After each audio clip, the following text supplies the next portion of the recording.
Video video पे click नहीं हुआ। ठीक है पपूंदे, सर एक बार इसको तो म्यूट कर दो, आज तो लाइव पे जाएगी।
तो 5 सेकंड बाद में हेलो दोनों सेक्शन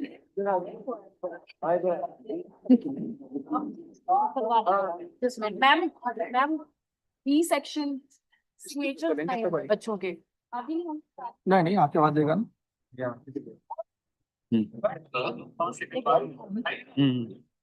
थोड़ा लेट आ रहा है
बेटा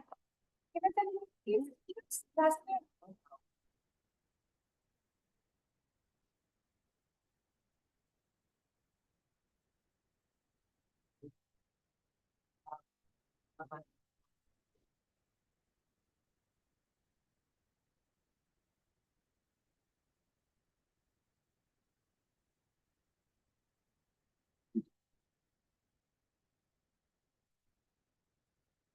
ओम विद्यां ददाति विनयं विनयादि पात्रातं पात्रवाद धनोमर्तो ग्रंथि धनात् सर्वं ततः सुखम.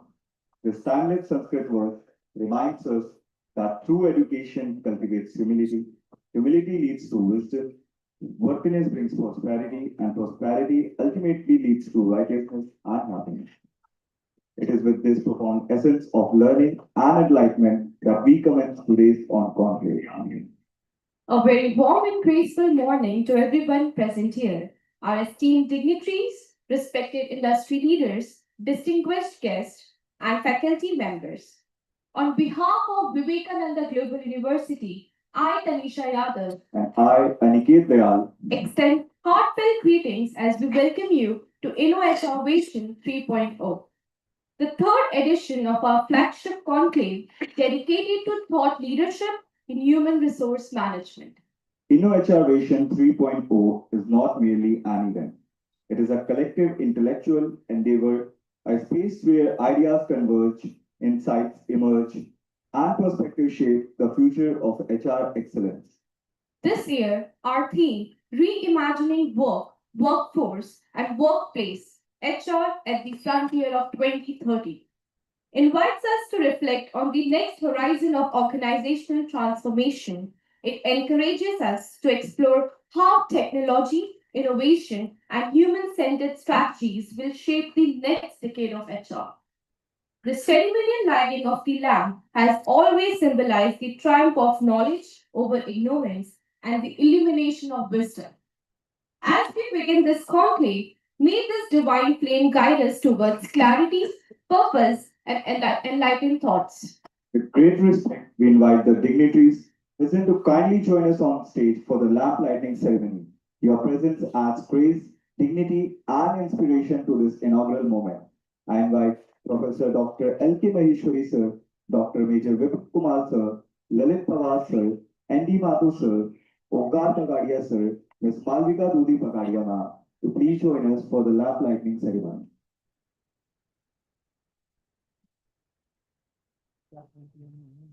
ऊपर मैं 4 में हूँ.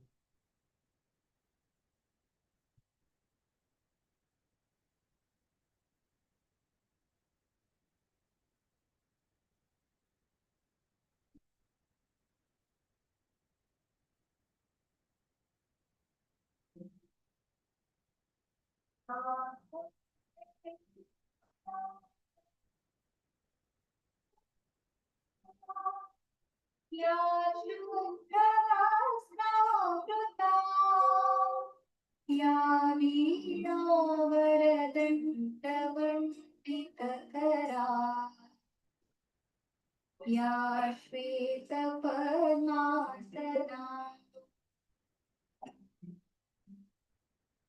या ब्रह्माच्युतशङ्कर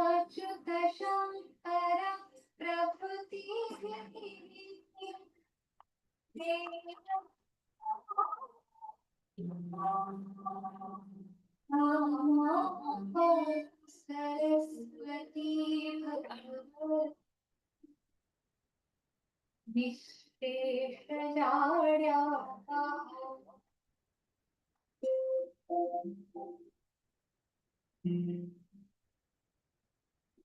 राम ब्रह्म विचार सार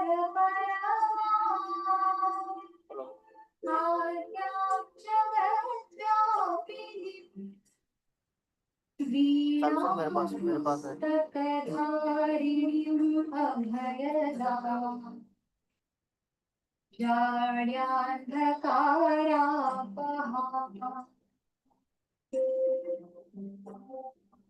हस्ते स्फाटिकमालिका.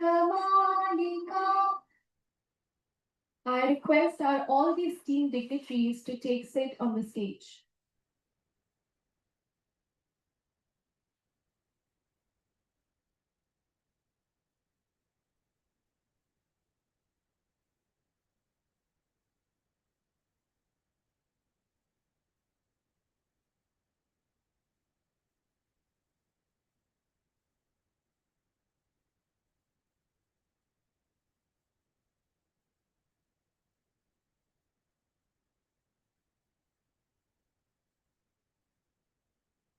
Ladies and gentlemen, it's now time to introduce a highly respected academician and visionary leader whose contribution to the world of education spans more than 4.5 decades. Our Honorable President, Professor N.D. Mathur Sir. Professor N.D. Mathur Sir is a distinguished academician with over 45 years of teaching experience. He has previously served as Dean of Humanities and Social Science and significantly contributed to developing departments like Economics, Psychology, Sociology, English, and Hindi. He was also a member of the National Academic Bank of Credit initiative under the Ministry of Education, a PhD in economics. He has authored 10 textbooks and 17 reference books during his career. Professor N.D. Mathur Sir has been honored with many awards, including the prestigious APJ Abdul Kalam Award and Sarvapalli Radhakrishnan Award.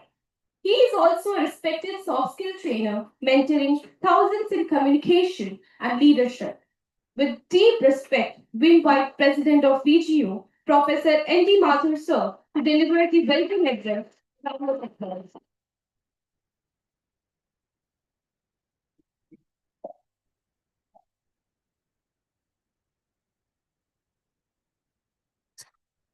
Good morning, everybody.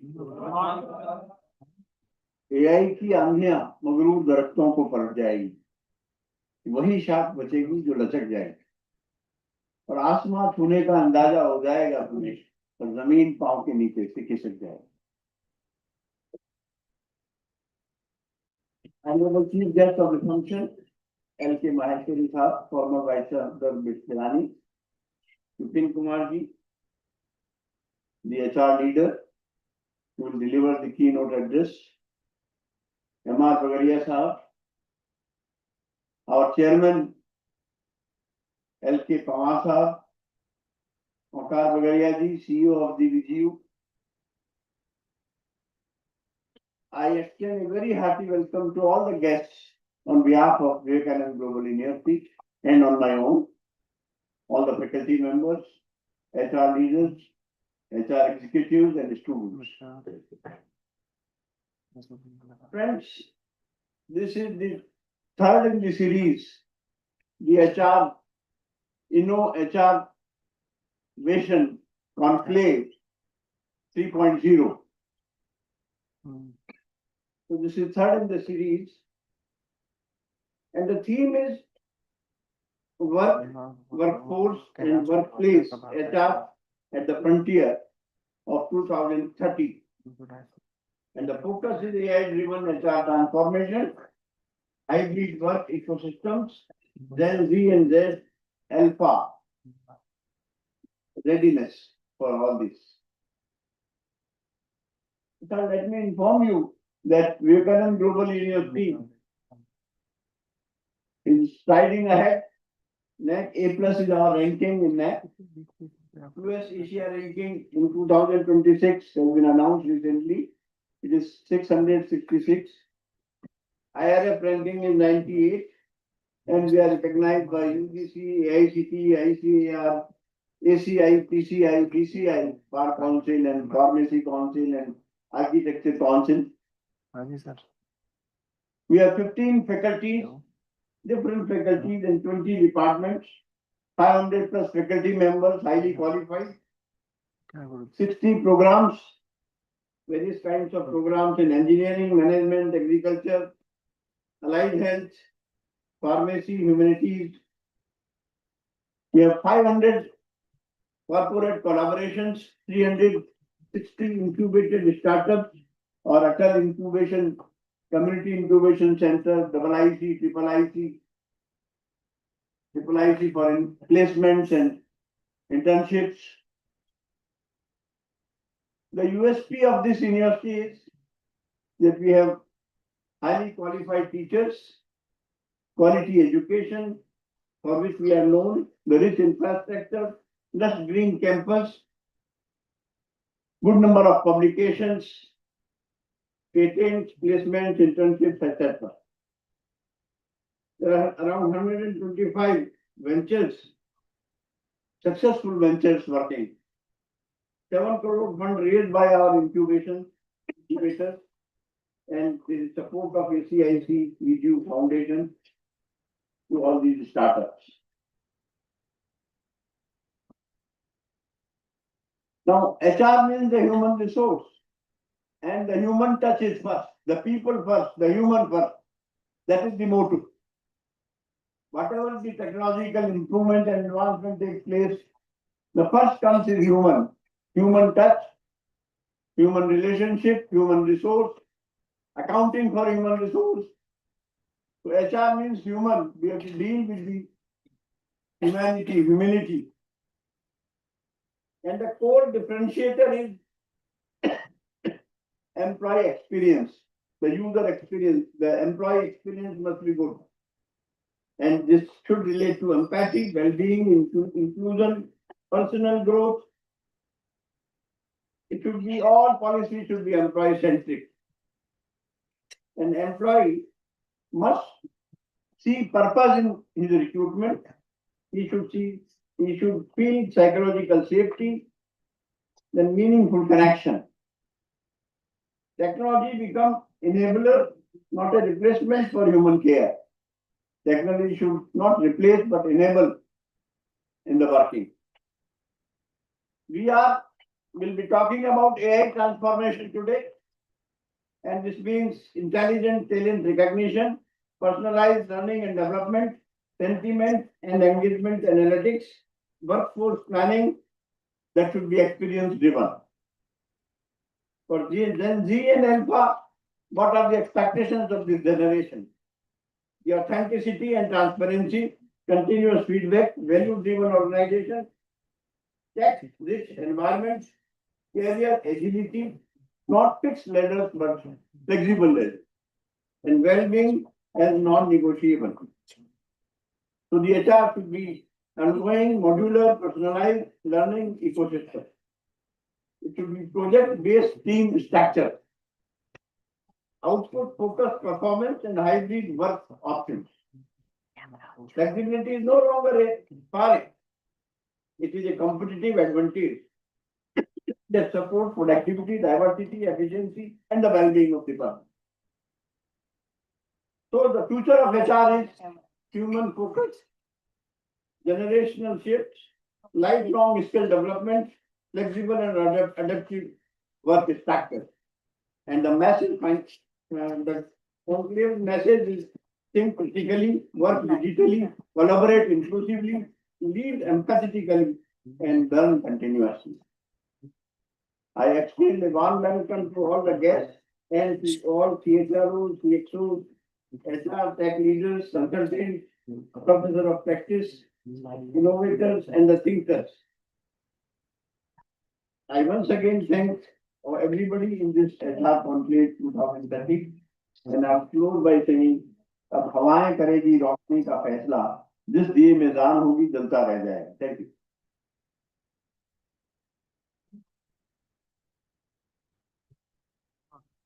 Thank you so much, sir, for those inspiring words. I will now request Mr. M.R. Bagaria, sir, patron VGU, to felicitate guest of honor for today, Professor L.K. Maheshwari, sir, and our keynote speaker for the day, Dr. Major Vipin Kumar, sir.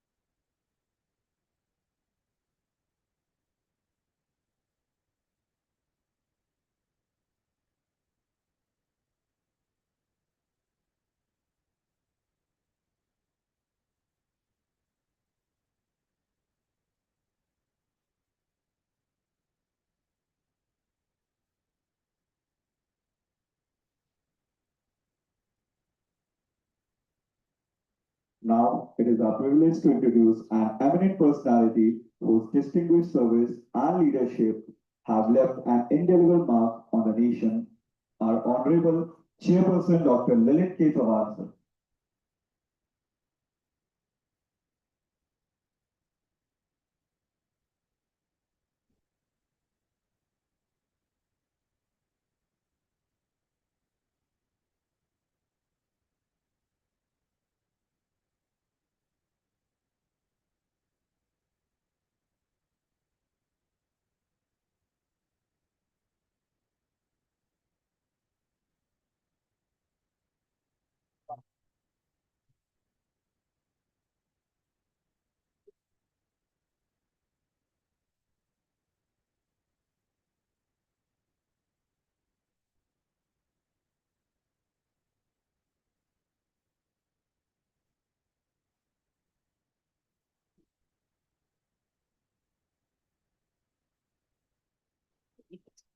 Dr.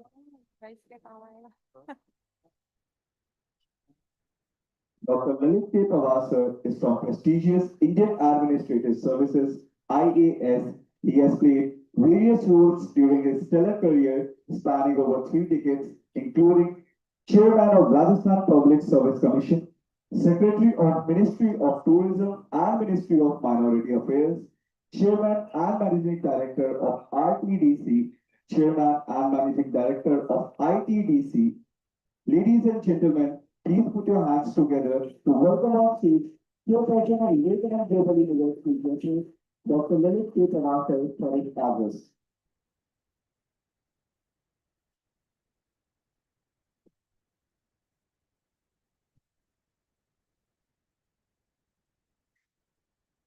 सबसे पहले आप सबको मेरा नमस्कार प्रणाम good morning good morning how is the josh thank you honorable chief guest eminent scientist professor dr L.K. Meshri sir, our keynote speaker today dr Vipin Kumar sir, our patron M.R. Pagadia Sahab, President Professor Mathu sir, our dynamic CEO, Jarab Okarji Pagadia Sahab, Group President DVS sir, Registrar Praveen sir, Dean Sahib Baldev sir, and our Director of Faculty of Management Studies, the moving spirit behind this conclave, Dr. Malvika ji, all the Dean Sahiban, HODs, learned faculty members, and above all, dear students. First of all, I would like to congratulate the Faculty of Management Studies and entire team for the very innovative title that is a Innov HR Mission. And the theme, when I was going through the details of the theme, reimagining work, workforce and workplace, and focus was on AI-driven transformation. It's a very, very important topical theme. AI is here to stay. Not only he is to stay, we have to live to learn with it in a very, very positive way. Now, people of our generation who were born in 50s, 60s, what we were the physical natives. Now, then came the 90s onwards, so-called Gen Z, they are digital natives. And now our alpha, and of course alpha, beta, gamma, the generations to come, they are AI natives. So being native to a physical, to being native to an AI world. And incidentally, sir, today is also World Electronics Greetings Day. So distance has become, all our greetings, all our communication has become distance neutral, thanks to the technological breakthroughs. Now, HR and AI, very, very important thing, and I would like to submit two very contrasting views, sir, on this subject. When I do my homework on this topic, I was startled to know that one of the top scientists in this AI ecosystem, Professor Yoshua Bengio, a professor at University of Montreal, he has observed that AI could introduce or innovate or invent a pathogen which could be lethal.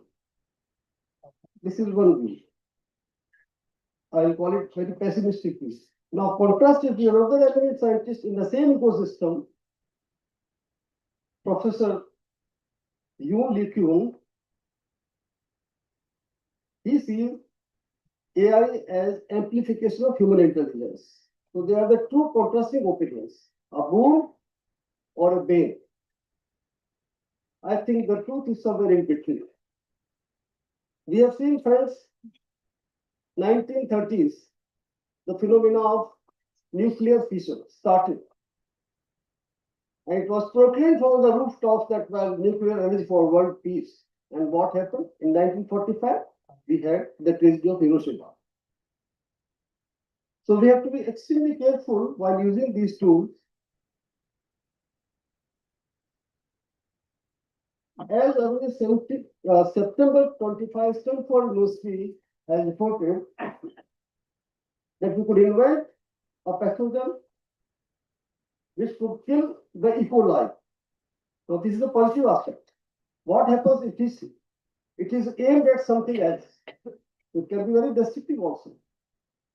The point I want to say is that it is a technology, and if we refer to our Indian scriptures, normally I call this AI is something like Bhasmasur. If you master it in a proper way, and if you don't control it, Bhasmasur can really burn. And as you all know that from our scriptures, this Bhasmasur, after being empowered by Lord Shiva, he tried to kill Shiva. Now, there has to be a fight and has to be balanced. It is going to be a fight between the HI and the AI. The human intelligence and the artificial intelligence. After all, who invented AI? Humans, HI. So if HI can invent AI, HI can easily control the AI in a very, very positive way. That's the challenge. Human resources will always be supreme in any management of things. Man behind the machine or the person behind the machine which matters. So these are some of the thoughts which I wanted to share. We are here to listen to very eminent speakers on the subject. Future belongs to AI. We should invite this technology as one of our supporting tools in all our human endeavors and make this world a better place to live. And also a word of caution that if we not use it properly, it might be very, very catastrophic. With these words, I would like to welcome our honorable guests, and we all look forward to their deliberations and their presentations and hand this over to you. Thank you very much. I wish a great success.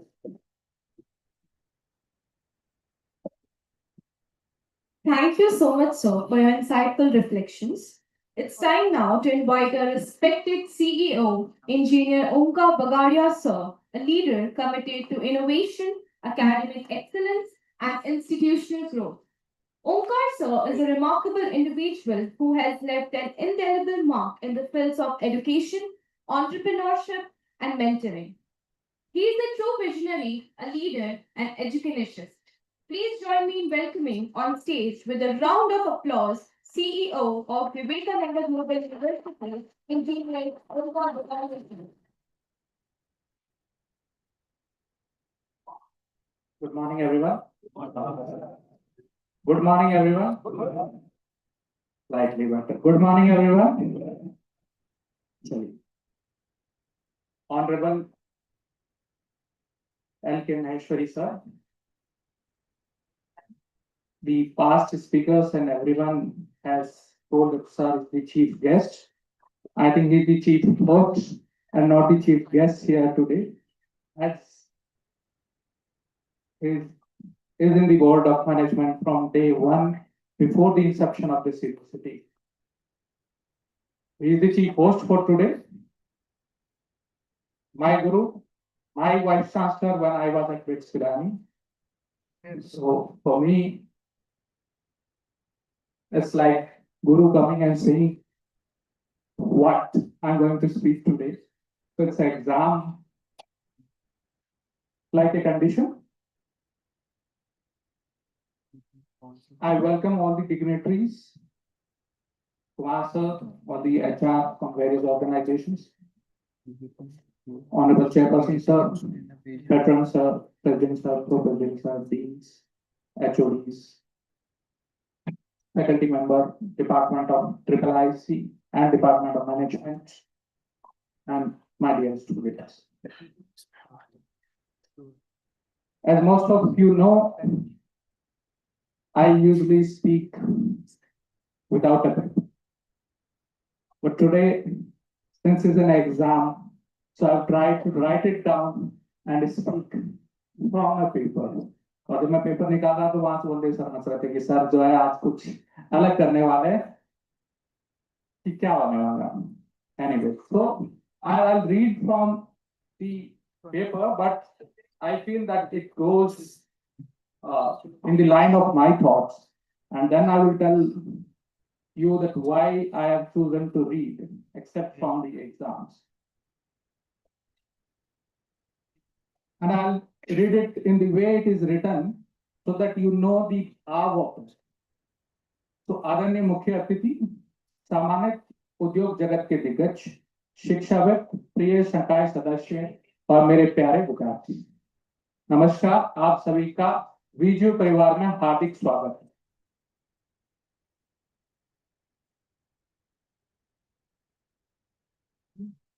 Once Henry Ford said, coming together is a beginning, keeping together is a progress, working together is a success. So we have taken that step forward where we have come together and trying to work together for a success. Today at Innovation, we are not just beginning, we are igniting a revolution. Ladies and gentlemen, the world is changing at a very fast speed. As Honorable Chairperson Sir said, that AI is coming. AI is trying to disrupt the HR fraternity. I think more than that, the value system and the requirement of market is changing the way HR fraternity looks at. When Honorable Nayan Murthy ji speaks about 72 hours working, HRs are feeling the heat. That whether we have to go as per the industry visionaries or we have to go as per the flexibility which the Honorable President was talking about, that we have to give the flexibility to a staff. The current situation is a very, I'll say, delicate situation wherein the requirement is of working extra for extra hour in a fixed time, and the Gen G or Gen Alpha, whatever you call it, they are asking about moonlighting and what all kind of words we are using these days. So the HR workforce has changed significantly, and it has changed not only in the private sector, it is changing in the government sector also. It's the jamana of quick commerce. So even when you are at the HR level or industry level, everyone wants quick solutions. They don't want that you give me my offer letter after 5 days. They want my offer letter to be given in a second. When I can get a pizza in a half an hour, why can't HR give me my increment letter in a half an hour? Right? So those kind of situations are changing. Artificial intelligence, automation, and digital transformation are reshaping every industry. In this era of disruption, there is only one constant, and that constant is people. And people are built by education, shaped by industry, and empowered by collaboration. कहते हैं ना, अकेले चलोगे तो थक जाओगे, अकेले चलोगे तो थक जाओगे, साथ चलोगे तो मंजिल पा जाओगे.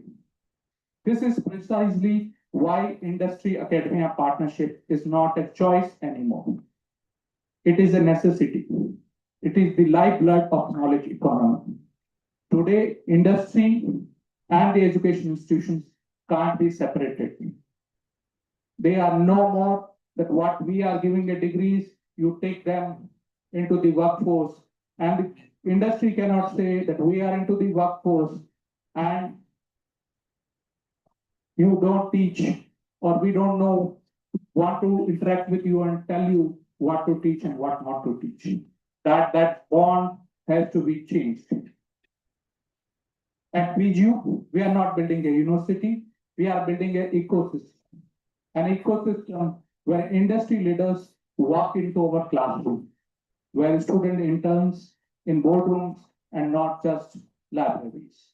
At VGU, we have a mandatory condition of that each and every student has to do an internship every year, maybe of a week, 45 days, 90 days, or 6 months, depending on the process of the year in they are. Where research doesn't gather dust on shelves but transform into patent and startups. Today, the academia and Maheshwari sir will obviously echo this is producing lot of patents, research, and the academia wants that should be commercialized. Industry wants that if India has to be a knowledge economy, we need to do research, and these research is done in the academic institution majorly.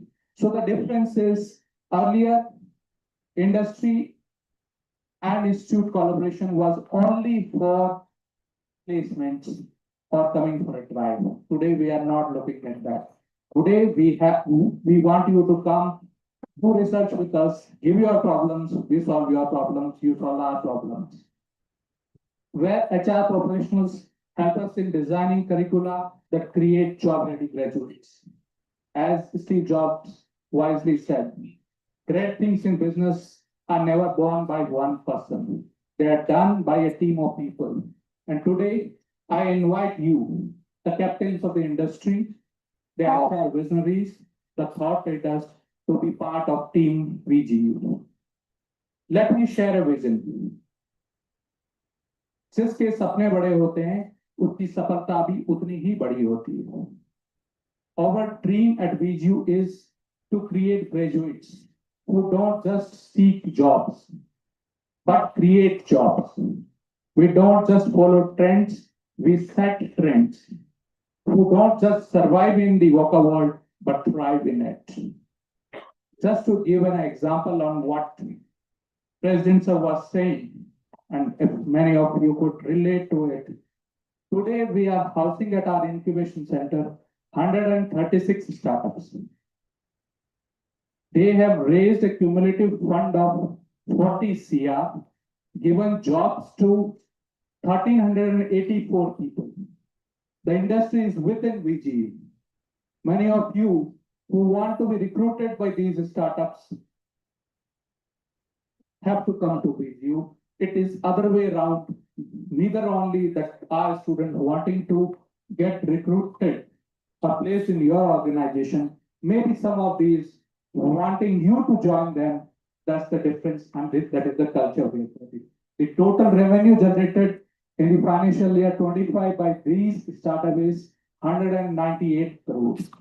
So that's the difference. Two of them made to the Shark Tank, one made to the GTV recently, the new episode which comes out from Narbaz and all that. But dreams need partners. Dream need believers.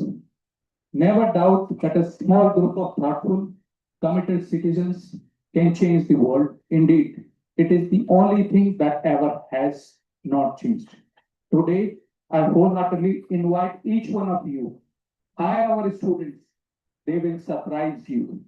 Mentor our startups, they will inspire you. Collaborate in research, together we will innovate. Be our guest faculty, share your wisdom, shape our future. As we inaugurate the HR vision, I leave you with this thought.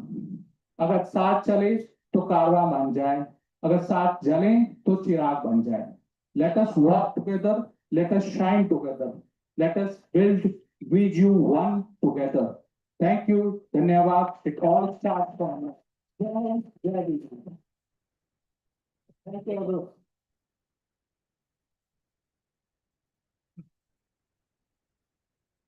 Thank you so much, sir, for your encouraging and insightful work. We now move toward the pivotal moment of this inaugural session, the keynote address. It is our honor to present you a leader whose insights and experiences truly embody the theme of today's conclave. We are privileged to introduce Dr. Major Vipin Kumar Sir, Director HR, Kohler, India. Sir is a distinguished HR and industrial relation leader with over 36 years of experience, including 10 years of exemplary service in the Indian Army. He currently serves as Director HR at Kohler, India, with global exposure and leadership responsibility for HR, IR, and administration across 3 manufacturing plants, managing a workforce of more than 3,500 employees in both unionized and ununionized settings. A certified global trainer in several psychometric and behavioral tools. Ladies and gentlemen, join me in welcoming on stage with a big round of applause, Dr. Major Vipin Kumar sir, deliver the keynote address.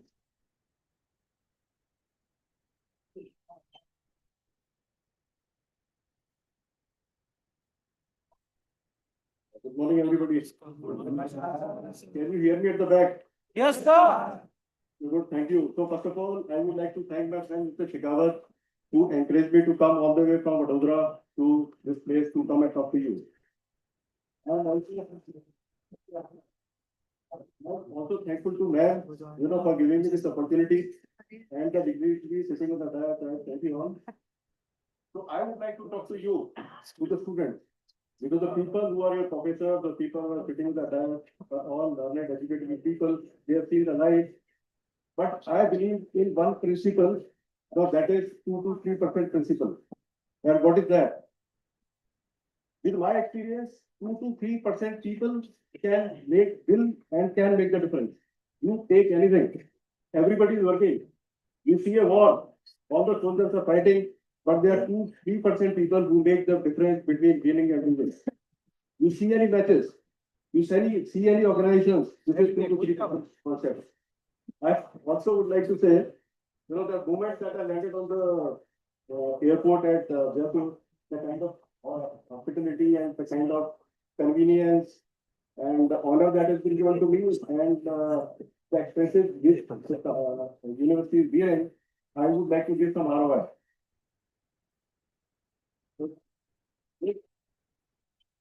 With my experience, okay.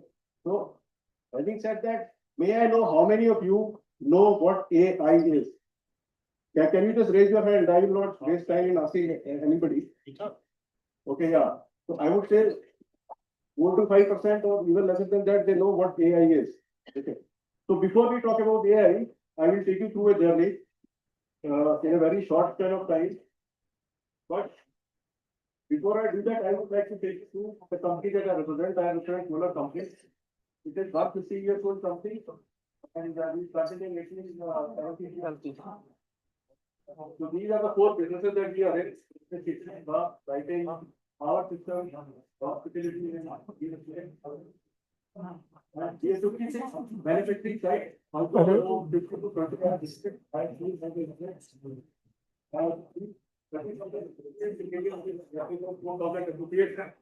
Yeah, funny. So this is the person that we have.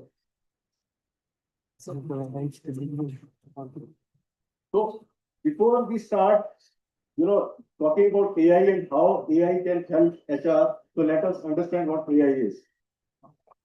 Or serve every member of the house a customized cup of coffee. Makes your day easier, doesn't it? These are the products of artificial intelligence. But why use the term artificial intelligence? Well, these machines are artificially incorporated with human-like intelligence to perform tasks as we do. This intelligence is built using complex algorithms and mathematical functions. But AI may not be as obvious as in the previous examples. In fact, AI is used in smartphones, cars, social media feeds, video games, banking, surveillance, and many other aspects of our daily life. The real question is, what does an AI do at its core? Here is a robot we built in our lab, which is now dropped onto a field. In spite of the variation in lighting, landscape, and dimensions of the field, the AI robot must perform as expected. This ability to react appropriately to a new situation is called generalized learning. The robot is now at a crossroad, one that is paved and the other rocky. The robot must determine which path to take based on the circumstances. This portrays the robot's reasoning ability. After a short stroll, the robot now encounters a stream that it cannot swim across. Using the plank provided as an input, the robot is able to cross this stream. So our robot uses the given input and finds the solution for a problem. This is problem solving. These three capabilities make the robot artificially intelligent. In short, AI provides machines with the capability to adapt, reason, and provide solutions. Well, now that we know what AI is, let's have a look at the two broad categories in AI is classified into. Weak AI, also called narrow AI, focuses solely on one task. For example, AlphaGo is a maestro of the game Go, but you can't expect it to be even remotely good at chess. This makes AlphaGo a weak AI. You might say Alexa is definitely not a weak AI, since it can perform multiple tasks. Well, that's not really true. When you ask Alexa to play Despacito, it picks up the keywords play and Despacito and runs a program it is trained to. Alexa cannot respond to a question it isn't trained to answer. For instance, try asking Alexa the status of traffic from work to home. Alexa cannot provide you this information, as she is not trained to. And that brings us to our second category of AI, strong AI. Now, this is much like the robots that only exist in fiction as of now. Ultron from Avengers is an ideal example of a strong AI. That's because it's self-aware and eventually even develops emotions. This makes the AI's response unpredictable. You must be wondering, well, how is artificial intelligence different from machine learning and deep learning? We saw what AI is. Machine learning is a technique to achieve AI, and deep learning, in turn, is a subset of machine learning. Machine learning provides a machine with the capability to learn from data and experience through algorithms. Deep learning does this learning through ways inspired by the human brain. This means through deep learning, data and patterns can be better perceived. Ray Kurzweil, a well-known futurist, predicts that by the year 2045, we would have robots as smart as humans. This is called the point of singularity. Well, that's not all.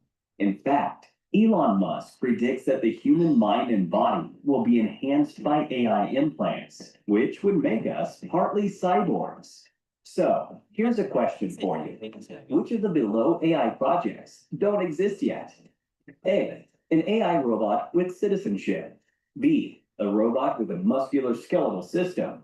C, AI that can read its owner's emotions. D, AI that develops emotions over time.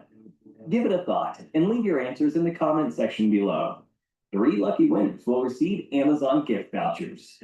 Since the human brain is still a mystery, it's no surprise that AI too has a lot of unventured domains. For now, AI is built to work with humans and make our tasks easier. However, with the maturation of technology, we can only wait and watch what the future of AI holds for us. Well, that is artificial intelligence for you in short.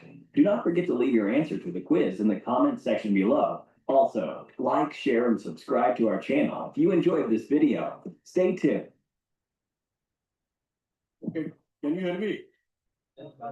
Okay, so this is what about AI is, and most of the people really do not know what AI is. Even the chat GPT that you use is not true AI. It is very primitive. If actual AI will come, and as you see in the questionnaire, it was a question, there is a robot called Sophia. She has got citizenship for Saudi Arabia. Okay, the only thing, 2 things which are not there still, reading own emotions, because robots do not have emotions, and judging the emotions of other people. So let me take you back to 1955. And if you are sitting in this room and talking about AI, you should know why 1955 is famous for. Any guesses? Okay, 1955 is famous for because that was the year that Britain sent first computer to India. That costed 10 lakh rupees. When it came in India, it was installed in ISI, that is International Static Center in India, in Calcutta. The people objected to it. They said, you know, the people will lose job, it is not good, how the people will do their earning, and they opposed so much that it got delayed. I went to one of the campus interviews in Calcutta. There is a government college, and the professor was sitting with me in the car. And he said, sir, you know how much it was delayed? I said, no, sir, I do not know. He said, sir, for 10 years, 1 decade. I said, okay. But before coming to this place, I was again going through the GPT, Chat GPT. Chat GPT, and it is on record. And what is has done is that our progress has shifted that much backward. The computer came in 1955, first computer, people objected, and it got delayed for 3 decades. Can you beat it? Because people were scared that they will lose a job. In 1985, the government introduced railway reservations through computers, and that is the time people started thinking that yes, it is good for us. It is not that it is going to take the job. Now, 30 years, we could not progress with the world, and we have missed the bus. That is the implication. And it is not that, like in India, we are doing that. We are all humans. And I tell you honestly, and it is nothing that I am trying to, say this thing about India. I have been to many countries. I have been to Mexico. I was there for about 3 months to solve their issues. Indians are the most intelligent people, most hardworking people in the world. That I can vouch for. Yeah. So it got delayed. It should have been there. And because we may think that, the people, India is a poor country, and, we could not say that, if the computer is there, the clerk will do the job. It is not so. Even today, last week, I was having a conference, global conference. We are introducing a tool called Workday. Workday is nothing, but again, it is a primitive AI. It is not actually AI. It is what it is doing is that it is putting all the functions. So if I'm in HR, what my pay would be, what my attendance would be, what my benefits would be. If somebody would like to give me some reward recognitions, it can go through that on a global platform. So the people sitting in the US started fearing. So one of the HR directors said, we have a fear that in HR that people might lose the job. But does it hold good? It does not hold good. So we are all humans. So if you see from 1955 till date, how many jobs have lost? How many jobs have been lost? Jobs will be lost, but then other jobs will be created. Different jobs will be created. And one of the dignitary who was saying that it is required that the education institutions come together with the industry. They have to work with the pace of the industry, where the industry is going. Because at the end of the day, we get our all money, resources, economy through industries and business. So this is that we have to do. So we should not be scared of transformations, changes, digitalization. Most of the tools that you see today that is being used in HR are all not AI. They are not true AI. They will get developed. So Chat GPT, as I said, it is not. So what will happen is, in good old days when I started in HR, way back in 2000, there used to be a big department called time office. How many of you know that? Yeah. So there was a big time office. People used to mark attendance, put leave manually. Today, you do not see any time office anywhere. I don't think that any of the company has. So there is no time office. The people, nowadays, even it is not only HR, it is everybody which is moving towards AI. Whether it is finance, whether it is production. So we make product. So let us say we make product, a person is making 10 products in a day or 20 products. After 15 years, I can find out who made this product, at what date, at what time. And not only that, when they make a product, all the products do not go to the boxes. Okay, some are rejected. Why they are rejected? It comes on a camera, and there is an interface between the person who's making it and what defects they are creating. They can get to know that. So with this, do you think that the supervisors are required? Not required. So they will get a different job. So it is happening. So you have to take it.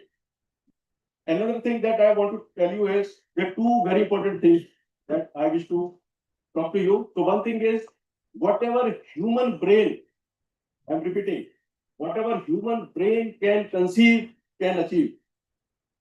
Whatever. Madam, there's Right a now, live they चल are रहा है flying, but flying, they said, why can't humans fly? Today you are traveling in a car. Group में है क्या Okay, John F. Kennedy said, one day I will put a man on the moon. Musk is talking about people living on Mars. Can it happen? It will happen. Another system is the belief system. Whatever belief that you carry, you will become that. Today you can write on a paper and you can see after 10, 15, 20 years. But we judge ourselves very poorly. We think what a poor man can do, what I can do, I can only go this way. And that is why in interview they ask you, how do you see yourself in 5 years, 10 years? Okay, people say, sir, I just want to excel in mechanical drawing or I want to be a designer. But people who say, I want to lead a business in 10 years, those are the kind of people that we look forward to. So this is the power. Again, I say, like HR, all the good companies, they value HR and finance. So production, all the part of the body are very, very important. But HR plays a critical role in shaping up any organization. But if you do only HR job, you will not succeed. You will not make your business succeed. You have to know business as good as the production people or the business people. Okay. You cannot say how the technology is used, how it is produced, what is my standard cost, what are my margins. If you do not know that, you are not do HR. You have to understand your business in and out.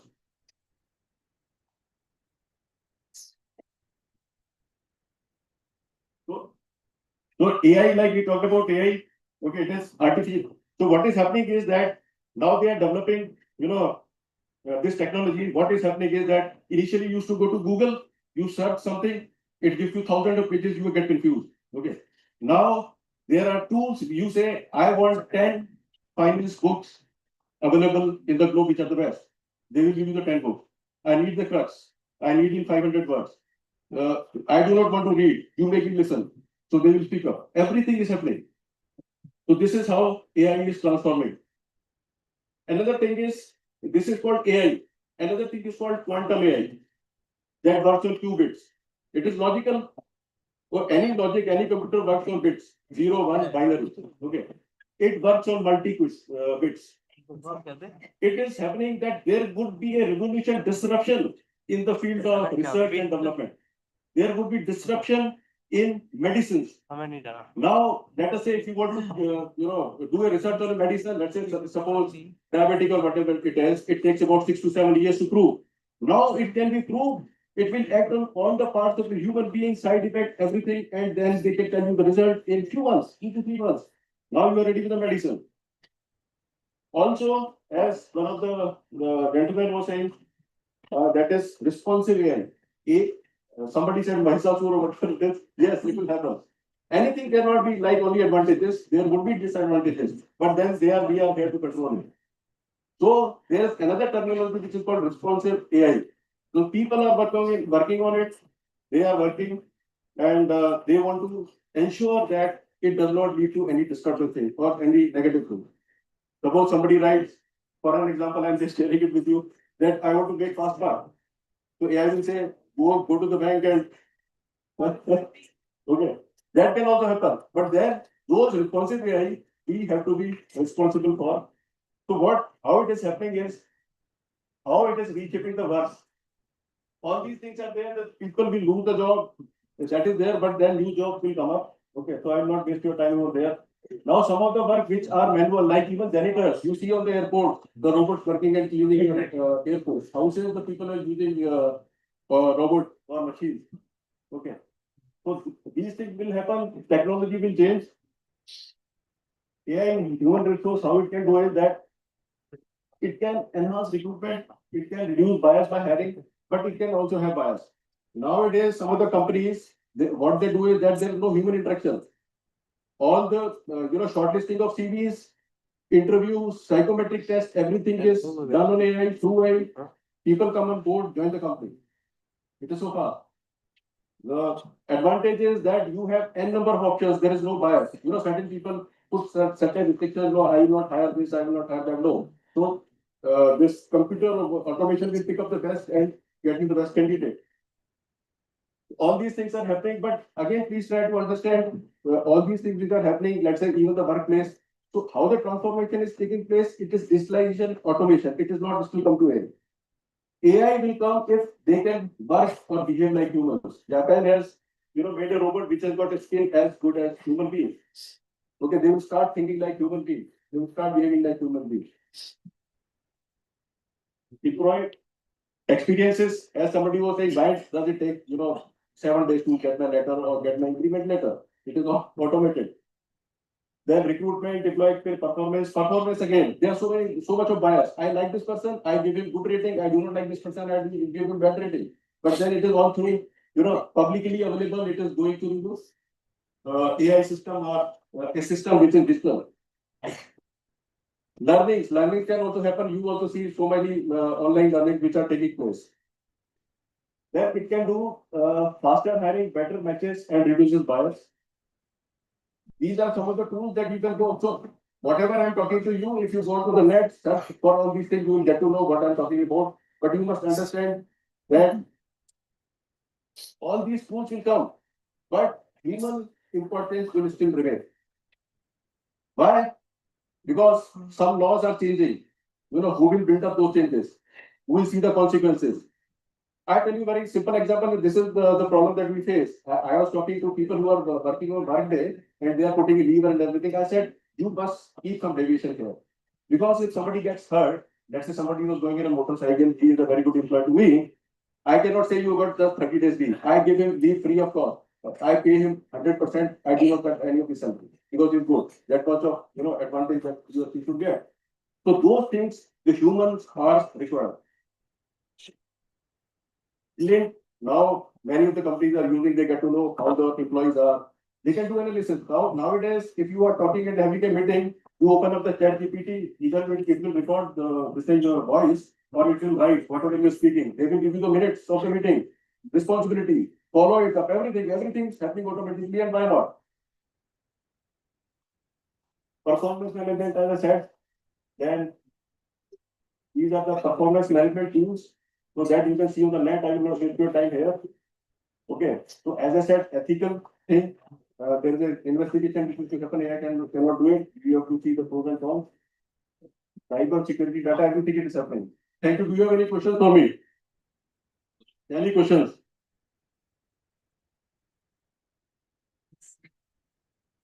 Yes, sir. How the culture of organization so that they just need here. Yeah, exactly.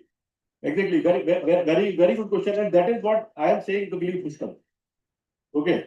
The belief system, and why it is so important is that, and it is ingrained in our, so we are AIs, or so we are not artificial, we are intelligent, but for intelligent to what amount?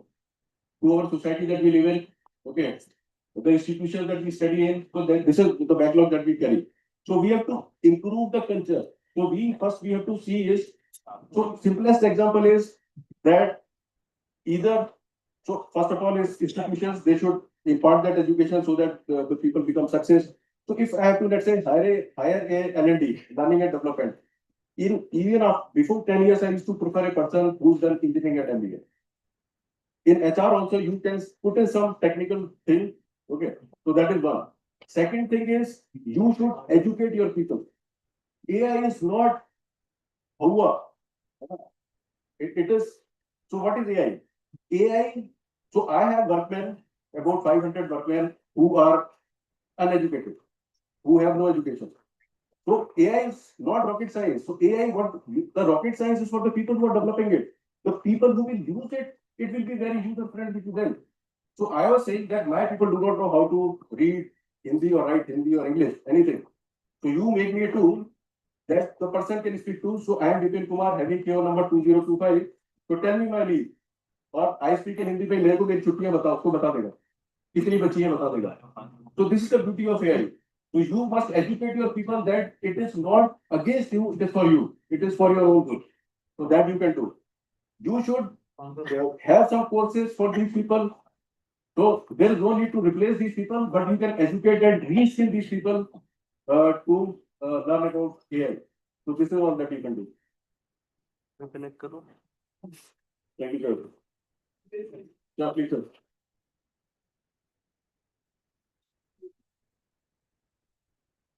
It's not a question, it's just into the addition of this what Major have said.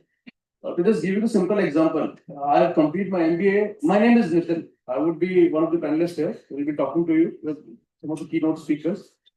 I have completed my MBA 25 years back. On that time, there was no such thing was happening. So all credit goes to you guys, all seniors. तो आप लोग को इस तरह का platform provide करते हैं. My humble request to each one of you to please listen all the things which we people are saying to you because these are our hits and misses. My 25 years, your 50 years. The thing which he said, AI is not a thing. Typewriter से computer आया था, touch button से smartphone आया था. Smartphone जब आया तो data बढ़ गया, डेटा बेचने वाले बढ़ गए. एक चीज खत्म होती है, दूसरी बढ़ जाती है. बिल्कुल. तो दिस इज द अपॉर्चुनिटी. आप लोग को we discuss a lot. पूरा दिन हमारे पास में हम डिस्कस करेंगे. There are some opportunities. There is nothing to hurt about. There is nothing to fear about. There are a number of things. Please make this session more interactive because you people are lucky that you are. आपके सामने 50 साल का experience है, आपके सामने 0 होगा, लेकिन यहाँ पे 50 साल का है. आप यहाँ से क्या सीख सकते हैं, आपको खुद को नहीं पता. My humble request, please make this session more interactive. Thank you, Peter. Thank you, sir.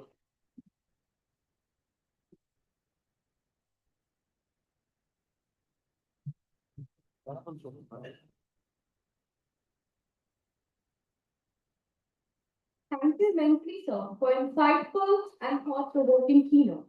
We now have the honor of inviting our guest of honor, a respected academic leader and visionary educator, Professor L.K. Maheshwari, sir, former Vice Chancellor of the prestigious Birla Institute of Technology and Science, BITS Pilani.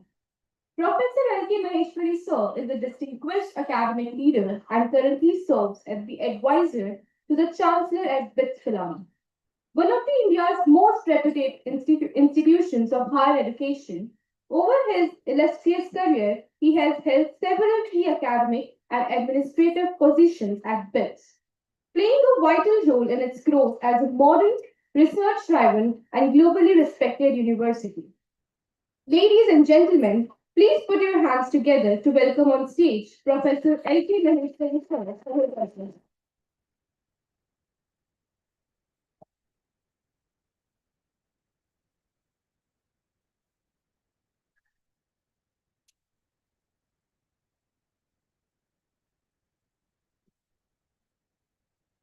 चैतन्यं शाश्वतं शान्तं व्योमातीतं निरञ्जनं नादबिन्दुकलातीतं तस्मै श्रीगुरुवे नमः. अज्ञानतिमिरान्धस्य ज्ञानाञ्जनं शलाकया चक्षुरुन्मीलितं येन तस्मै श्रीगुरुवे नमः. गुरुर्ब्रह्मा गुरुर्विष्णुः गुरुदेवो महेश्वरः गुरुः साक्षात् परब्रह्म तस्मै श्रीगुरुवे नमः. तस्मै श्रीगुरुवे नमः. Honorable Sri Bagadia ji,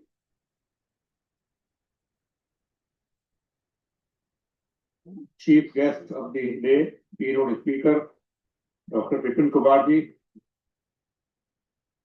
Chairperson of the organization, Vivekananda Global University, Dr. Lalit Pawar ji, President Sir Mathur Saab, Co-President Kalpatalu Saab, Shri Omkar ji, faculty members, distinguished delegates to the HR Conclave, and my dear students. First of all, I like to congratulate the university, Vivekananda Global University, to have taken the initiative of organizing this event. And I am, as told in the morning by President Sir, it is the third enclave which is happening today. So congratulations to the university. It's a very timely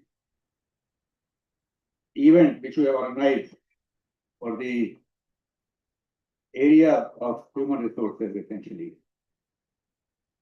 Friends,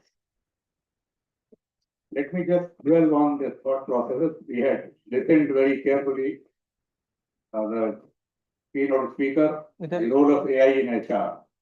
Various aspects have been mentioned by him and how the AI is transforming.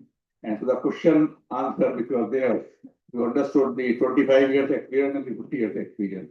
What transformation did take place? The scenario is such that things will keep on changing. It will not be stopping. That is the journey of life of human being. It doesn't stop at any moment of time. What we studied no longer valid now. It is something new which has come up here.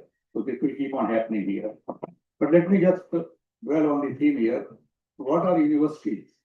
What are higher education institutions? To me, it looks like they are talent factories.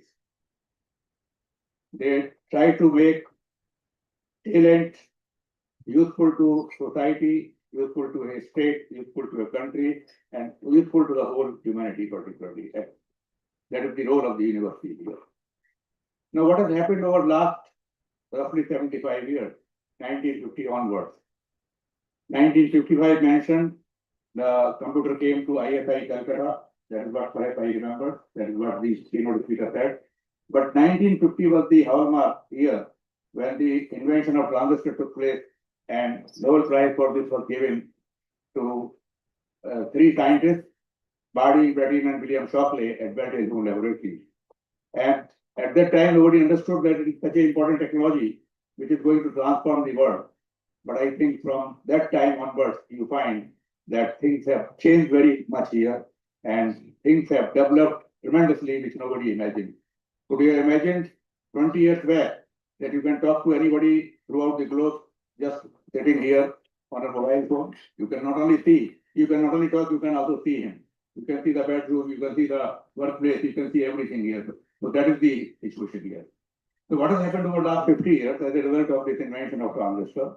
Now it is called as chip technology, semiconductor technology. Government is taking a lot of initiative in terms of semiconductor chip manufacturing in India. You find basically that two things have happened. Number one, there is a knowledge expansion at a very fast pace. Knowledge, in fact, has more than doubled, tripled, 4 times. You click anything on the Google, you find answers are there essentially. So knowledge expansion is one part here. And another thing which has happened is the rapid technological advances. Rapid technological advances have really contributed in all the areas of human activity, be it medicine, be it HR, be it any other activity here that has happened here. Now, when we are talking of the role of the universities and the higher education institutions in terms of talent transformation, what is the difference now? These two factors I mentioned, fast technological development and knowledge expansion, these two key enablers are there. So you find now, alone universities cannot do this thing. Now it has to be a cooperative effort. Ankar ji has done a very good job in summarizing the role of BGU and the vision of BGU. In fact, the rapid changes which are taking place, talent cannot just be only contributed by the university. Now the HR industry, the society at large has to come together with the university to make this talent sharp, make this talent productive, make this talent such that it can serve the society, it can serve the state, it can serve the country. That is the need of the hour here. Now, let me just tell you the successful models which have worked throughout the world and India also. One is the model of cooperative education. In Western world, particularly in America and Canada, is very popular, where universities like University of Waterloo in Canada, University is called as Carleton University in Ottawa, and Northeastern University in Boston. They actually, and to some extent MIT also, worked on this theme of cooperative education. In India, the analogous models have been BITS Pilani's practice school model, and later on it also went into the WILP, Work Integrated Learning Program. These are the Indian models here. What is the basic difference in the two models? The model which is Western model, in which we are talking about the cooperative education, the initiative has to come from the student in terms of finding out where he will take the internship and all that. In India, in our Indian model, and to some extent, I think BG is also following that, BITS model particularly, it is the university which organized the internship program. Totally, the division was created called as practice school division, and now a division is there, whole director is there of WLP and all these kinds of things are there. So I think need of the hour today, since HR executives are present here, I will submit for your consideration that can't you pass on the initiative to the student? A student approaches you with his credentials and you identify what kind of projects he can get involved in your organization. Now, it will de-burden partly the university and it will also train the students in a direction where direct dialoguing is with you essentially. Now, what is required of the university-wide process here? Now, the requirement essentially will be that if a student prepares his biodata. Now, he writes hobby, singing is my hobby. Now, what is he trying to communicate by that? I was talking to one director of admissions in American and Canadian University. The hobby written is singing. What is that he wants to communicate by this singing business? He is a person who likes music. That's all. But does it make sense in an academic situation where he is applying for admission to a university? How does it convey any meaning particularly? So biodata writing will be the part of the university, but you will know what is the requirement you look for in the biodata. If you can synergize these two things here, university, the faculty of languages, English, can also ask the student to prepare biodata properly. I think this will be a joint operation where I think the synergy can be developed. In fact, a symbiotic relationship will be there. Now, when a student approaches you, how it approaches you, university has identified, let's say, 40 industries or 60 industries or 100 industries. The students are free to communicate with those industries, with the HR people, because you are the gateway for the entry into the industry or organization. HR is the gateway to the entry in the industry for the young people here. So when you open this kind of scenario, then they will prepare their biodata in a manner which communicates information to you. I think that will be the role of the university and you will benefit by that. Then what kind of preparation you will have to make? You will have to make a preparation, what kind of projects you are going to take to give to the students. It cannot be just one-way traffic, university sending students, because all the time complaint is there by the industry. The students you are producing is no longer useful to people. They don't know basic things essentially. They are highly unuseful to us. That is the normal complaint. The university says, what can we do? Industry doesn't take our students here. So that one method was this, complaining against each other. But I think now time has come where there has to be a synergy of activities, where two activities centers have to work jointly so that we can create a better talent pool in the country, so that country can be benefited and we can be a developed nation by 1947. I was 2047 as per I am here. This is what I perceive here as the HR interfacing with the university, identify at your end what are the kind of problems in which the students can work in here, and then the students will communicate directly to you, and then you can say, I will take 10 students, I will take 5 students, and I can tell you a very small amount. At least you can take care of his finance part in terms of his daily expenditure. It should not be a burden to the parents or to the university. I think that money is very small money, and I think goodwill will continue by this process here. I find in American system, Canadian system, sometimes government support, sometimes industry support directly students. And I was told recently, the working of the student is 700, particularly 35 to 40 hours per week, and 18 hours per $18 per hour is the rate which is given for 7 hours per day working officially. That is the kind of situation which is there. So a student has to cater to his financial needs of food, etc. by this remuneration. I think if this can be worked out, then Omkarji as CEO of finance will not be bothered about the finance part here. And also, the students will also be directly conversing with you. And I can tell you, by this process, AI has come fine, but you can induce people to your organization where they will also judge you, not that you are judging him. They will also judge you whether you are the capable HR people who can engage him properly. I think with that kind of scenario, when you operate, then the society at large will be benefited, particularly. That is what I feel particularly. I can tell you that, as I told you, it has to be a two process. I tell you, share my experiences, my experiences. 1976, I am taking you back time 20 years back. I was deputed by Bit Fulani in K3 Copper project at K3 Copper Complex. There's any batch I had to conduct there, and they have to go for a 5.5 month project in K3 Copper project. So now industry, if you go to engineers, they will see what is the benefit to us. I have been sent by bits to that place particularly. Now, it so happened the HR person there told me, sir, can you, our GM want, general manager want, and Mr. Bajekar was the general manager at that time. Can you conduct some lectures on electronics? Electronics is my field for the engineers in that organization. I had to travel from Pilani to Khetri, see the students who are working, 10 students working, and then also I had to lecture there. I started there.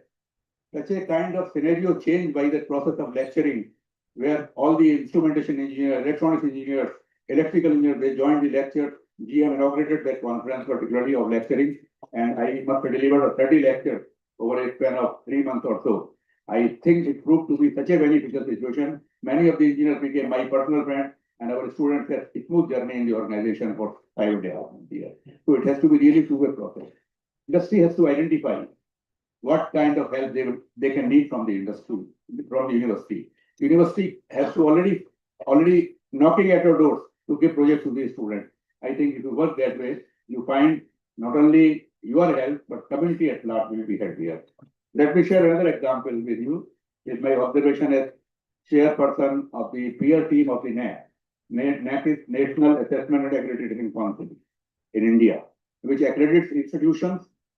As I told you that this university got A+ grade. Am I correct? I think A+ grade by the NAC. So I had been going to the NAC committees, not now. Before COVID, I had been going regularly. Almost more than 24 university institutions I have gone through here. I find, if you analyze the situation, there are student groups who are essentially moving in terms of groups to make all-terrain vehicles, this automobile training vehicles they are making up here. And also exhibitions they are putting up here. Such enthusiasm I see in institutions across the 10 centers of the country that is unparalleled. See their music program and dance program in the evening, which was supposed to be done by the institutions in the honor of the committee which is visiting them. Such an enthusiasm is there. Same student who ask how many classes you attend. He said, sir, don't ask. That is the kind of answer. If you ask young students, you find that attending classes is required and not undermining the need for that. But they have alternate sources of learning now. And alternate sources of learning is provided by AI now.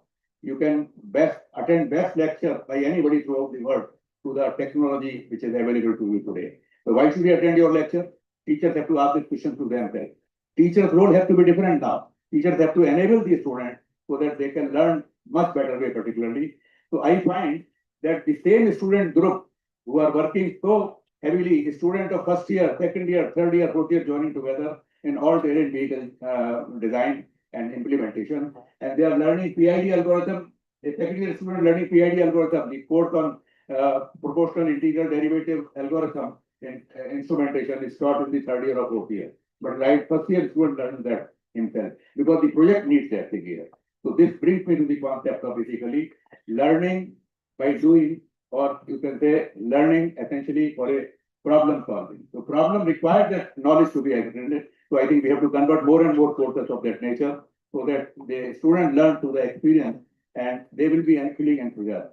Now there is a topic which is given here, workplace design in the HR, this conference particularly. Now what will the scenario of the university itself? I sometimes think of what will the future university. According to me, university, the method which is followed today, chalk duster method and other methods here, are going to give away way to what I call an activity center. Universities will have activity centers. They can be in music, they can be in performing arts, they can be in technology, they can be in economics, they can be in other areas. And as many as activity centers we have got in the university, students after completing their basic knowledge will choose, let's say, 5 activity centers, and they will engage in those activity centers.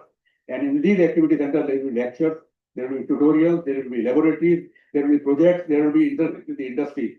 And this will be enabling the students to complete their degree by completing 5 or 6 or activity centers. And there will be multifarious, multidisciplinary kind of approach in which problem solving will be emphasized, and they will learn through this experience. And you can find the same enthusiasm which is there in the projects doing as I told you, all terrain vehicles, which I observe in all the institutions, same thing will come to the university. Lastly, I like to share with you, above all, what is required is ethical behavior, which HR will certainly expect. If HR expects you to behave ethically, it means they don't have to supervise you that you have punched in the attendance or not. It is your duty to be in attendance. I mean, that feeling has to be induced in him. And I find in American and Canadian pattern particularly that 8:30 a.m. they start. And invariably people have to, if they have to be in the office, they have to be there at 8:30. Even when they are working from home, I can tell you, they have flexibility of time, but they try to put in that amount of work which is required of them to work for the whole week here. Whether they work at 2 o'clock in the night, they work at 8 o'clock in the morning, or they work at their convenience. And they also have leisure time, they enjoy life. But I think the ethics part also has to be imbibed in the young people particularly, and HR has to enable them to learn this. I think we should leave this legacy of suspecting people. We should have faith in the young generation. Once we have faith, I think future is going to be great and India will develop. Thank you very much.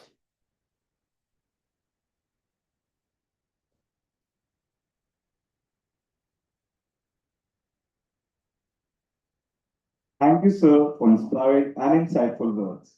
We now transition to an important milestone of today's ceremony, the MOU exchange ceremony, symbolizing collaboration, progress, and shared commitment.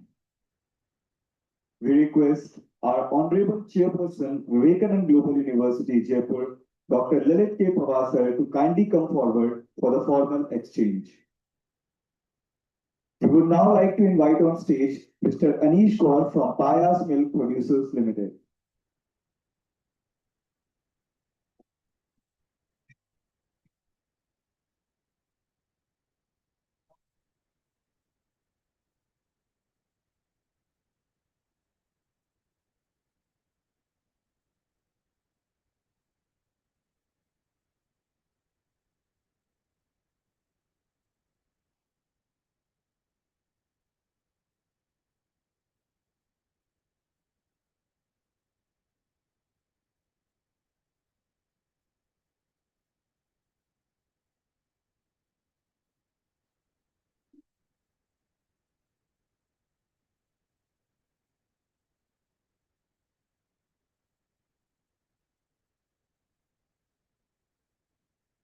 Now I'd like to invite on stage Mr. Rakesh Verma from EduNet Foundation.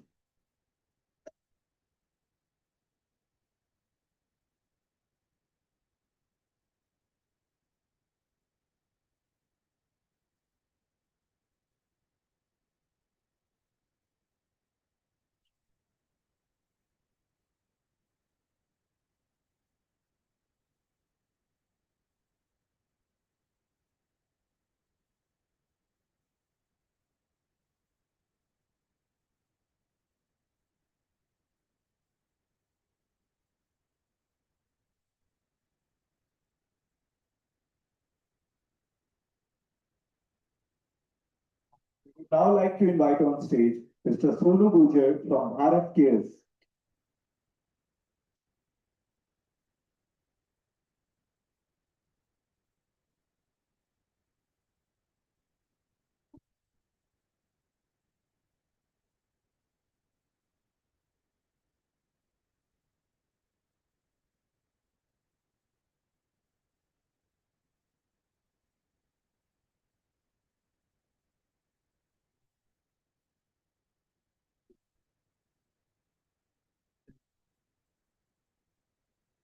To conclude this inaugural session, I would now request our respected Pro-President DBS Bhagwanalu sir to come upon the stage to deliver the vote of thanks, expressing our collective gratitude.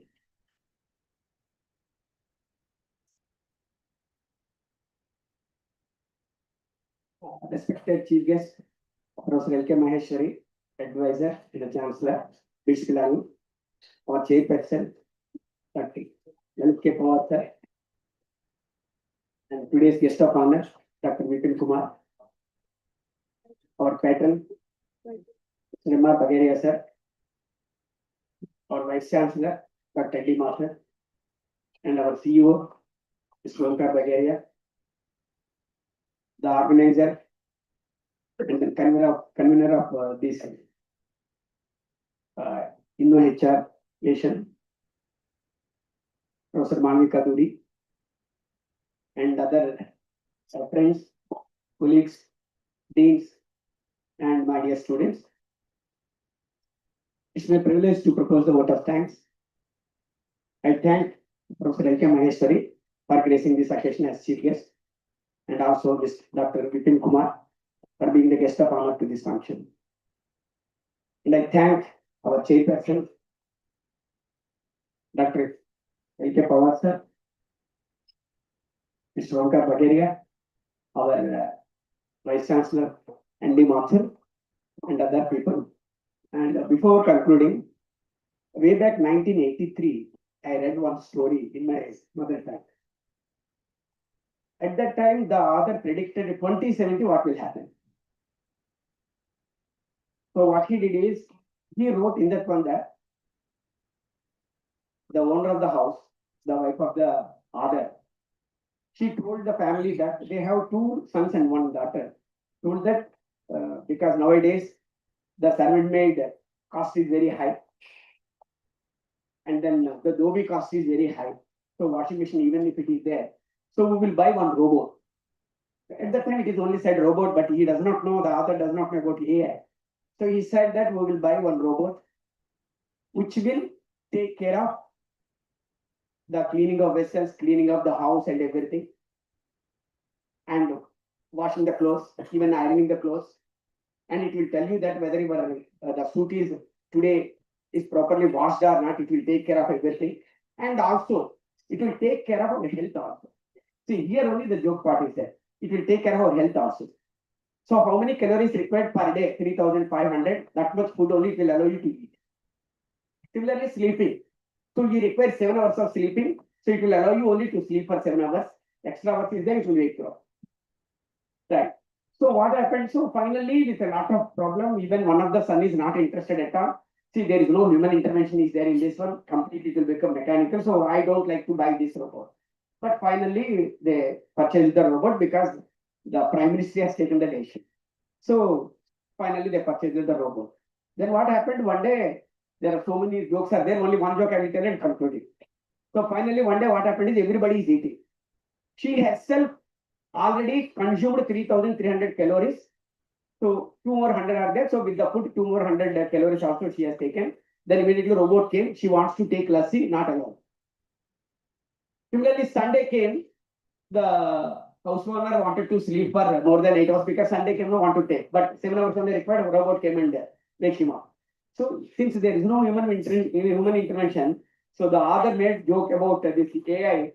And then told that that's why when he is talking about human intervention is definitely required. Yes, it is required. But to use AI properly, maybe our Professor L.K. Maheshwari sir also tell that we are going to discuss about today reimagining of work, workplace, and workforce. Maybe work ethics also required to discuss. Please do that one also in this HR innovation. Thank you very much.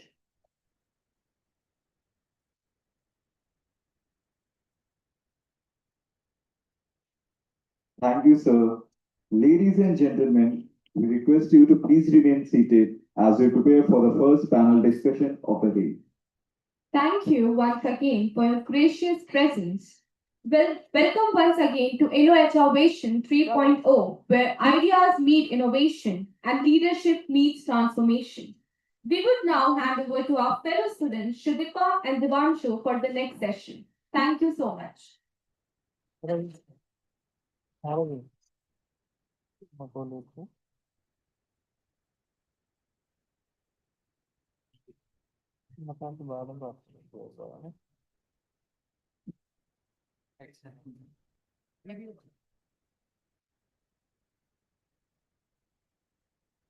Thank you, Niketan, Tanika, for the wonderful start. Good morning, everyone. I'm Devanshi.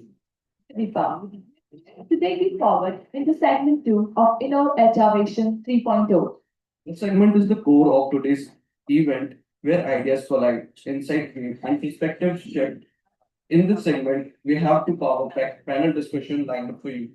Ladies and gentlemen, distinguished guests and future leaders, we stand at a critical juncture in the history of work.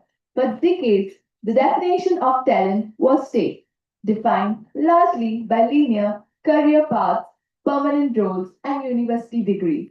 But today, the definition is being fundamentally rewritten. Our first panel brings us face to face with the transformation under the theme Talent Redefined, Skills, Gigs, and Generational Shift. This theme explores three transformative shifts currently reshaping our organization. First, the skills first mindset. Second, the gig economy that's rapidly reshaping workforce structures. Third, the benefits and challenges of a multi generational workforce. I would now like to introduce our first panelist who needs no introduction in the HR and fintech talent ecosystem. He is a HR leader over 20 years of diverse experience in building organizational culture that blends people, purpose, and performance. He had led India's first ever BTech in fintech program, AU School of Fintech, and developed future ready talent pipelines aligned with the digital India's vision. He is a visionary who believes in combining data, technology, and creativity to create next generation HR practices. Please put your hands together to welcome on the stage a visionary and winner of multiple national awards, including the India Tech Talent League Award, Chief Human Resources Officer Award, and HR Innovation Award, Mr. Sachin Kumar Sharma, sir. Our next panelist is a seasonal leader in the banking and finance services, currently serving as the Senior Vice President at Regional Head North and West India for the MSME Alliances business team at Yes Bank Limited.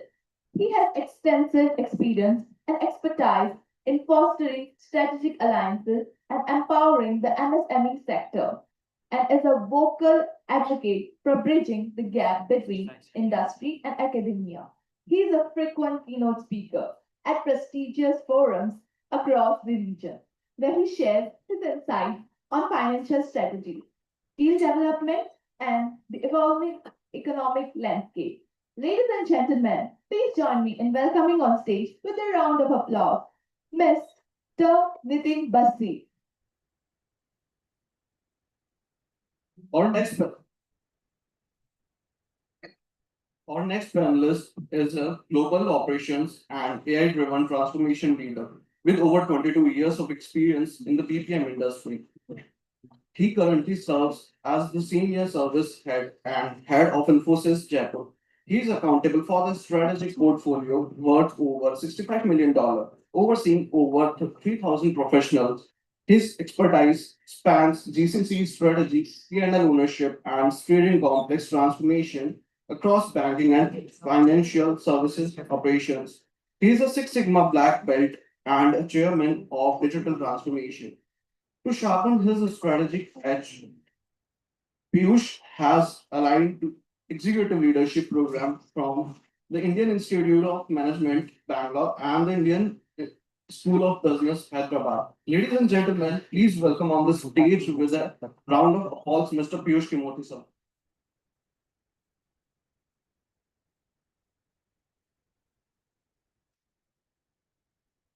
It's now time to introduce and welcome our moderator for panel one. She is an inspiring leader known for transforming organizations and developing leader, and is a PCC certified leadership and business coach and co-creator of Abundance and the driving force behind Finis, an entrepreneurial venture she launched to orchestrate strategic change across industries. With over 18 years of experience of deep prior to her consulting journey, her expertise lies in business transformation to human resources, specifically in engaging, assessing, and upskilling talent. A certified ICF PCC coach and an XLRI certified champion in leadership and change management. Her Her impressive portfolio includes collaboration with major brands such as Kotak Mahindra Bank, Honda, Wipro, and Tata. She is also the recipient of prestigious accolades, including the Chief Minister's Entrepreneurship Award and India's Most Titans Award of Excellence in Leadership and Innovation. Guided by her core philosophy of co creating abundance for all stakeholders, she joins us today to steer this panel discussion. Ladies and gentlemen, please put your hands together to welcome on stage the moderator of panel 1, Ms. Richa Mahindra.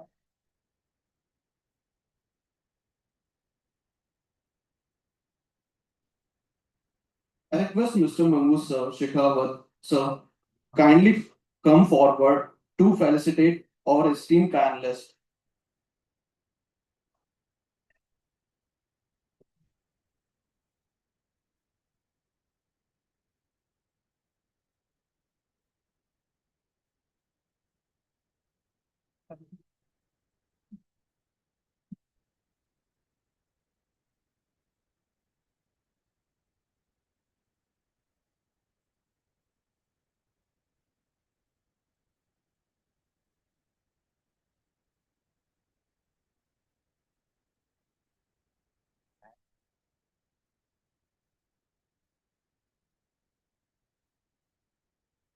Mr. Sachin Kumar Sharma, sir.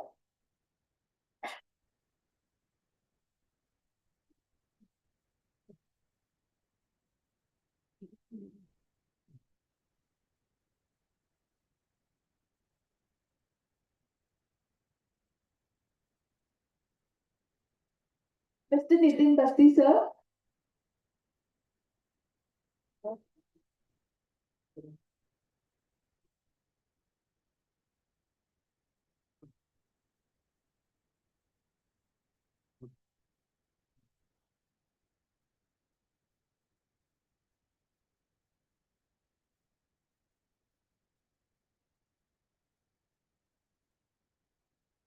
Mr. Piyush Kimoti, sir.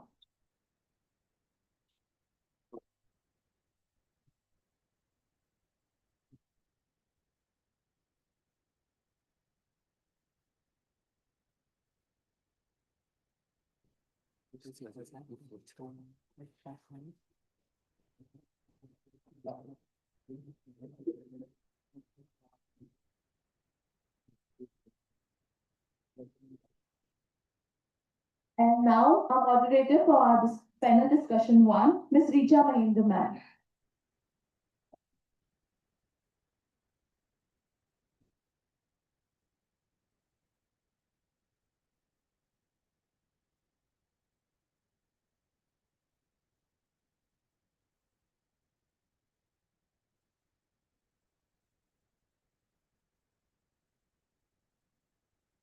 You, sir.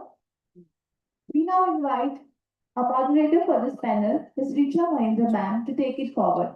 Over to you, ma'am. Thank you so much.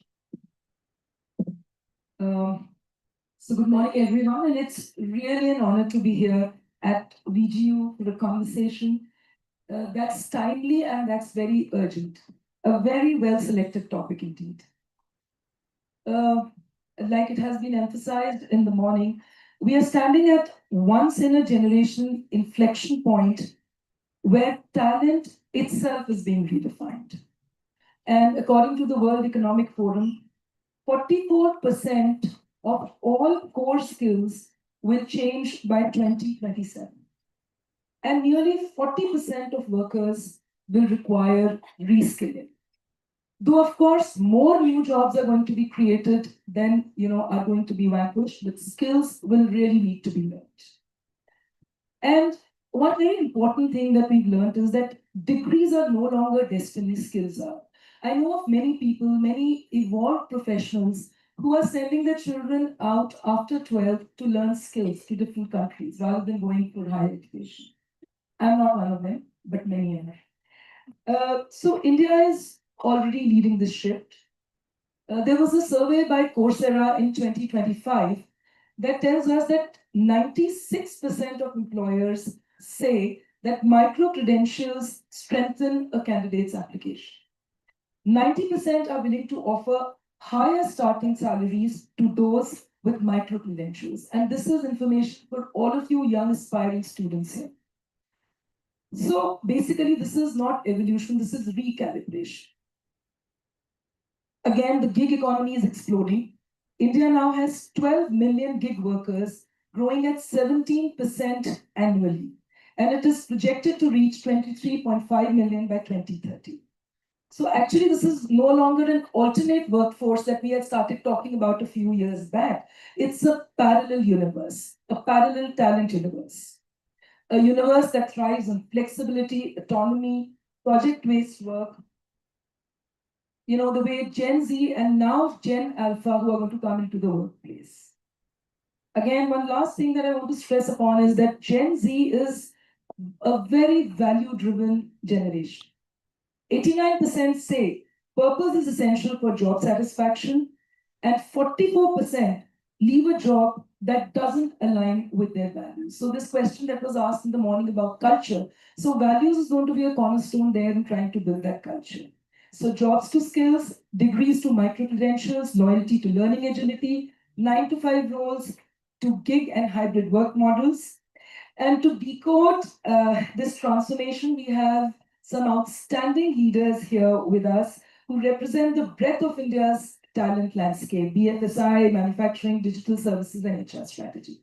So I'll start with you, Sachin. So Sachin is Senior Vice President and National Manager, HR at AU Bank. So Sachin, banks traditionally hire for stability and compliance. And with Gen Z seeking speed and autonomy, how is AU Bank redefining its hiring framework to balance compliance with freedom? Thank you, ma'am, and thank you, Vicky, for inviting me here for this session. Very apt question, especially. So first, let me say this, we are two bankers sitting here. Nitin from Yes Bank, I'm from AU Bank, and fortunately, we are colleagues in past. Both of us can talk about what banks are looking at. So your question towards Gen Z and how digital transformation is happening and how banks or the fintechs are looking at it. I would say we are running a small tech company within the bank. So I myself is a techie HR. I give you one quick background about me. I am a software engineer by my profession and HR by my heart. So I did my MBA in HR after my BTech. I decided to get into HR after my 4 years of tech journey. That is where Gen Z comes in picture, and you thought of doing a lot of experimental things and starting with career. Today we are in the era of fintech. Today we are in the era of digital. Everybody is talking about AI, what all Gen AI, adaptive AI, physical AI. In the morning itself, I was reading an article of my company, HCL Tech. When HCL Tech started one lab with NVIDIA and Santa Clara, US, for physical AI. But how we collaborate with Gen Z, because this is the generation who looks for everything quick. You have your pizza in 30 minutes delivery, you have a Swiggy or Zomato. So how these transformations are happening across the world is changing our mindset also, right? We want everything in quick things. Everything we need in just 30 minutes, in 10 minutes. We can't wait for our order. We keep tracking our order on Zomato and Swiggy. That is a trend. Right? And that is something which is not new. It's a phenomenon. You know, we have to, like we are talking about culture, we are talking about behavioral things. So you need to club few articles, few things together in order to bring the talent inside the organization and ensure your Gen Z is aligned with the core ethos and values of your organization. It's important. Gen Z is looking for everything quick. However, in my industry, because I now represent AU, and within AU also I represent technology vertical of the bank, it's compliance. We have governing bodies. We have our watchdogs. So RBI is sitting on our head. SEBI is watching us. Your stock exchange, your auditors, your large consulting organizations, everybody is looking at us. And being a banker, we are in a very responsible job. We are in a very, very serious business actually. If people rely on us, your money, your hard-earned money, your hard-earned money is lying in our account. Hence, the responsibility lies not just on senior citizens of the bankers, but new generation of the bank. How do we inculcate the culture of seriousness? How do we inculcate the culture of ownership and responsibility? It's very important for Gen Z, right? So this starts from our home because when our kids left home during evening hours, so your father and mother keep tracking your movements. बेटा please 8 बजे के बाद फिर से बाहर मत निकलना 10 बजे घर पे वापस आ जाना that is how we keep tracking of our kids and that is how we also keep tracking of our each and every transaction. Believe in me, being a techie guy, being a techie HR, we are watching you. Not just me as a banker, RBI, your fintechs are watching your each and every footprints. Where do you spend? How do you spend? What is your core psyche? What is your monthly outflow?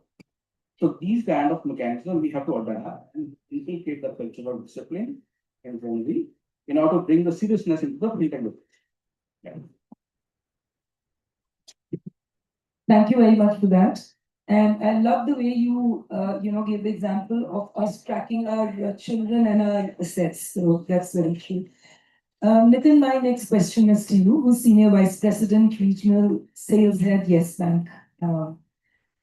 So when you are hiring, how do you assess learning agility in young sales hires? Their product knowledge is getting outdated, and as they say that only people who have learning agility and curiosity are going to be serious professionals. So how do you go about that? First of all, thanks to PQ to give me the opportunity to sit with a man. He's a mentor since last 2010. So it's my fortunate to sit with you. First of all, thanks. To give you the answer what say what you were asking, right? To just give you my example, I started my journey in 1998 from a small town named Ajmer.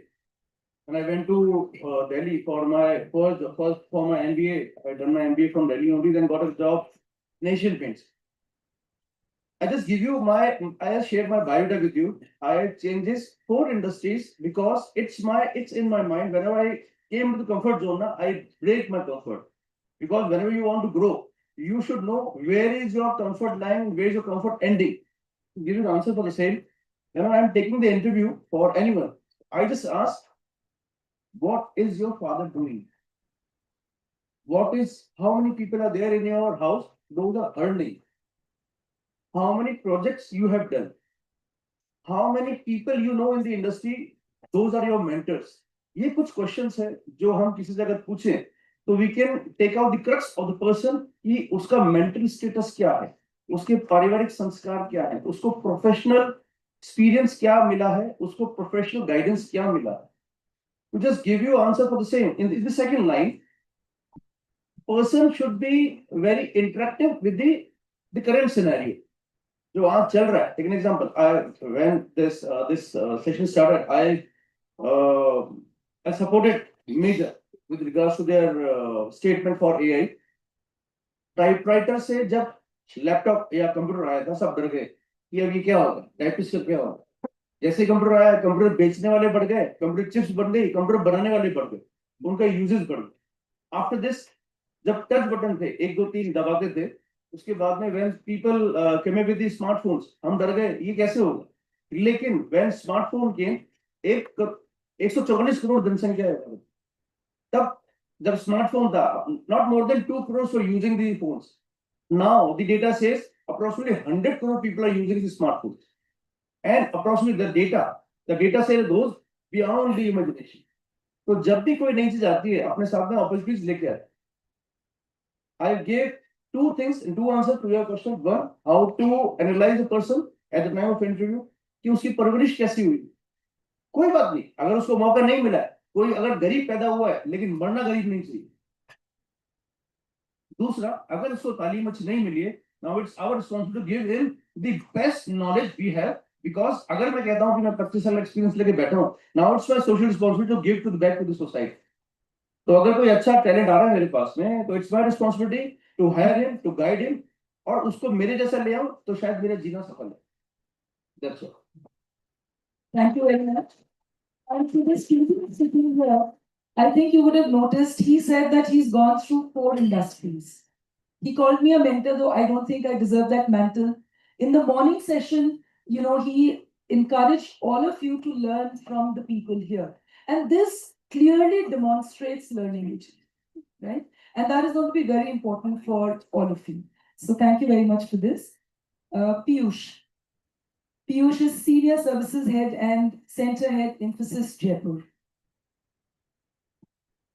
How is the organization? Infosys has young, global, and gig-ready talent. So how is the organization balancing full-time employees with gig tech workers, especially for niche digital skills?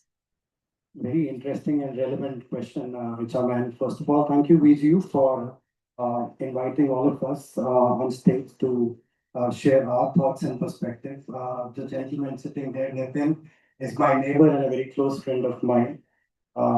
We stay on the other side of the world. If Jaipur, this is south, we stay in the north. Took us a little while to come here. Just before answering, I just wanted to continue with what Nitin said. Careers, like he's changed 4 industries. Erstwhile, long back, careers used to be like train. It used to be a simple train journey. You have a degree, you get an entry ticket, you sit there for 30 years, and you're done. But here, nowadays, with the Gen Zs, with the Gen Alpha, even for our generation for that matter, it is more of a metro ride. Right? You need to change lanes. You need to have that smart card. At times, you need to change the metro. Like he changed 4 times, changed the industry. At times, you got to do a Uber or a Ola to get to where you would want to be, which is all about micro credentials, all about adding the skills. Degree is one part of it, but skills matter most these days. Now, coming to your questions on how Infosys as an organization would balance between a core and a gig worker. See, core is here to stay. Any large organization would want to have and would always want to focus on a stable full-time workforce, which we call as core of who we are. Rationale, because they're more attached to our culture, they know our clients well, and they know how the systems run, how the compliance functions. So for majority of the business and organization like ours would continue to focus on the core. But having said that, flex is no longer an option, right? There are those niche skill set like AI, right? Like the smallest of the AI function, which today some of the full-time employee may not be comfortable doing. For that, yes, we need to definitely go in the market and hire. But as an organization, what we do, we create internal gig workers. Out of the full-time employees that we have internal department, multiple projects where an individual will be aligned to. So they would be performing a lot of those gig tasks, as I would call it, rather than their core functions. So for students, when you get into a large organization is when the foundation gets created. Full-time definitely is here to stay, which gives more of a stability. But as I said, within an organization, there will be a lot of gig that you all would need to perform. So for that, you all will have to up your game on the relevant skill. That would be imperative. Thanks. Thank you so much. That was such a relevant answer. And this reminds me of what I read many times, many years ago in Google. So what they would do is they would come out with some very interesting projects and they didn't hand it to people over a platter, but they would put it in different places. So you could find it in the parking lot, you could find it somewhere else. And that's how I think the genesis of Gig probably started there. So thank you so much. And now, Sachin, drawing back to what was discussed in the inaugural session, I would like to ask you that we are moving from jobs for life, like you said, the train example that you gave, to skills for now. And as we are sitting in BGU, how should universities and corporates collaborate differently so that students don't graduate with skills that are, outdated probably on day one of employment? Very rational. So I'll start with this. We are moving away from rule-based to a role-based hiring. So we are not looking for any rule-based hiring. So what does that mean when you say rule-based? So we are looking for example, we are looking for Oracle DBA, somebody who's going to work with me on my payment gateways, let's say the database handling. So it's a rule that for this particular piece, we need Oracle DBAs only, and those are having experience in the fintech industry or coming from a large tech organization. So what we are saying from role to role is a bit different actually. He's not going to work on just one platform. I'm sure all of us use payments, right? We all use Paytm, we all use PhonePe, we all use MobiKwik in our phone devices, right? But having said that, we don't know what is the rationale behind those applications. How does these applications work, right? Probably we just understand there's a connectivity between my account and PhonePe account, right? What all APIs are running behind this particular application, right? So we changed this ecosystem 3 years back. We started the concept of a school of fintech. When we say we are not going to hire Oracle DBAs from the market. We are not going to hire UPI payment experts in the market. We are not going to hire debit card, credit card experts in the market, right? We will train and groom inside the organization. Number one, we will collaborate with few universities. Those are NAC A+, like I just got to know that VG is also NAC A1 now. From these universities, we'll set up a small labs within these universities.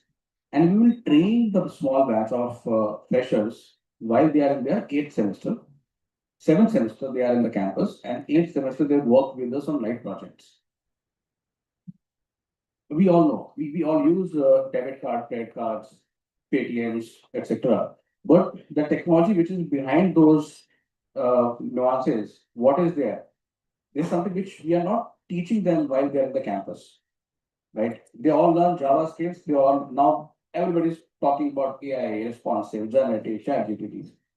But how does these technologies going to help me out and transform my ecosystem completely? That's very important to understand, right? So they are getting trained on a few basic skills in their college. So we started launching this program 3 years back, and 7th semester they are in the campus learning on the skills platforms, which we are sharing with large universities and getting them trained while they're in the 7th semester. And 8th semester, they have to work with us on live projects. Their responsibility is to learn everything out, in and out, for those 6 months. Based on their performance, we absorb them. So that is one. Second, as per the Business World Report of 2025 only, February report says, fintech industry is just 18% of the market share as of now. Which means, whatever you talk about, your AI, generative AI, or you take anything, fintech is still not there. 80% of the market share is still not captured by technology workflows. You heard of CRAD, you heard of any UPI app, any lending app. Or for example, I'll give you a very classic example. If you are visiting any hospital, you have to make payment in the hospital through your UPI, through your credit card or debit card. So that banker is there in the hospital. He is not a physical banker in the hospital, he's a digital banker in the hospital, right? He's a digital banker lying in your pocket. I stopped using my wallet. I don't carry my wallet anymore. I have only my phones. All my digital identity is in my phone, all my bank accounts, my credit card, my debit card, even though my UPI debit card or credit card is no more a physical debit card, credit card. It's a UPI credit card, which I am carrying right now, right? So I, as a banker, is always there. Wherever you move, in hospital, in your hotels, in your cinemas, in your schools, you have to make payments. What do you use? Your payment gateways, your payment systems, right? So we are teaching those skills while the student is in 7th semester or 8th semester at university and creating the workforce for the future. So that is how we adopted a new system to train fintech experts in the universities. This is very inspiring, and many years back, Ultratech has started doing that, going to colleges and making engineers job ready.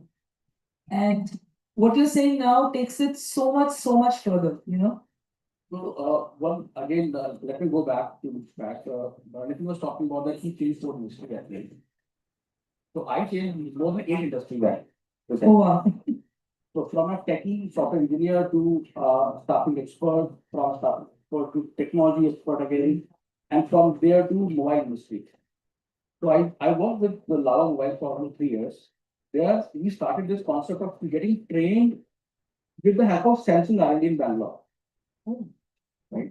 So we as an industry also collaborated with top tier 1 companies to learn the best practices out of it. So Lava started the manufacturing unit in Noida first, and then now we are starting the unit in Greater Noida. But how do we attract, retain, and train talent? That is very important for all of us to understand. So we learn from experts. I personally visited Samsung R&D for 3 months, continued 3 months to understand the dynamics around it. How they groom their talent inside the organization, from where they have and train talent. What is the ecosystem lying in your hand devices? So for us, we are using one phone, but this phone has 4 sides to it. You have mechanical design, you have software design, you have industrial design, right? So every design is required in your phone.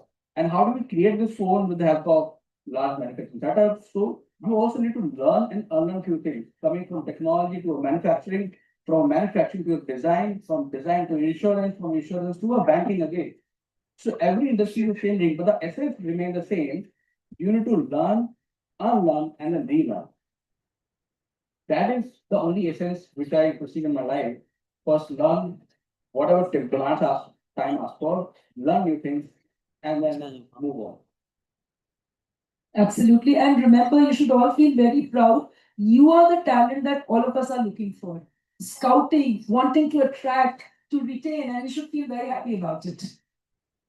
So again, drawing from the morning session, Nitin, like they said, that AI is becoming a co-worker, not a tool, right? Other than the emotional aspect, though I still feel when you type into something as simplistic as Chat GPT, it answers you just the way you want it to answer you. You know, so probably you are asking the same question, it will handle you differently and handle me differently.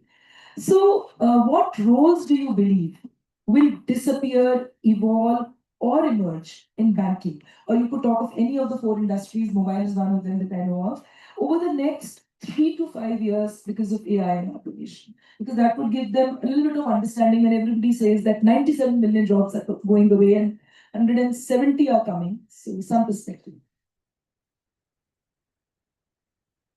Actually, yes, right. The question is how many jobs and how many roles will create? I have a different aspect. Nothing will go. It's my personal observation, my personal aspect. Nothing will go away because I believe into thinking out of the box. I believe into new opportunities. I believe into dynamics, new horizons. Take an example of my own personal life. I started my career from Asian Paints. Then I went to Airtel, worked with Airtel for 10 years for the corporate licensing, corporate high design tools. People sitting here in VGU, whatever the data you guys are using, your high speed lease line, data line given by me when I was in Airtel. I shifted from Airtel to Reliance Jio, worked with Jio for close to 7 years and handled their all initial verticals because I was into sales. They gave me a role of infra development. It's a new thing for me. चाहता तो छोड़ के जा सकते थे, but I've taken the challenge. Even initial 6 months, what I was doing, I was standing on the roadside and supervising the tower installation. It was not my core job. चाहता तो मैं छोड़ सकता था, but all credit goes to my mentors, my well-wishers, जिनसे मैंने discuss किया कि what should we do now? So everybody said, it's a new thing. Learn it. You are a sales guy. You are learning a technical thing. You are learning fiber. How to deploy a fiber. How to deploy antenna on the tower. I learned it. I worked there for close to 2 years in the same field in infra development room. Then the thinking. We are into the revolution. We launched free SIMs. मैं अपना example खुद देता हूँ. When I was in Airtel, I was moving from Airtel to Reliance Jio. Me and my son was driving by car. तो मेरा बेटा मुझसे पूछता है पापा ये एयरटेल का जो बोर्ड है हर कोई जानता है मेरे पापा को हर कोई बोलते हैं एयरटेल में काम करते हैं आप ये कौन सी नई कंपनी में जा रहे हैं जियो कोई जानता भी नहीं I told my son then and there only will talk after 2 years 2 साल बाद वो समय आया मेरे बेटे ने अपने स्कूल के लोगों को मेरे घर बुलाया कि मेरे पापा से सिम ले लें So believe in yourself. Number one, try to learn D plus one. जो भी आपने बताया, whatever you are learning, आपने पहले जो सीखा, अभी क्या चल रहा है, doesn't matter. आपको क्या सीखना है? What is your vision mission? What is your organization vision mission? What is your age? One more thing I would like to just tell you guys here at VGU. You guys are lucky that you are here in Jaipur. Take an example. You guys would be from Bikaner or Jaipur, Jodhpur, Bikaner, या कोई nearby area. You are lucky. My humble request to all of you to please go to the market, talk to the industries, professionals, ask for the projects. Because people like me always talk about the project which you have taken in your academic session. Because it gives you a boost. Take an example. There are few people in my team, those are directly coming from the universities, but they don't have an experience. लेकिन मैंने उनमें zeal देखा और because I am into this seminars or in this all over mentorship, I started my Yes Bank still in 21. At that one time, I joined there as a senior student for sales and marketing for the loan disbursement. Yes Bank on that time was in some other dilemma. I talked to my business head and I told him, give me some other opportunity. I will do something new because ये जो sales and marketing चलता आ रहा है, मैं कुछ नया करना चाहता हूँ. He asked, क्या करोगे? वही हर जगह ऐसा ही होता है. Then I told him, just give me a new vertical. I wanted to start a new vertical with the name of strategic alliances. To just give you a brief idea of what I've handled for 3 years. I was handling the entire North and West India with regards to the strategic alliances. My core job is to do the alliances with ASSOCHAM, CII, NSIC, FICCI, FIO, all the national level associations. We were doing the association with them. We are doing the MOU with them. जैसा भी आपने MOU होते हुए देखा. Whenever they are doing their AGM and GBM, we go there, we do the licensing, we do the network system, networking there, and we identify the target audience for our bank. There are few people who are asking for the business loan. There are few people asking for the machinery loan. Few are asking for the working capital. So it's my duty in those 3 years to educate the industries which loan you actually require. Take an example. If a person is looking for a machinery loan, but there are few bankers, there are few salesmen in the market, जिनका काम है personal loan बेचना, वो working capital वाले को personal loan दिया. Personal मिलता है 18% पे, वर्किंग कैपिटल मिलता है 9%. So I have taken the responsibility. I built my team. There were close to 22 AVP level of people those were reporting to me, and we are handling the entire West and North.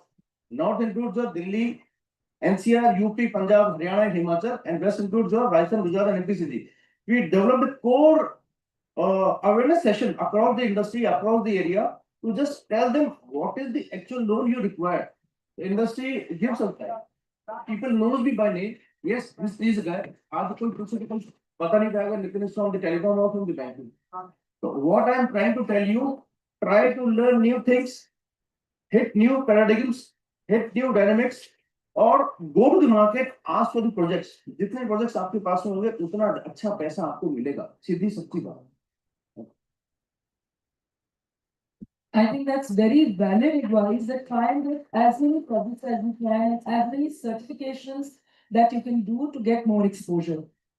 So Piyush, back to you, and Infosys is known for some of its best practices. So, Gen Z values well-being, mental safety, autonomy, even over and above salary. So, I'm curious to know that how are you redesigning leadership behaviors within the organization so that managers become talent developers for this generation that's coming? Yeah, and that's very relevant question for all the students, because you're the ones part of this Gen Z and Gen Alpha.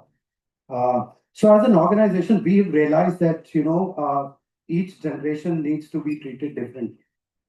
Right?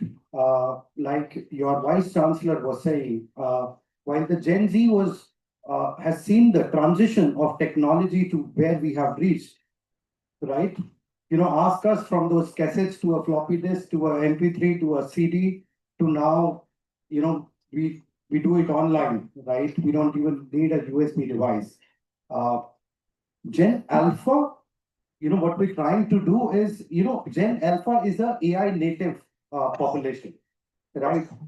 For them, this tech was always there. For them, a chat GPT existed, right? A Gen Alpha or the latest generation would also not have much of tolerance for any complexity without a purpose.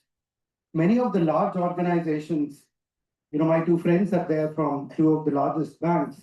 We get into bureaucracy at times, knowing the scale that we are operating.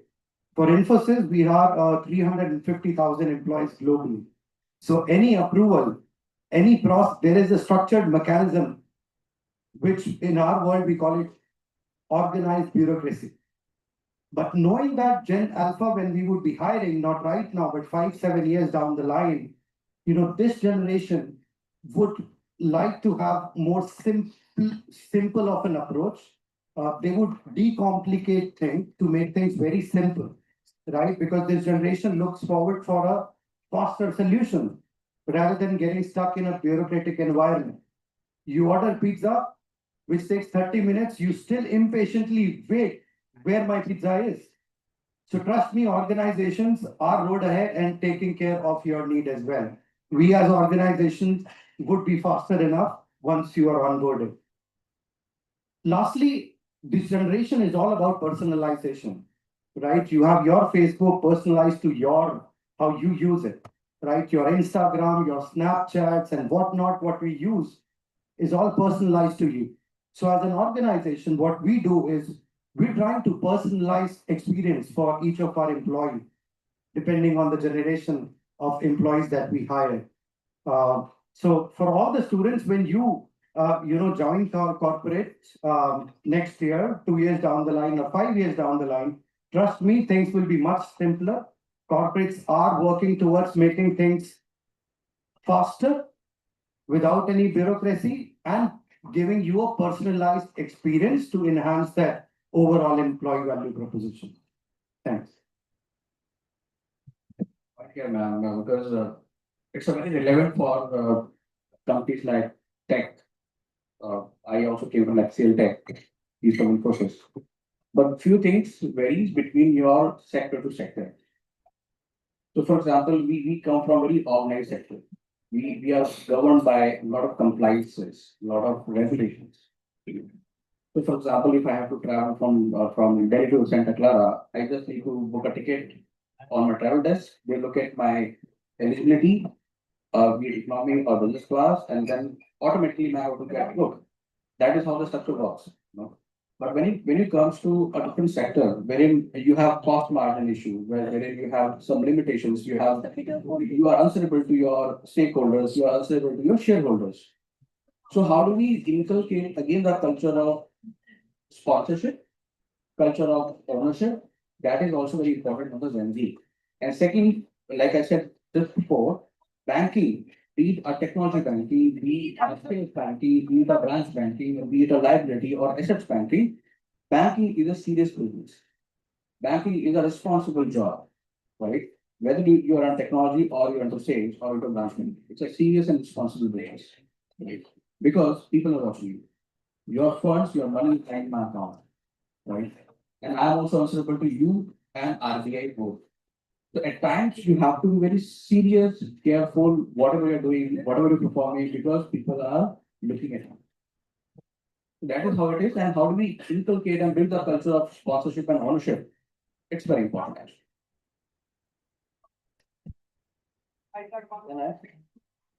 I just would like to add one more important point with regards to this. There are two important things. Choose your circle wisely. I'm repeating, choose your circle wisely, because whatever the circle said, you guys have your own Facebook, personalized Facebook, your Insta, your LinkedIn. People, HR people, those are going to recruit you. They will not go to your place and ask about who is Nitin, what he is doing. They will go to your social websites. They are checking to whom you are talking to whom you are following. आप किस तरह content देखते हैं, किस तरह के लोगों को फॉलो करते हैं, लॉरेंस को फॉलो कर रहे हैं या मुकेश अंबानी को फॉलो कर। नंबर वन, जितना आपका लिंक्डइन सॉलिड होगा उतना आपका नेटवर्क सॉलिड होगा, and your network is your network. Yeah, so Piyush, sometimes I fret when I see the kids of this generation, and you kind of validated that behavior, that unless there's something very important, they will follow the path of least resistance. And what you talked about banking being a very serious business. So just a few comments because we're coming to the end of the session to both of you bankers. They have validated gig within their core workforce, like Piyush said. And the gig model is also entered BFSI. And you also substantiated that it's very serious business. So collection, sales, field verification is coming in. So do you see gig becoming a scalable model in banking, or will regulation curb it? So, ma'am, gig is already there in our banking the business. So we use our gig workers, most likely maybe Nitin can answer in detail, as a frontline sales worker. We have our account opening, be it your CASA, current account, saving account, our credit card sales, our loan sales, could be any kind of a loan. These all are our frontline workers. But on top of it, because we were talking about micro learnings, we are talking about education, we are talking about degree, as a matter of fact. So RBI definitely has certain rules and roles where they need qualified people actually to do that job. For gig workers, which is already successful model in BFSI completely, I talk about here, because if you look at any insurance sector, they have a lot of frontline sales agents. They sell insurance policies, credit card, your loan accounts, everything. This model is app. However, RBI has certain roles to it. Those roles require at least a basic degree as a norm. So compliances we have to follow. But same time, RBI is not going to curb completely for this, because frontline workers you can't hire at a remote location. I need somebody working in a least or last location of Rajasthan. I can't find IIT and NIT there actually. So my dependency is by default to hire a local talent there in that territory who is known to that territory, who is known to that local language, who is known to the local culture of that territory. So gig model is definitely going to be there. However, like I just said before, roles and rules are going to be changed, but that again depends on the roles, which role you are getting hired in the bank. Into the addition of this, if you talk about this gig model, we are from banking and we have some compliances and we are bound to work in the specific compliances. Yes, people should be diversified. Person should know how to sell, how to procure, how to absorb, how to take care of the new acquisition part, because new acquisition is the most important part, because I work in the telecom also. When I was in telecom, एक SIM हुआ करता था mobile में. Now when Jio launched, every mobile has two SIMs. अब इसके बाद में क्या? People should be. That's why the salesperson should be knowing about the HR also. He should be knowing about the data, technical, finance, as well as the infra also. Yes, but if in terms of the banking, we are bound to work in the compliances. So I'm not supporting this. But yes, people should be diversified into the with regards to the experience there. Yes. One last question to all three of you, and just any particular micro credential that you feel this audience should go for that would really help them. Any one or two, and all three of you could tell us. I can talk about only from a technology standpoint because I'm a techie HR, and probably Nitin can talk about from sales perspective, or Piyush can talk about from his journey of the process. In fintech, we are looking for a lot of things. We started working with Fox Pro in '99. I'm not sure how many of you know Fox Pro and MS Access as a database, right? And then migrated from Fox Pro to SQL to Oracle, now Oracle to Postgre, and now we have huge data, right? From standalone machine to a LAN to WAN, now cloud. So see the generation, how the generation is changing completely, and the ecosystem is building across the global universe, right? So for me, because we do have a lot of tech graduates and few handful MBA grads, for me we launched a couple of programs in collaboration with universities. But I still urge you to learn new age technologies, which is required in our ecosystem, precisely from the cloud space to AI. How do we adapt to AI, and how AI is going to help us out to design the ecosystem which is required for our mass population, right? Because as of today, also my team is working a lot of data, which is on Excel sheets. How do we track the movements of each and each customer of ours, with current account or saving accounts, and what kind of proposition I should sell it to him? You should have a credit card, AU Bank credit card, because you spend on your yes Bank credit card. I'll offer you Swiggy specialist credit card. So we understand your lifestyle. How do we encourage our people to adapt to new skills, to new age certifications? Those are required in this point of time. To be a techie, and especially in a fintech world, I just said 80% market growth is still there. How do we learn new skills, especially in the payments? Everything is linked to your technology stacks. My only humble submission is because database is not going to be anywhere. Data warehouse is not going to be everywhere because we need a lot of data. We need a lot of databases. We need architectures. We need cloud. How do you learn and build skills on your resume? Like Nitin said, your LinkedIn profile should talk about who you are, what you have done in last 4 years of education, what all certifications you gained, right? So it's up to you to design your portfolio. And last thing, elevate your pitch. It's very important. Yeah, elevate your pitch. Thank you. I just wanted to give you 2 words: practical intelligence. People are talking about the artificial intelligence. I'm talking about practical intelligence. To just brief, what does it mean by practical intelligence? Take an example. You are ready material for the new corporate. You should learn your tech. You should learn your dynamics wherever you are, your geography, your industries, wherever you are sitting here. Take an example. You're sitting here in Rajasthan. You must be knowing about the handicrafts. You must be knowing about the minerals which we have here in Rajasthan. This is all about the practical intelligence. Your LinkedIn, to whom, whenever you are meeting someone, please click a picture and post on your LinkedIn. आप जब आज take an example, there are people those are here for the 4 साल आपको यहाँ पर है, हर साल ऐसे प्रोग्राम होते हैं, हर साल कोई ना कोई आएगा. Take a picture along with this guy and post on the LinkedIn.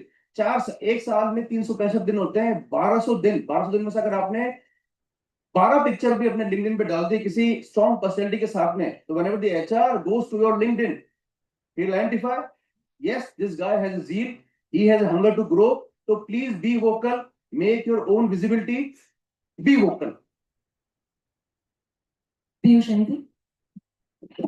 I will probably, keep it very short. While Nathan said 2 words, I will keep it to 1 word. One skill you all should have and should always have with you till your last breath is learnability. Absolutely. Your ability to learn. Skills will continue to change. We as economies, as industry will continue to evolve. But something which no one can take it away from you is learning. So continue to learn. Thanks. Absolutely. So, I'll quickly summarize a couple of things that they said. Skills is the new currency. Competencies like learning agility, flexibility, curiosity, leadership, they are timeless. Like you said, these competencies will be timeless, skills will keep changing. Workforce is no longer linear, it is liquid.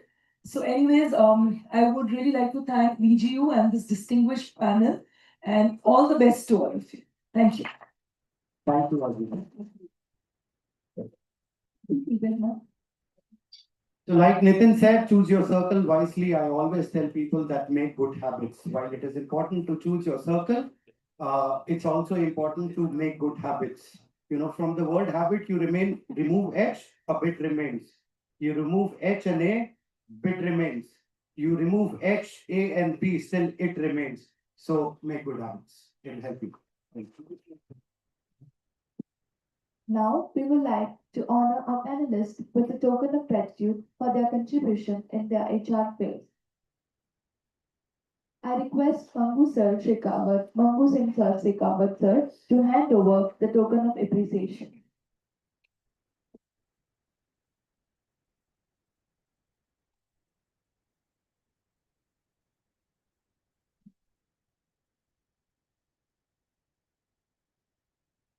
Mr. Sachin Kumar Sharma Sir.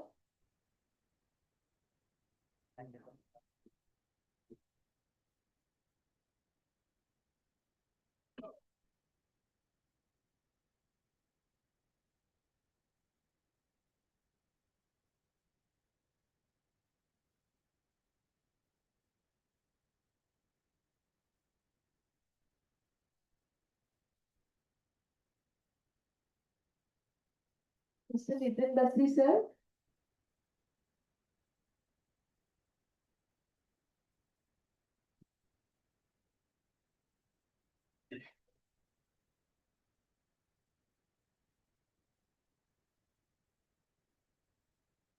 Mr. Piyush Kimoti, sir.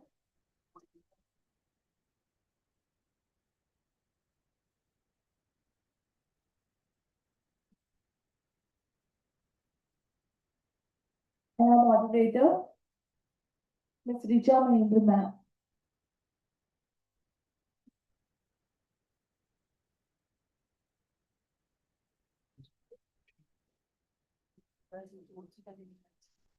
Thank you, sir. What an incredible exchange of ideas. We have truly revealed the layers of the modern workforce today. From the necessity of skill first, hiring the hiring to the agility required for the gig economy. Absolutely. It is clear that the future belongs to those who can adapt, unlearn, and relearn across generations. A huge thank you to all our panelists for sharing their insights, and our moderator, Ms. Richa Mahindra, for moderating the panel discussion. Thank you, sir. Thank you, ma'am.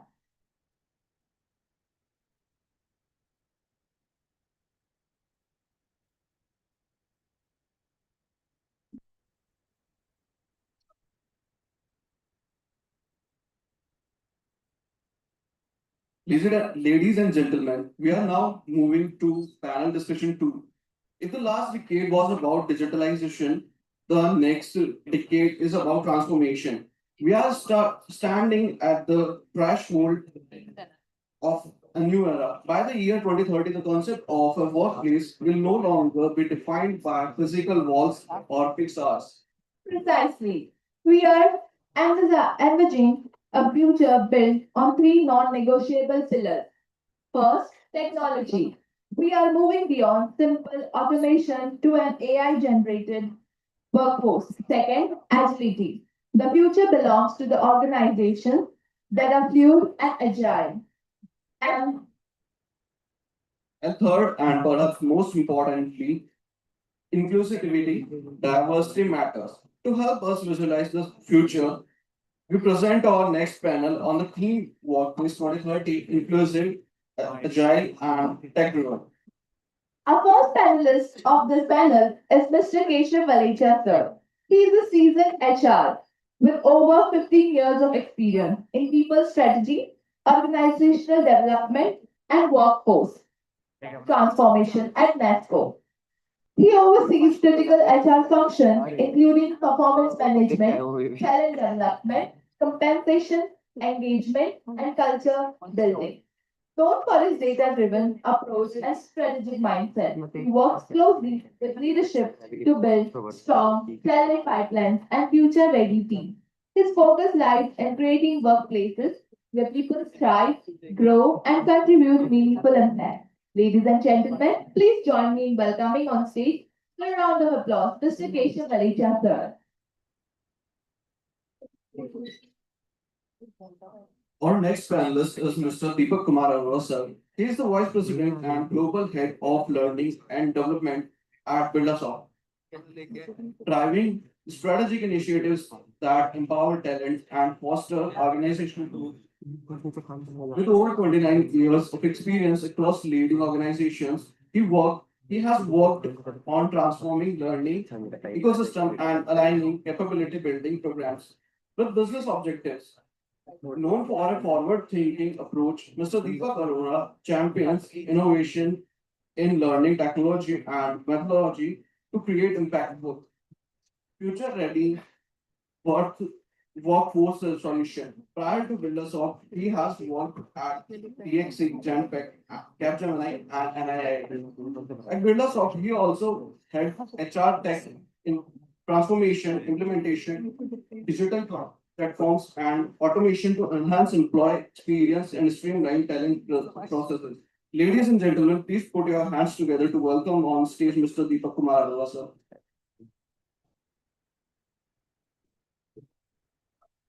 With 14 years of diverse experience, our Our next panelist is Ms. Aditi Bansal, a HR lead at Business Standard.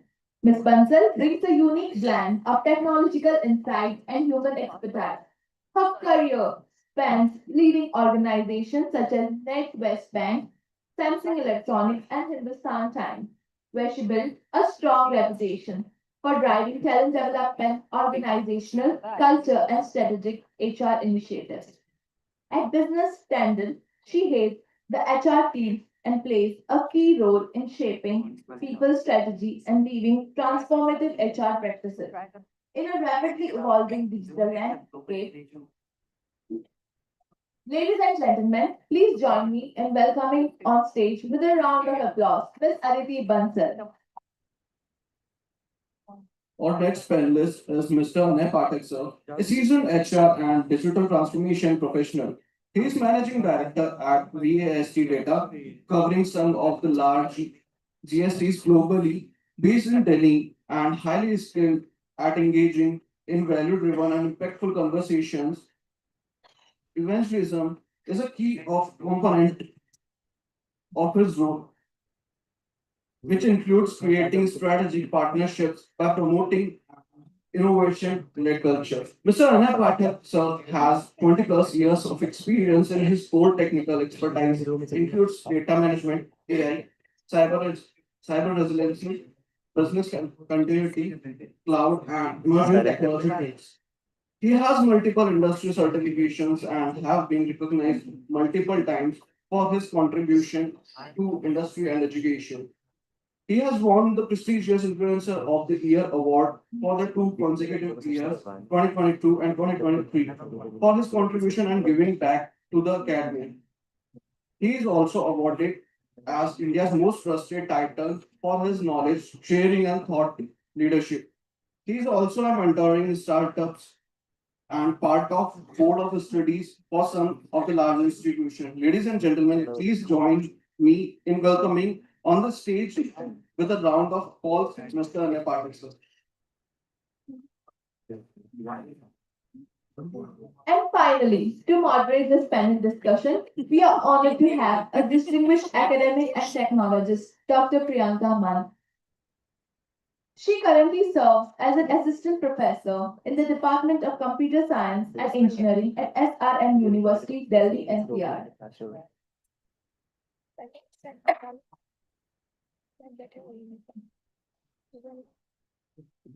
Please, she is the perfect person to bridge the gap between complex technology and human resources today. Ladies and gentlemen, please put your hands together for Dr. Priyanka Man ma'am.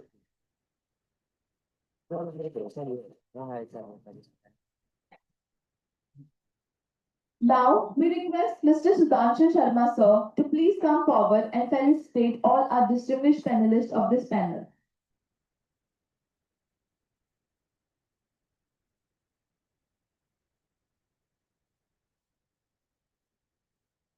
Mr. Keshav Valecha sir.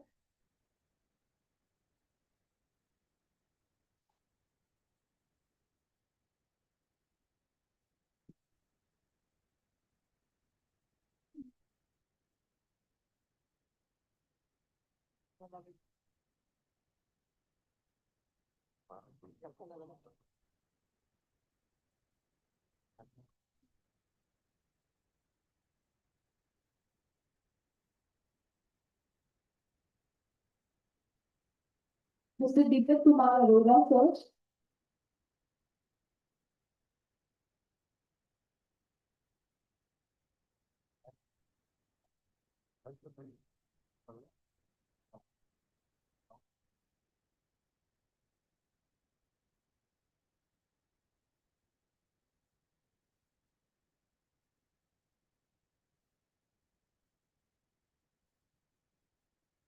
Ms. Aditi Bansal ma'am.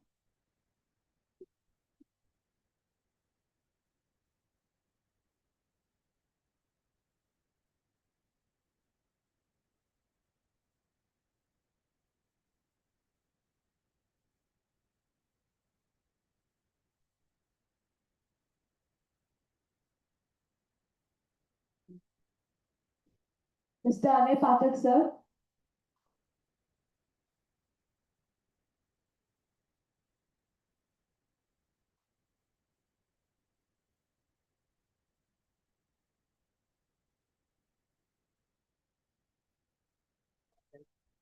Dr.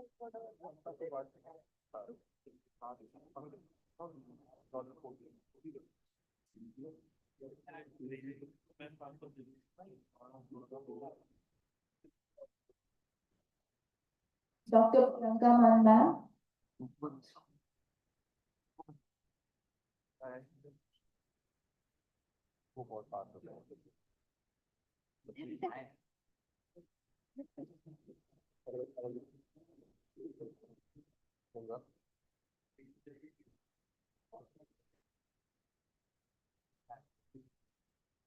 Your presence enriches this event and inspires every HR professional here today. I now invite for this panel moderator, Dr. Priyanka Man, ma'am, to take it forward. Over to you, ma'am. Thank you. Thank you so much. I'm very delighted to be here at this year's HR Conclave. There was little confusion with my introduction. So let me introduce myself. I'm Dr. Priyanka Man, and I'm a healthcare professional for over 15 years of experience, and I take care of hospital operations and clinical management. Currently, I'm serving as Head of Medical Administration at Eternal Hospital. It's a multi-speciality JCI accredited hospital. And I oversee strategic planning, quality management, clinical management, and patient-centric services. My academic journey includes a PhD in mental health, and I have worked across public and private sectors.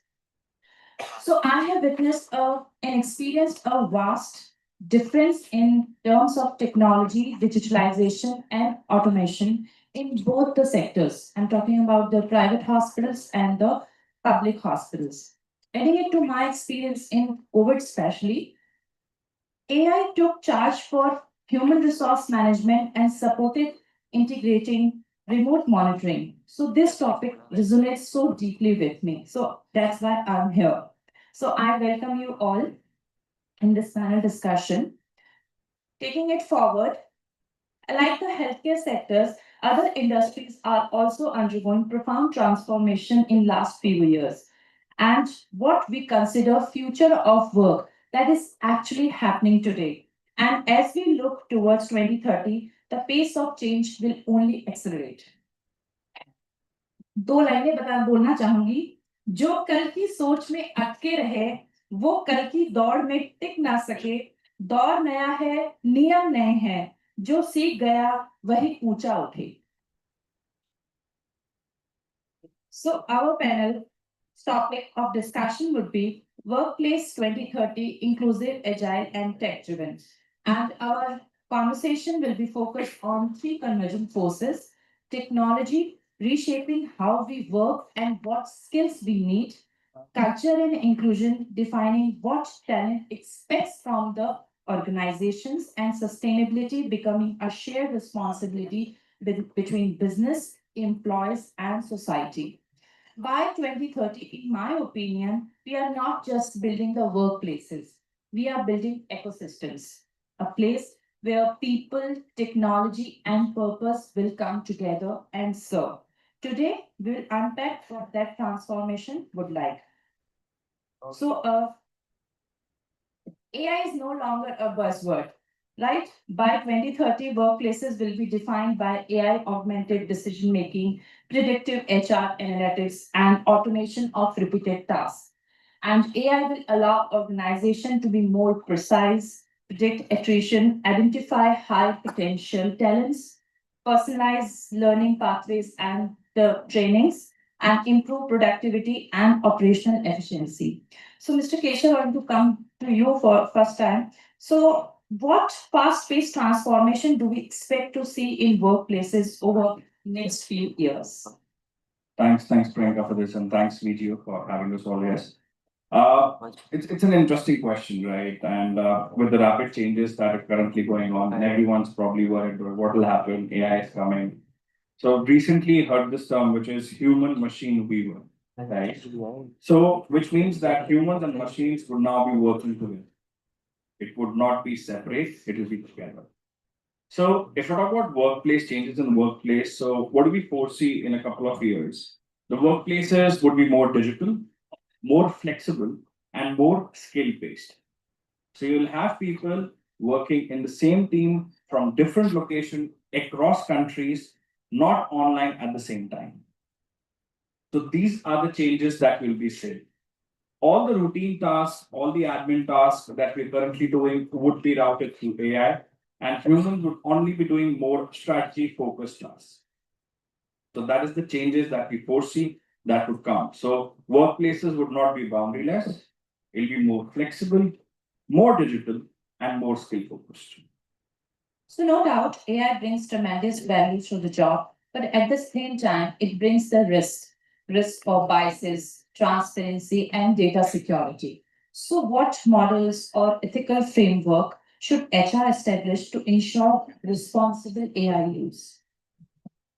So a responsible AI is a very broad term, right? And to classify it in sense of for HR or for any other different function, I think it would be wrong, right? Because as an organization or any workplace, they would need to have set responsible AI guidelines across.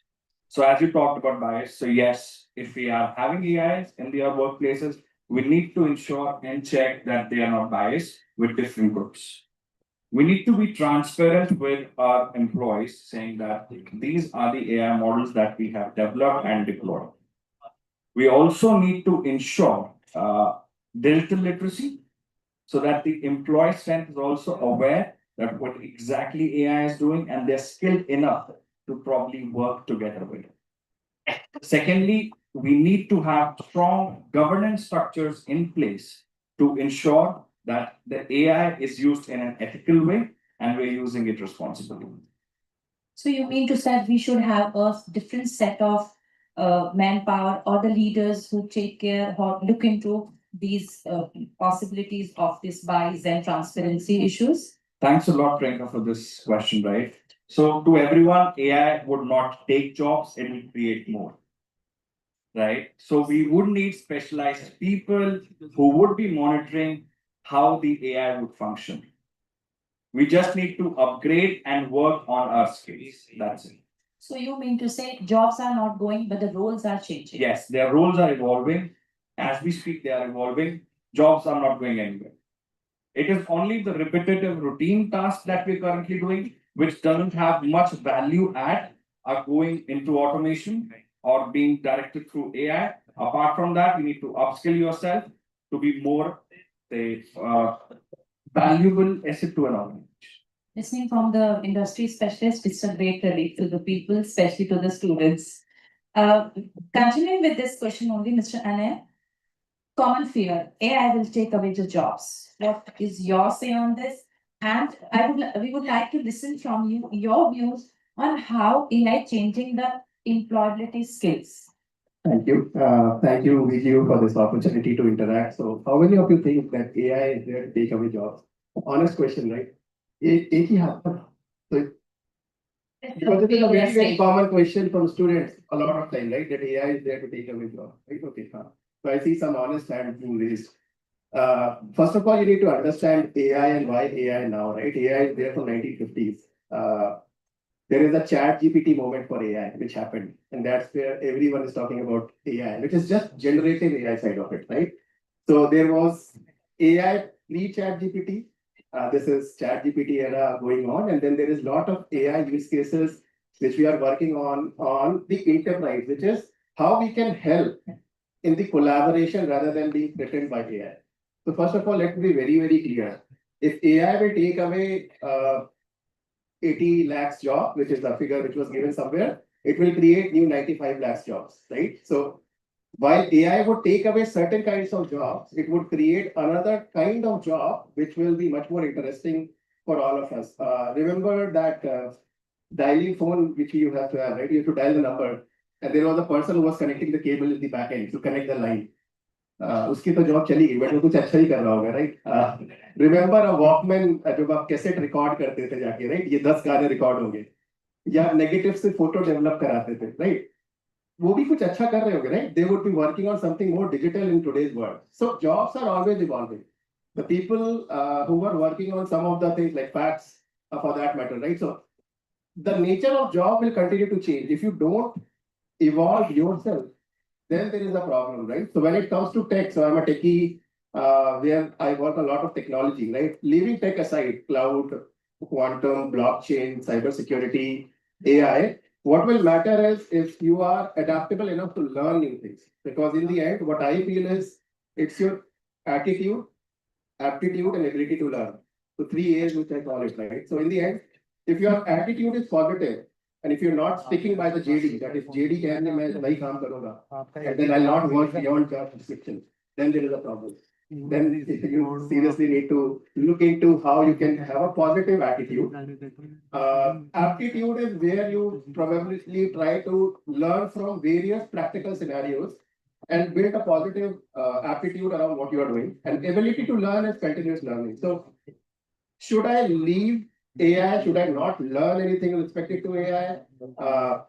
That means you're missing the train. You still have to board the train. But when you board the train, you will see that the job description which was there now, 2030, there is a number which says 65% of jobs which will be there in 2030, the JD is still not there. Which means you will be as new as someone else, right?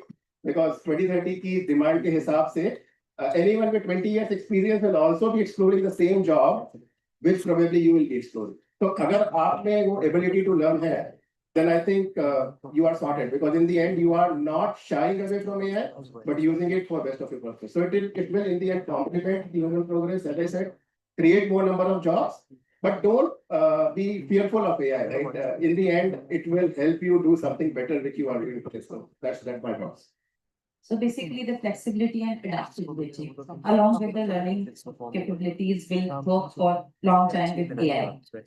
Deepak sir, I have a question for you. What are your views on the importance of HR data in context to analytics and its subsequent outcomes? So I'll just take a step back before this. Yeah.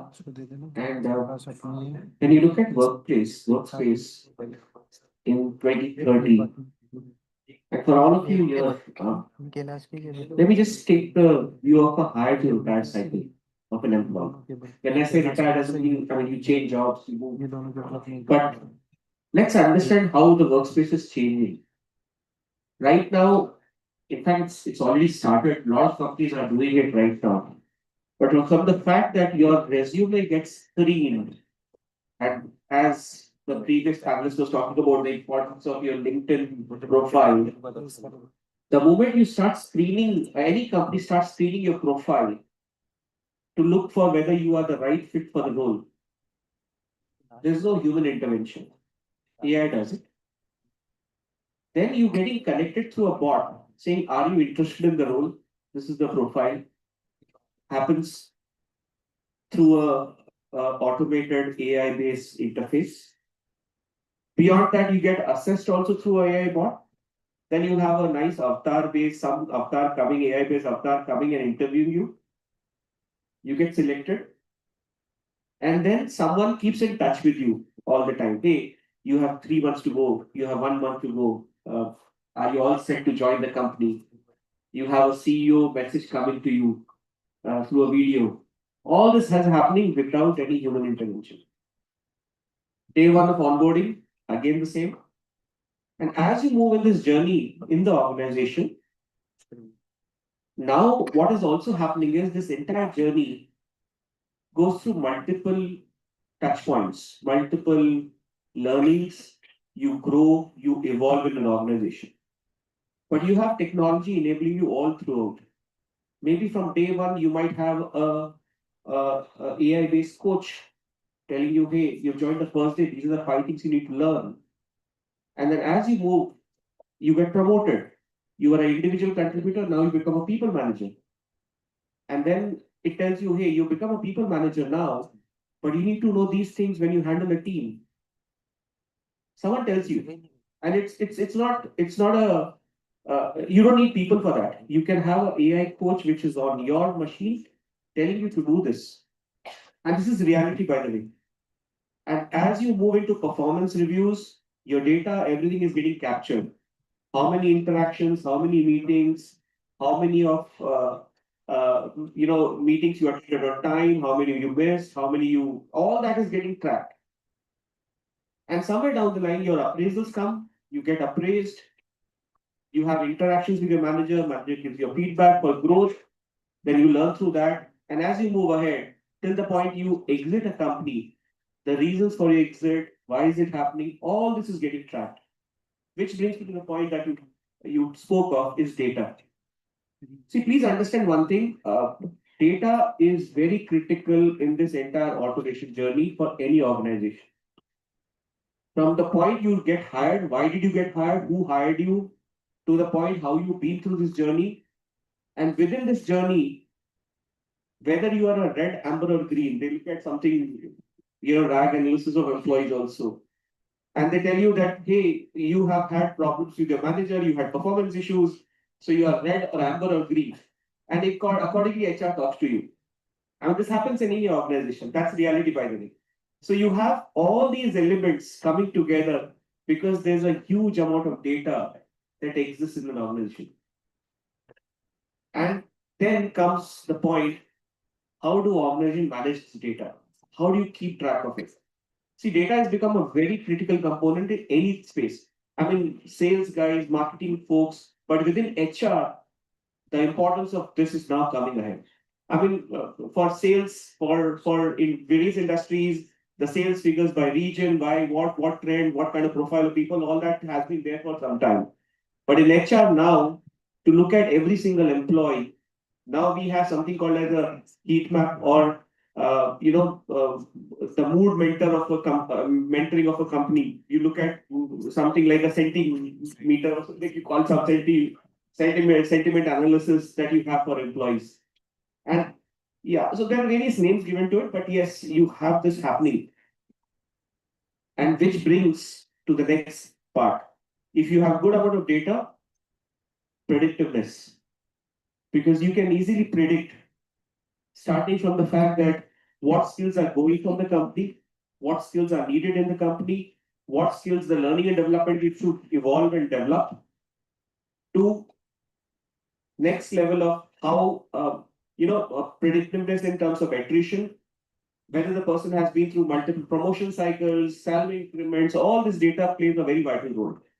So there's a certain amount of, from a very humans, from a very, initially without data, you had these humans who had to look at having conversations and doing it.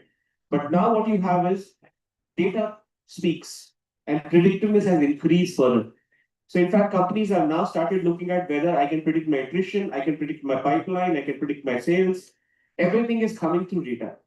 And that's one reason why a lot of us, please understand, there are two layers that you'll come across in any organization.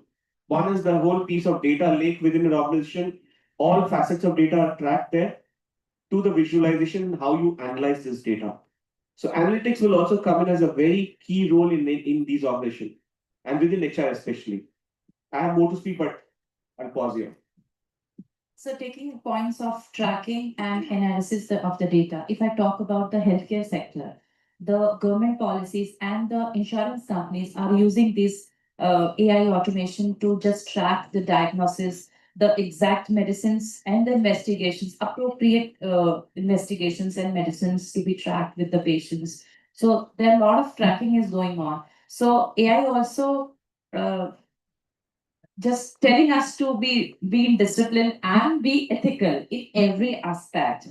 So coming to you, Aditi, what is the biggest challenge in integrating AI in HR and how to open it?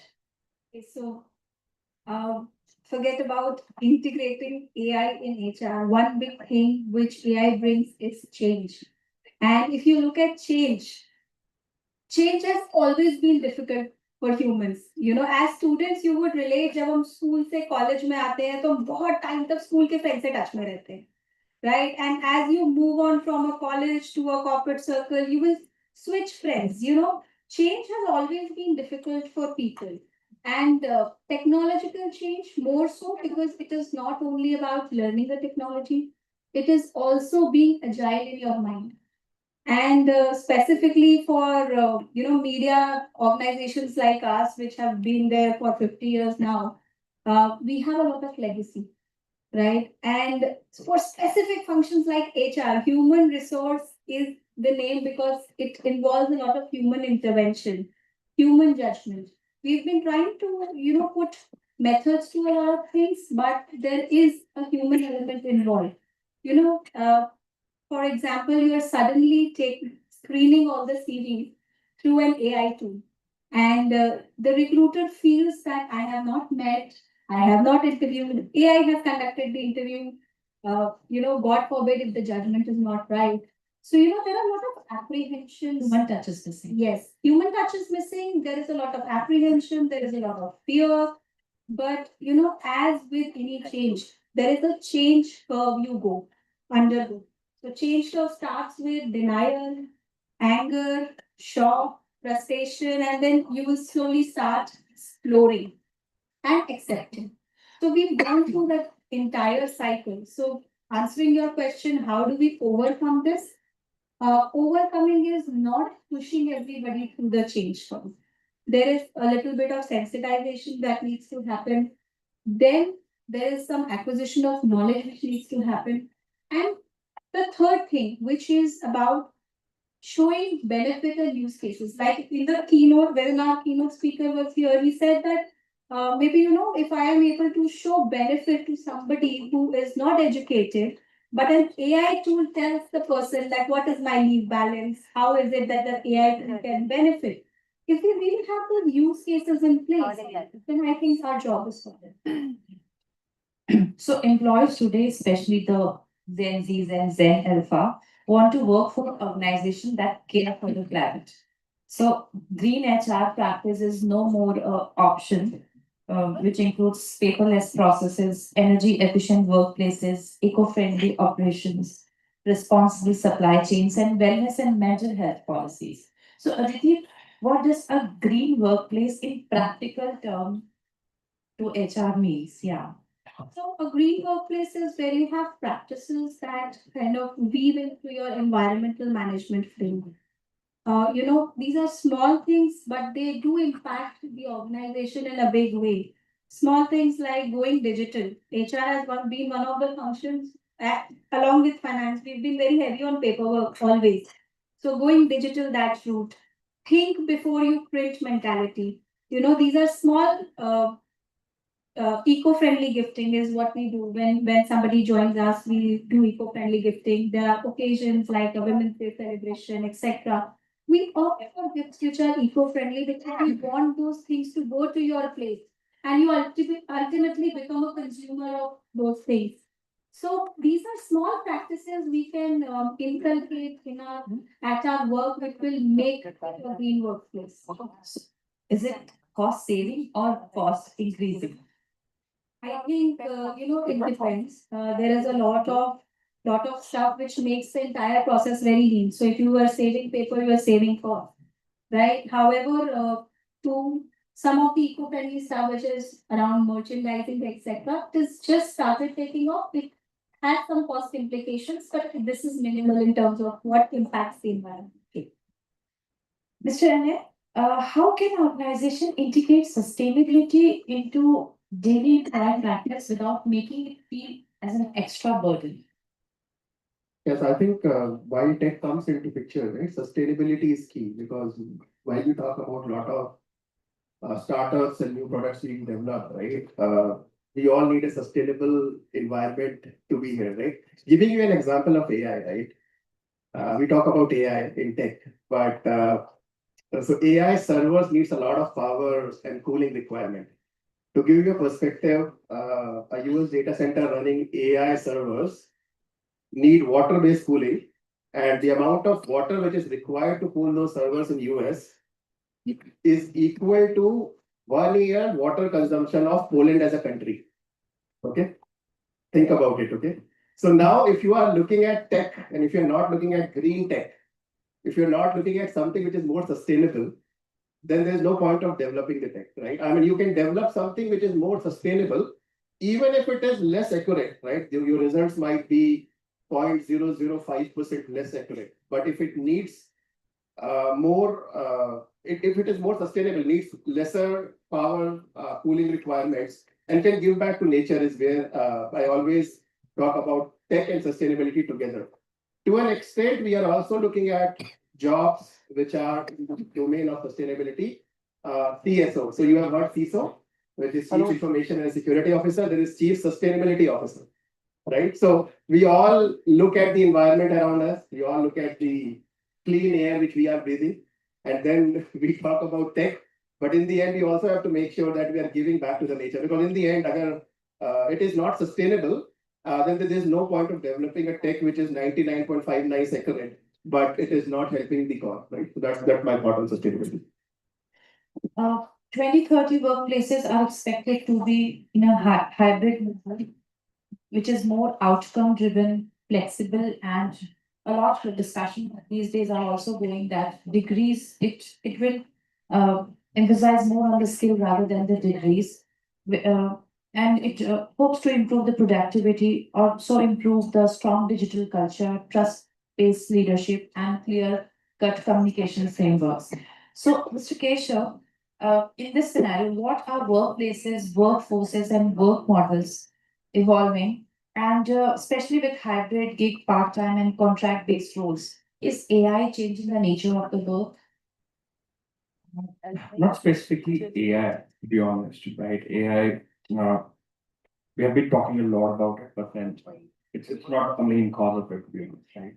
So, in terms of workplaces, as I mentioned earlier, workplaces are transferring like as we speak, right? So, we are having more hybrid, we're having more flexibility, and the best part is that we can have anyone work from anywhere. So it's easier for us as a workforce to go ahead and capture a good skilled talent from the ability of those cities, which has really started creating that. So, I mean, we were just working on, I'll just share an example. We were just working on one of the hiring.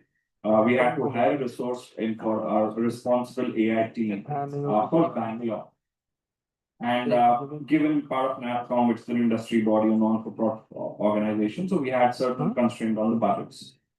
Bangalore looking for responsible AI, easily you have to pay a person more than 80-85 lakh rupees. Which was not the budget that we looked for. And eventually we were able to find that talent and put it for. So hiring for Bangalore, finding a talent in the road, that's the change that the hybrid work with as well. Right. And in terms of collaboration, in terms of how things work, workplaces have to act it to positively, right? We have to come out of a notion that we would want our people all 5 days, 9 to 5 in the office. We have to let go of that, and it has to change. Is it industry specific or it can be generalized? It can be generalized, right? See, there would be functions as the functions that we come from, right? In which we would need people. Yeah, absolutely. But then apart from that, adding to the HR that we're talking about, it will help in those initiatives as well. So yeah, wherever possible, it should not be happening. See, we had a worst AQI in Delhi. The government said, okay, grab 50% workforce. There was 10% reduction in the AQI, grab 3 move. If we can work on that 50% model, then let's have it. That will contribute to the green HR that we've been talking about. Deepak sir, would you think this hybrid work for the future, or are we going to swing back to the traditional workplaces?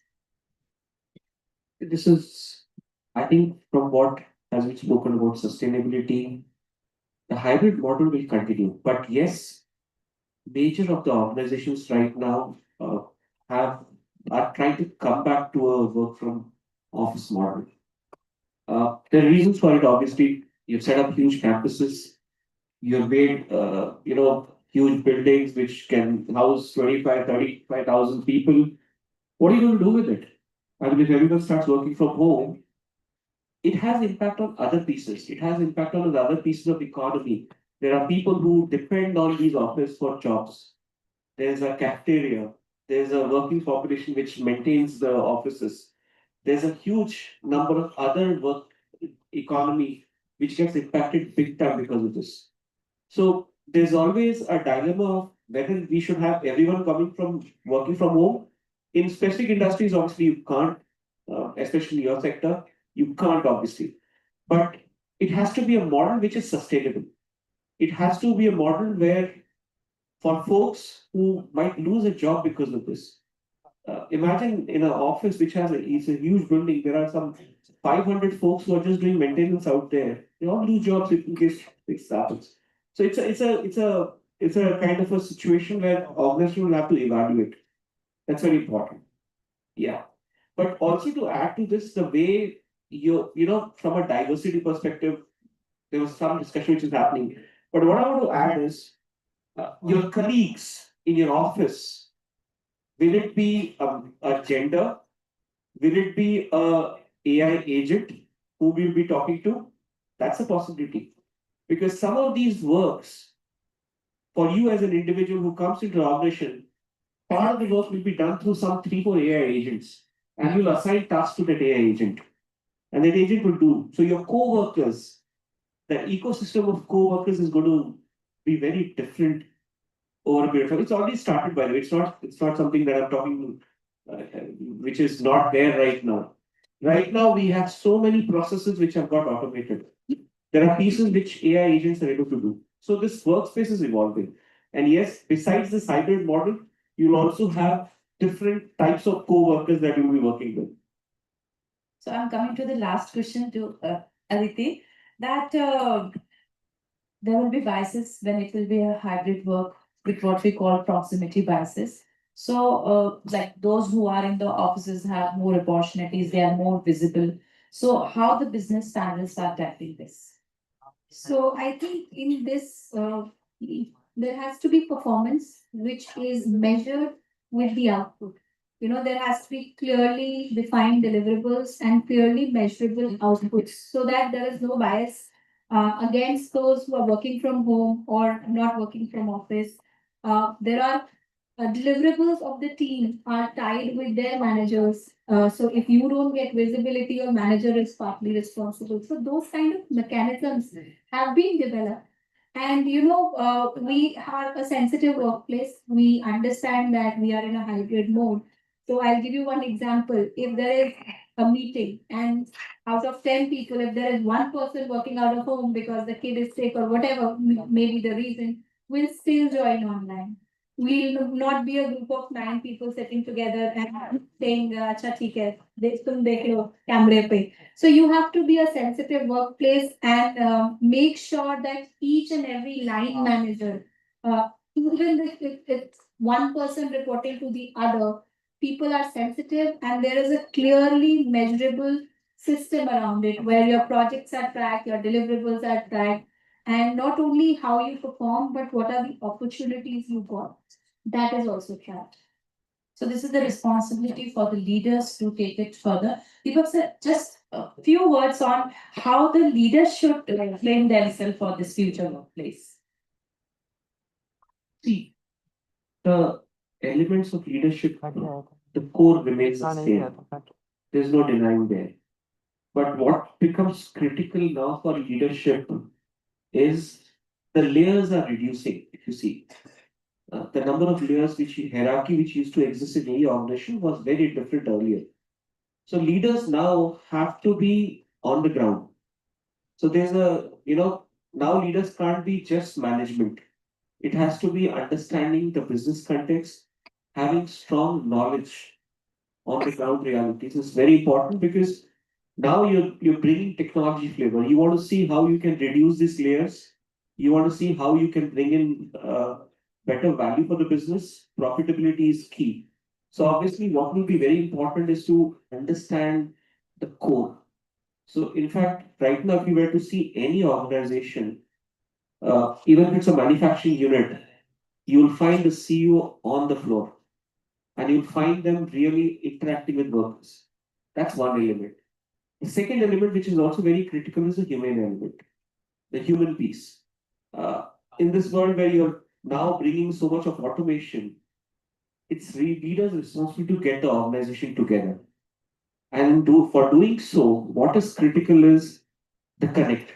the empathy, the interaction with your teams, whether it is your sales team who drives growth for you, whether it is your delivery team which delivers, which to your customers. I think it's important that the leadership is in touch. And to summarize, I would look at these two, three. There are plenty of them, but I feel these are, from my view, what I've seen right now. These are very critical. So as we look forward to 2030, several things are becoming clear. AI will elevate HR from transactional to transformation. Diversity and inclusions will shift from being a program to becoming a strategic growth engine. Sustainability will expand from operational initiatives to a core cultural pillar, and work models will be more hybrid, fluid, and powered by trust in technology.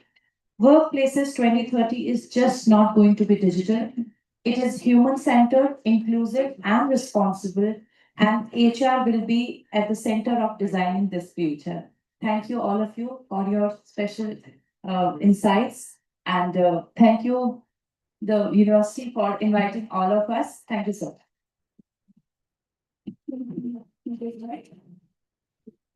Now we would like to honor our panelists with a token of gratitude for their contribution in HR field. Now request Mr. Sudhanshu Sharma sir to hand over the token of appreciation.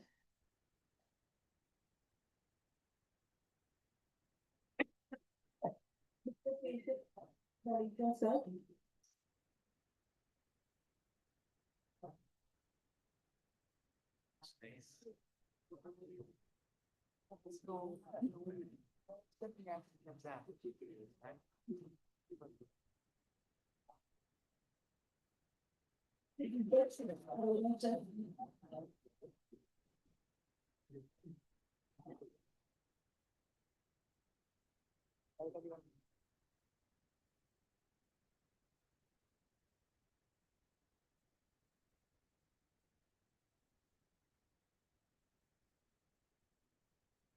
Ms. Aditi Bansal ma'am.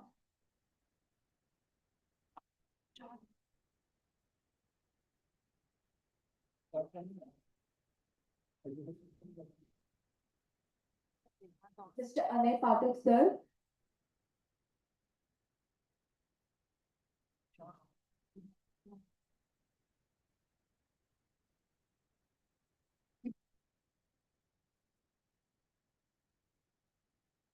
Finally, our moderator, Dr. Priyanka Manhan.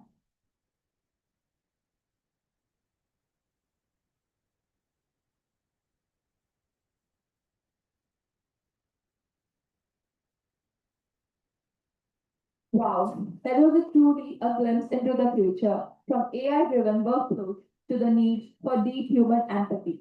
The workplace of 2030 certainly looks exciting and challenging.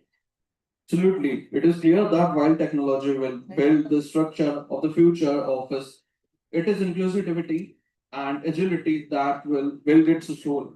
A massive round of applause for all our panelists for such a forward-looking discussion. We must express our deepest gratitude to our moderator, Dr. Priyanka Man, and all our panelists. Thank you all so much for bridging the gap between classroom and corporate version. Can we hear it one more time for all our panelists and our moderator, Dr. Priyanka Man?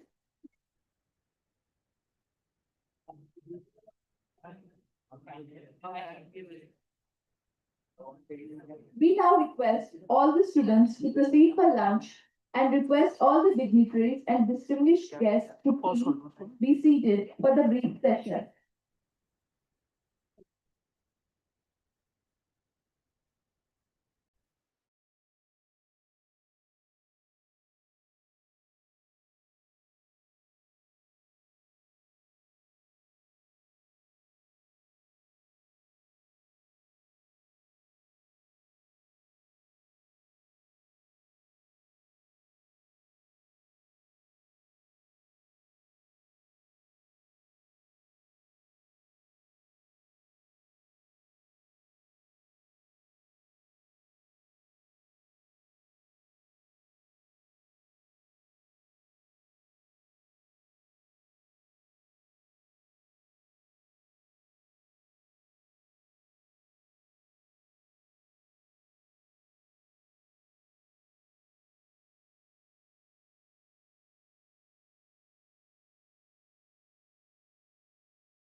हाँ अभी just किया है sir.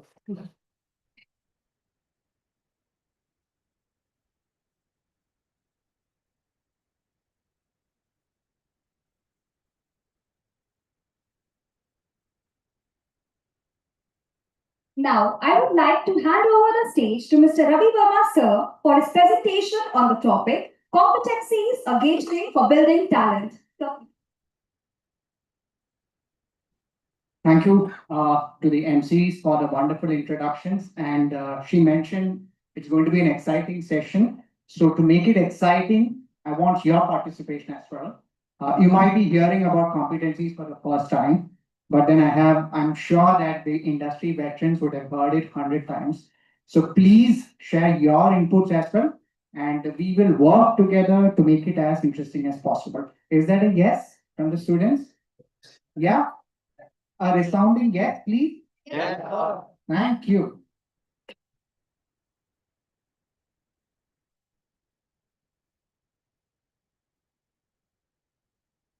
So it's a pleasure representing a very prestigious organization, TV Rao Learning Systems. This is what we signify as an organization that is a glowing lamp. And the light, the intention of the light is to spread knowledge. And what we do is what Dr. Rao has written in a book, HRD Missionaries. Our mission is to spread about HR, especially the organization and talent development processes and practices. So this, ladies and gentlemen, you're all very familiar, is Dr. T.V. Rao. Dr. Rao started the organization with a challenge. In 96, he was teaching at the part of IMA, and he was doing sessions for entrepreneurs. And one of the challenges thrown was, you're teaching about entrepreneurs, why don't you become an entrepreneur? So on a whim, he started TVRLS in 1996 in Ahmedabad. And from there, we spread to Bangalore in the early 2000s. And our specialties are this, various OD interventions, talent development interventions are what we specialize in. So today I'm here for the next hour or so to talk about on the topic of competencies and how it can be utilized in HR processes. Because whatever you do, if it stands in a silo and it doesn't, or it is of no value to you other than an intellectual exercise, it doesn't work. And typically we have heard it is just an HR exercise, right? Go HR mein hai, because line doesn't understand.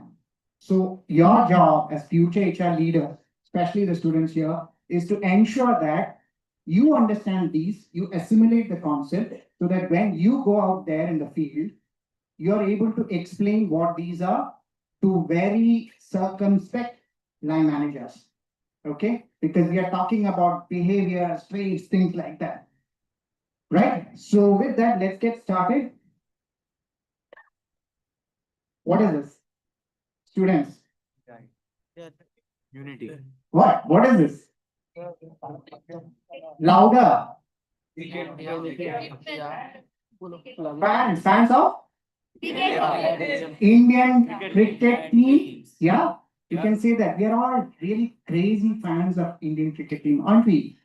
It's not just men's. Now it is women's team also has come up with the World Cup. So we are crazy about our cricket, isn't it? And each of the era post-independence, we have had heroes. We have had legends who contributed to the game of cricket in India.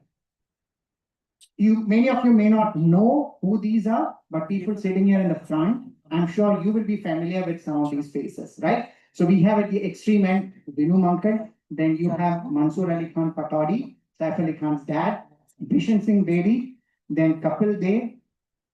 Then as we move on, these are some of them who are very familiar. What are these students? Yeah? Virat Kohli, who next? Who next? That is Yuvraj Singh, exactly. And the last person? Samson. Yes. He's from the state where it belonged to. And I'm so proud that he's part of your Rajasthan Royals team. It's not yet. There is a Chennai. Yeah.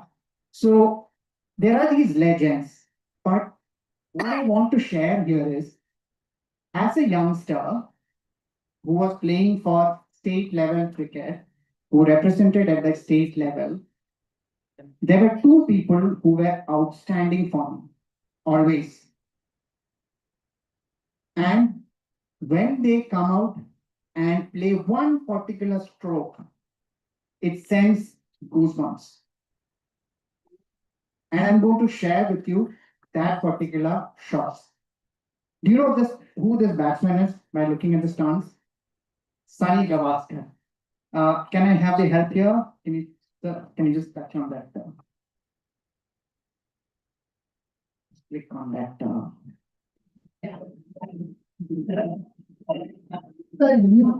Please rise to a boundary. Next legend, Sachin Tendulkar. Look at the strokes they have played. Very straight. That is the most perfect you can play a straight drive. And it used to send goosebumps in me as somebody who was watching them and trying to emulate them.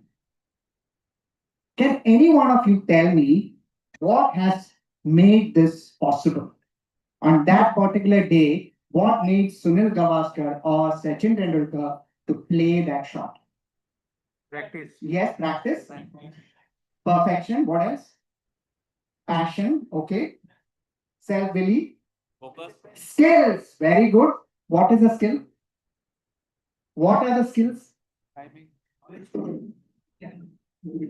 Yeah, knowledge. Knowledge of what? Sir, I know that you like that shot, so very good. Knowledge of what? Oh, God.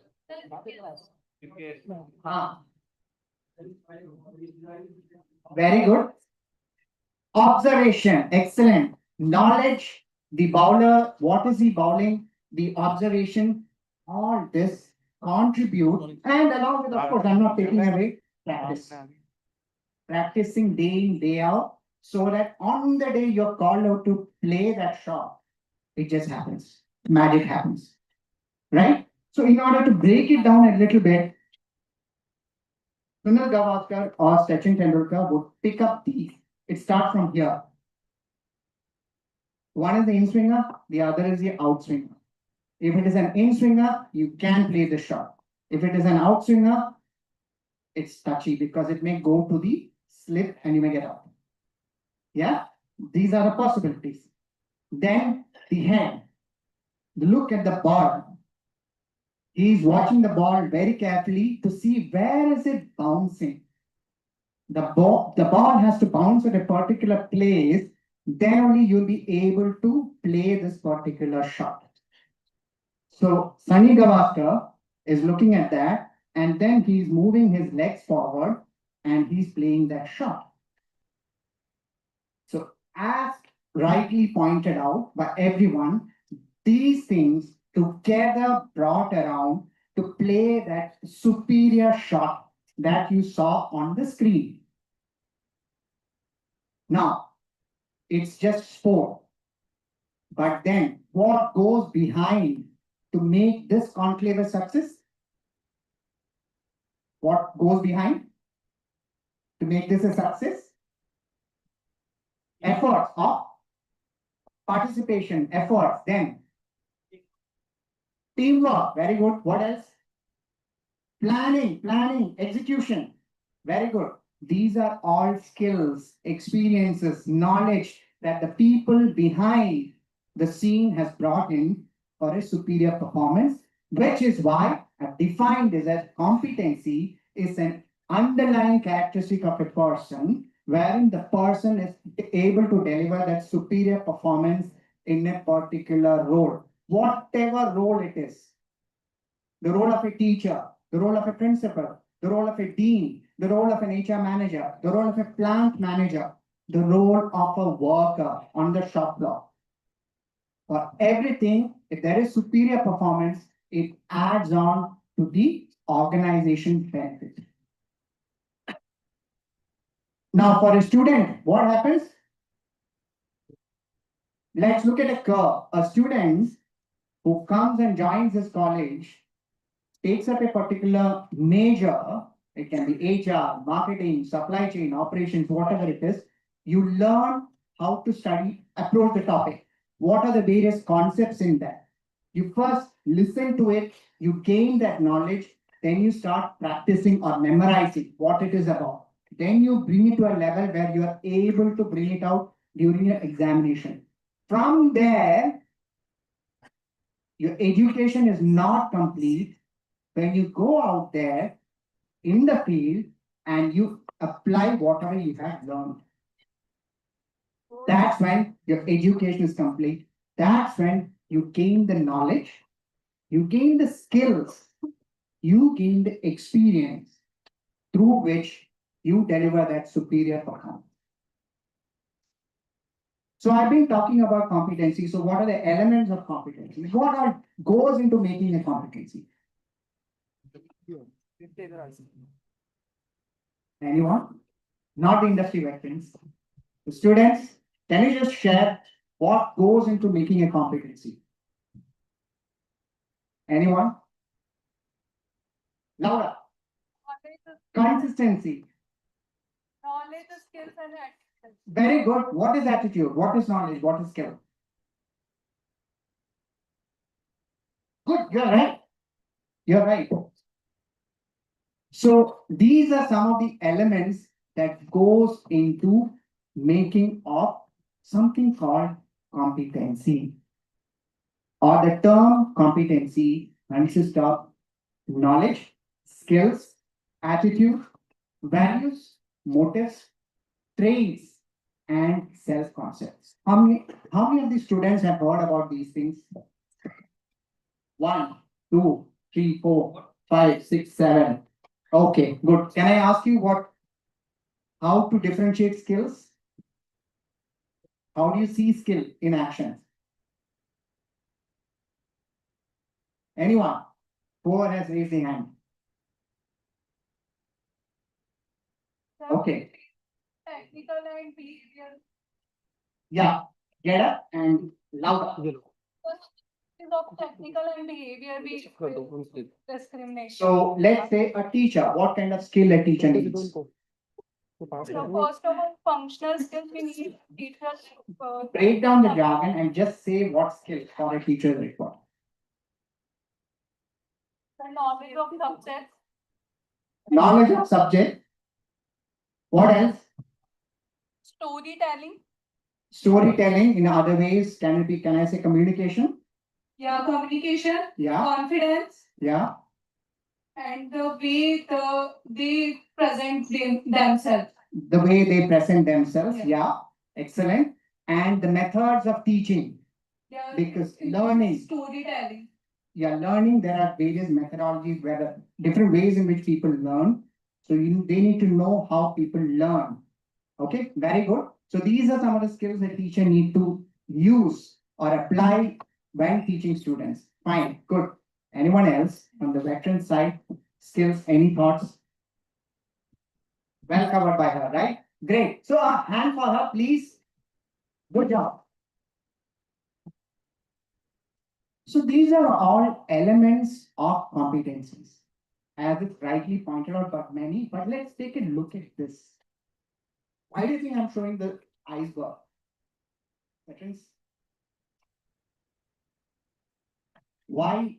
How significant is iceberg in terms of understanding these elements?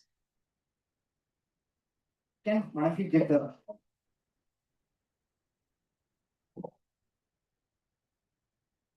Basically, some iceberg pictures are always shown to present what you see versus what is within.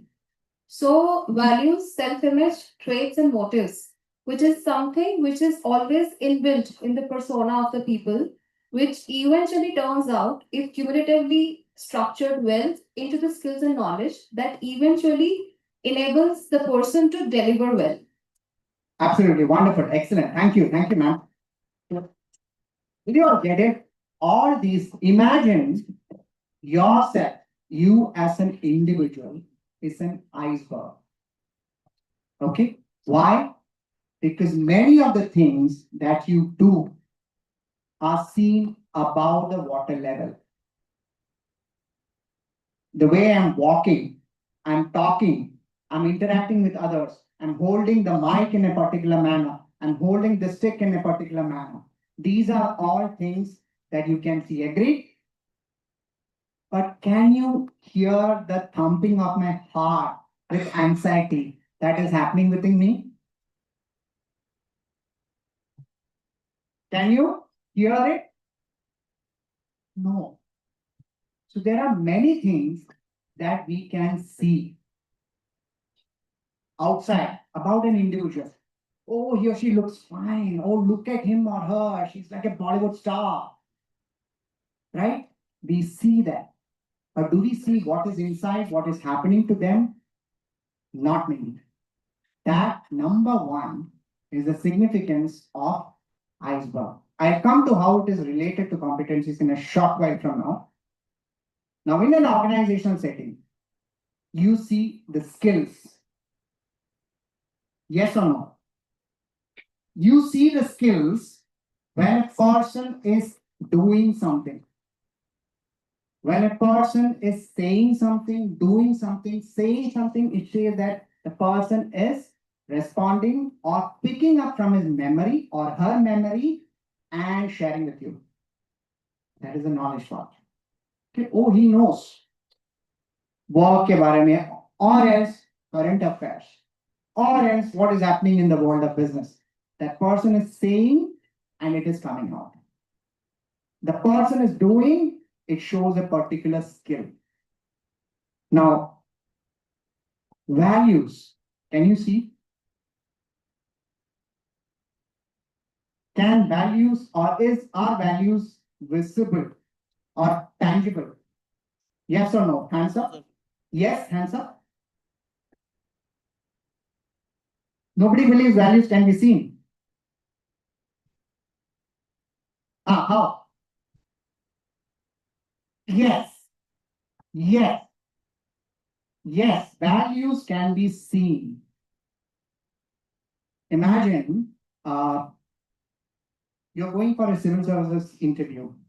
Okay? They typically test the participants or the candidates by putting them under pressure. Okay? And under tremendous pressure, do they still hold on to their integrity or not? Can be assessed based on the responses. You are applying a stimuli. A stimuli is something that is poking, it can be something thrown at you, how you respond. Okay, they're given, apply the stimuli, and how do you respond? Based on which the values can be seen. That is the reason why it is just below the watermark. It comes out in certain situations. Right? What is self-image? Only this man is saying everything. So I want to give others. Anyone from this side? Come on. What is self-image? How do I perceive myself? Yes, when, how? Little bit more, sir. In front of others or in a society, reflection is slightly, I can be here and there as well. So how do I come across? So before I come here, how should I be projecting myself to this particular audience? Yeah, wear a jacket, hold a thing here, seems to be intellectual. Is that what I want to show? Or is it that I am here to deliver this lecture on competency to ensure that everybody takes something or the other at the end of the day? Either these, it comes out. And self-image goes into lots of your confidence as well. That's another story for a later day. Traits. What are traits?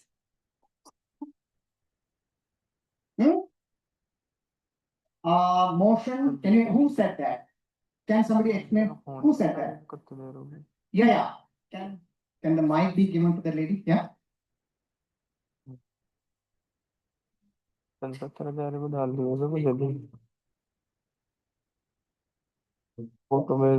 it's motion. Ocean, O-C-E-A-N, Listen. M-O-T-I-O-N, motion.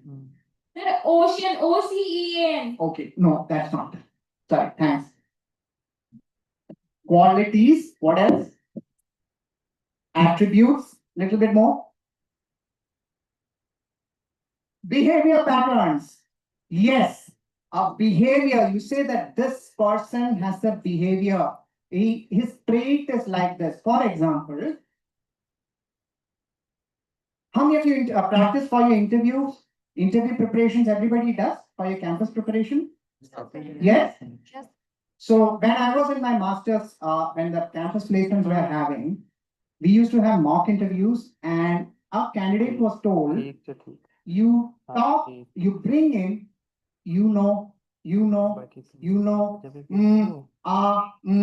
lots of times. It's coming unconsciously. Because nobody told him, hey, you have this thing, it disconnects the thought process. So that is a trait. Another, have you seen people moving their legs like these? You would have told them, please stop it. The whole desk is shaking. It's happening unconsciously. That is a trait that belongs to that individual. What else? You have motives. What are motives? Oh, very good. Driving force. Something that pushes you to do something extra. In Latin, it's called movere. To push, move. Now, all these things you mentioned are below the iceberg. And it makes it difficult for people to easily see this. So when you come to competencies, we should stick to mostly skills and knowledge in an organizational context. In organizational context, it's always the knowledge and the skills. The knowledge can be a technical knowledge or whatever knowledge you have related to that particular domain.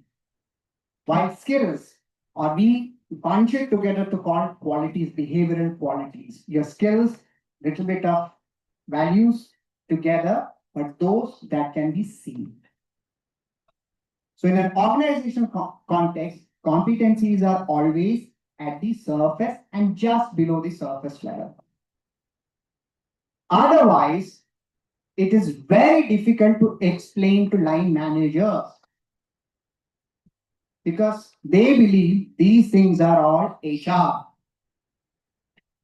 But in fact, as I take you into the session, you will know that it's not just an HR thing. It can be used for the benefit of the organization. Now we have seen all these. Now knowledge, very simple. You learn, you understand. And knowledge can come through various resources, magazines, your textbooks, etc. But knowledge by itself is not a sufficient factor for somebody to deliver in a role. Skills. It is essentially the ability to actually perform. A doctor performs a surgery. That's the skill of the doctor. With what precision he or she is able to do it. Analytical skill. It's a skill, but at a cognitive level. Now in competencies also, one is at the cognitive level. That is the knowledge. You are learning. You are by-hearting through experiences. And the other is interpersonal. How I behave with others. My ability to work in a team. My ability to handle conflicts. My ability to negotiate. All these are called behavioral qualities. And these are developed like how Gavaskar and Sachin Tendulkar perfected their straight drive through practice. So you have skill, for example, simple as driving your motorbike, driving your car. These are all skills.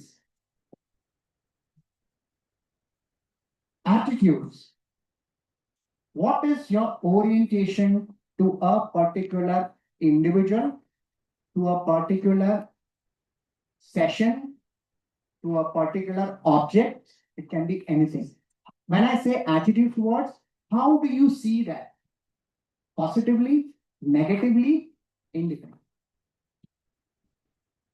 This plays because if you are not too positively oriented towards a particular task, what will happen? If your heart is not in studies, what will happen, students? Sorry, louder. Or negative attitude, nothing will happen. If in an organizational setting, the heart is not there or the attitude is not the right attitude, then you will say, "Arey, wo kaam nahi kar raha hai. His attitude is not good, yeah." Whenever he comes for meeting, he feels that he is a lord. We don't want that kind of attitude. We want him to work with others. So that's what attitude does. But it is, as I said, it is very tricky thing. It's a very fine difference between attitude and arrogance, all those things. Okay. Now, values.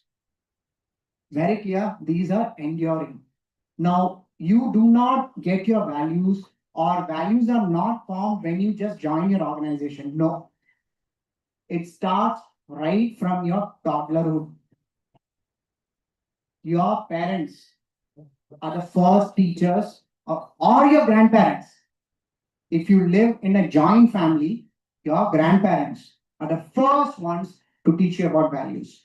Simple as respecting elders. Of course, it may have, in the longer duration, it may have issues like you'll be very scared about reaching out to a head of the department. Or he's very senior, how will I go and meet him?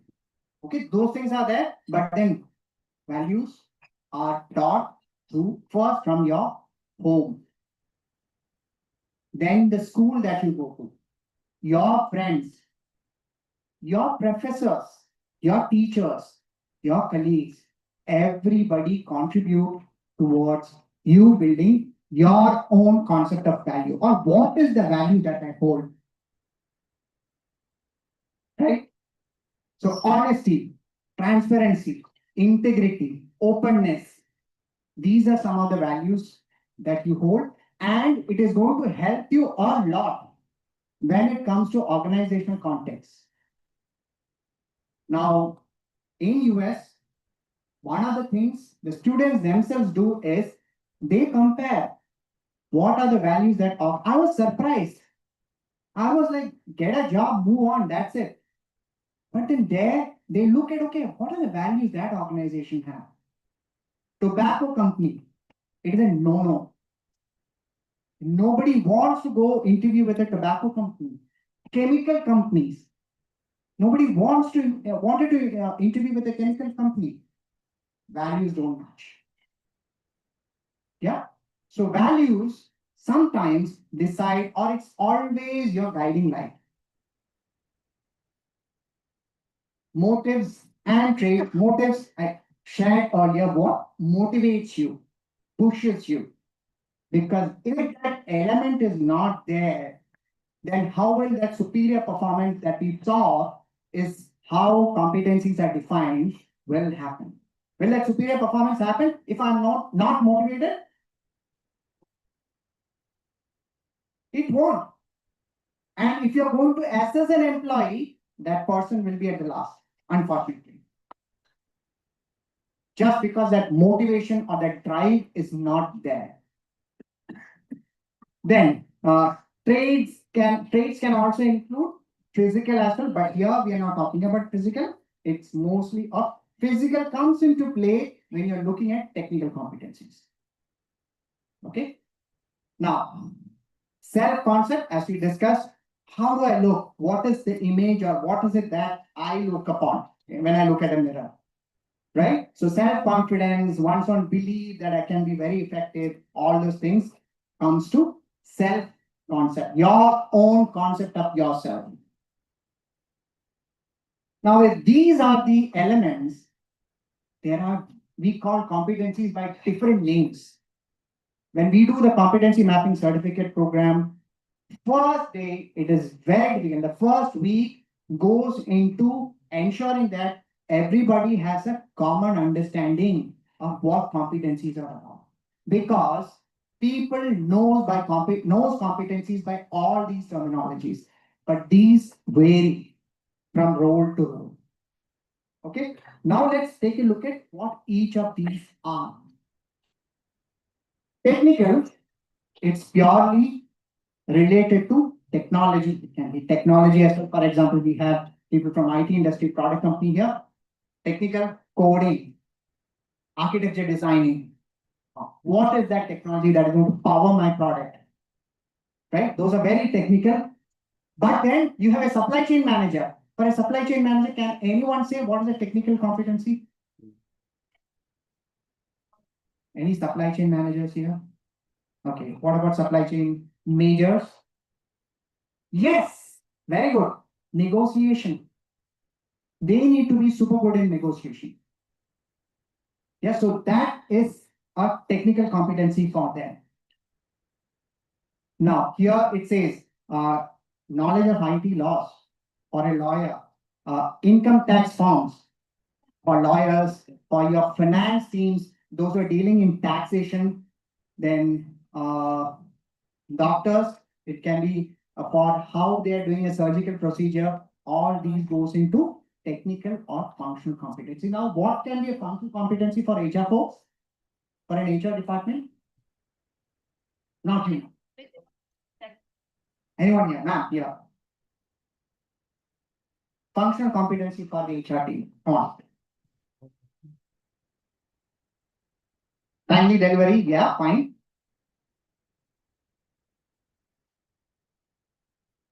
Empathy, yes. Okay. Anyone else? Yes, sir. Yes. Yes.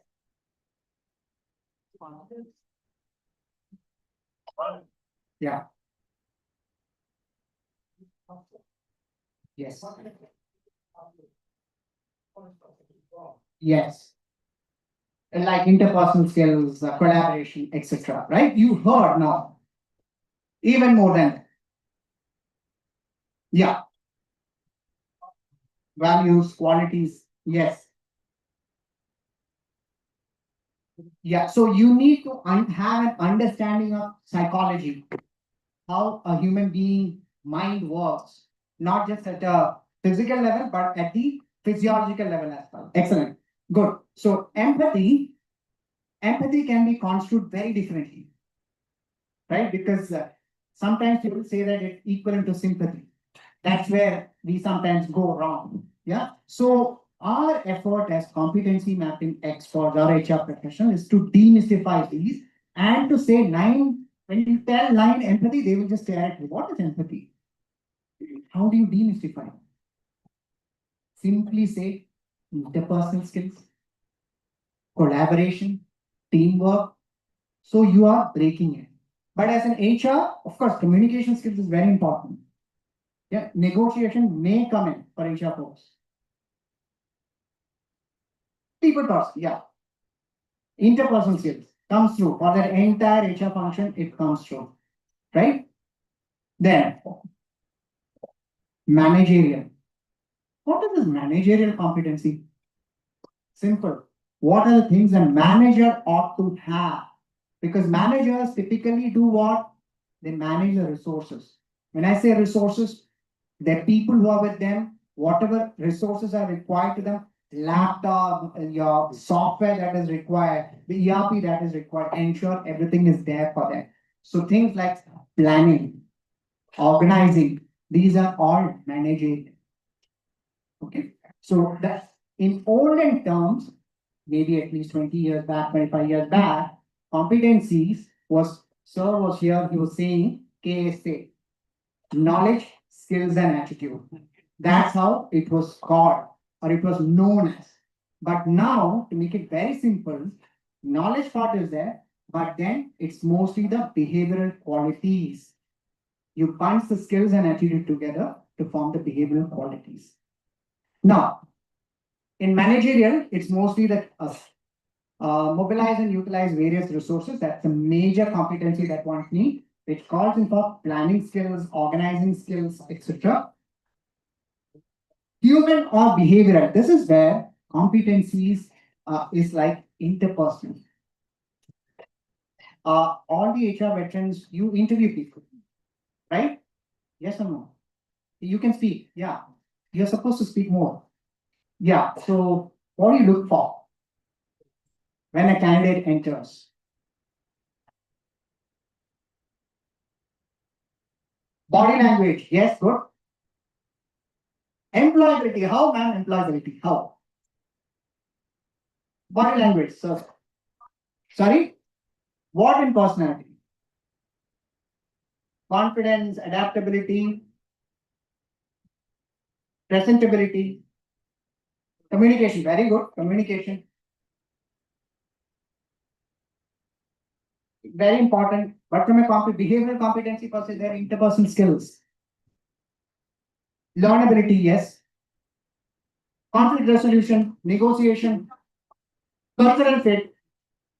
Very good. All covered. Problem solving, yes. Acceptability. So we had a course called High Performance Work Systems as fourth semester. And in High Performance Work Systems, every Friday after the session, we were taken to various plants around East Hampton. And we went to one of the plants, I forgot the name. So there what they do is, if you have applied to a position in that company, your team members will come and first interview you. And we saw one interview happening as well. So it's the team members who will be interviewing you just to see what one of you have said. Will this person fit? Cultural fit, one of you said. Will this person fit? It could also be for interpersonal skills. Is this person able to work in a team? All these things were checked by team members, after which it was passed on to the manager for further interviews. So here, behavioral competencies are these, like interpersonal, team-related behavior, etc., etc. Conceptual. The term itself says concept means at a higher level, somewhat up in the air, like creativity, innovation, strategic thinking. These are all very abstract. It's not that easy to connect you with that particular thinking process or that thread of an item. So those such competencies like strategic thinking, your creativity, innovation, these fall under a bracket called conceptual competencies.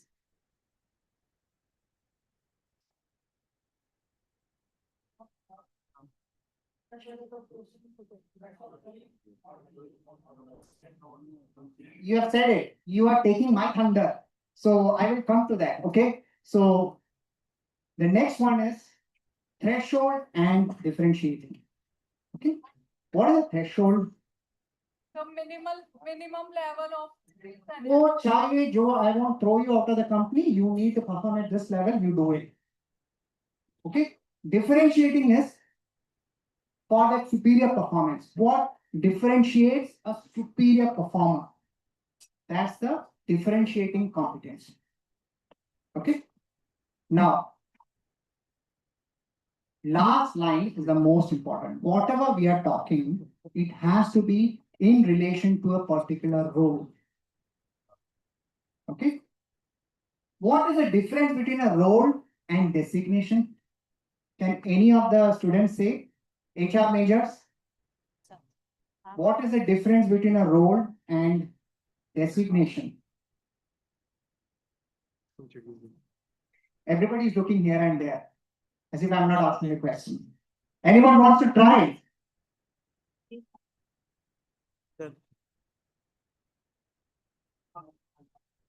If you don't volunteer, I'm going to volunteer you. Designation is the position and the job role is your role and responsibility. Role and responsibility. Designation is your position. Label or your position. Very good. So a software engineer in your organization. Like there can be multiple software engineers. It's just one role, but the senior software engineer, junior, middle, etc. So that's the difference how it looks. You have to look at, okay? Because many a times when we go to the organizations and talk to them about these, that basic difference is not clear.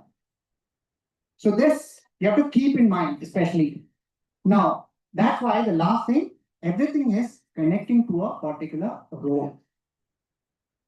Now, core competencies are generic. It says that for this entire organization, I want these competencies to be demonstrated by everyone, irrespective of the role. I want everybody, no compromise. That is a core competence. This university can have a set of core competencies. Yeah, and specific are very specific things like I did I wouldn't say competency mapping. It was a job evaluation for a oleoresin company. Do you know what oleoresins? Oleoresins are essence that are added to food items, okay, to make it more tasty, things like that. And globally, in India, like globally, number 2 companies based out of India. So we were doing a job assessment for about 100 roles. And one role, especially at the lower level, one of the tasks, one of the competency required was this person or this role holder has to go up to a height of X meter with a tub. Drop the tub, it will fall down, he has to go down and measure the dent that was created. If there is a dent of, you have to use vernier calipers. The dent is of so much millimeter, then you can use it. If it exceeds that tolerance, you cannot use that. That is very specific to that role. There was another role in that organization. What is that role supposed to do? Quality testing. That person has grown up through the ranks just by doing that. So these are very specific to a role. So these are called specific competencies, and key competencies.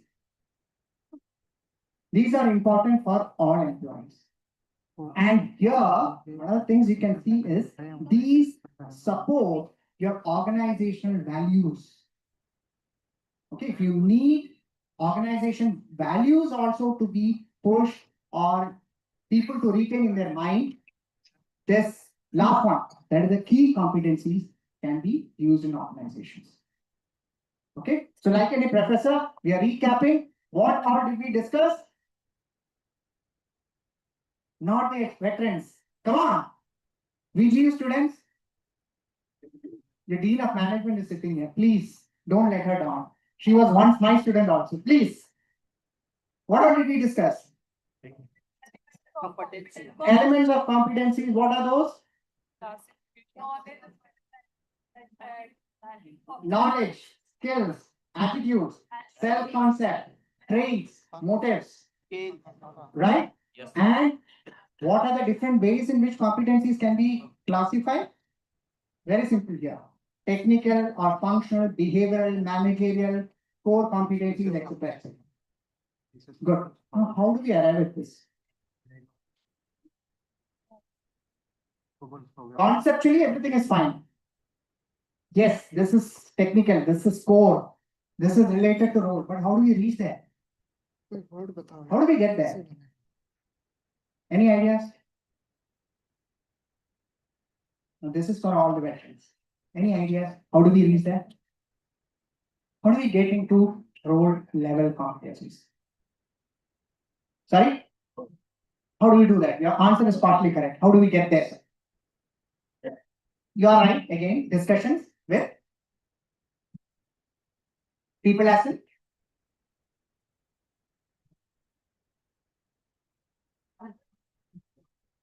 Who is the evaluator? Who is the interviewer? You are right. HR manager, you're fine.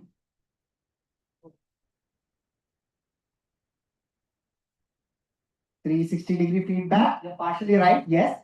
Yes.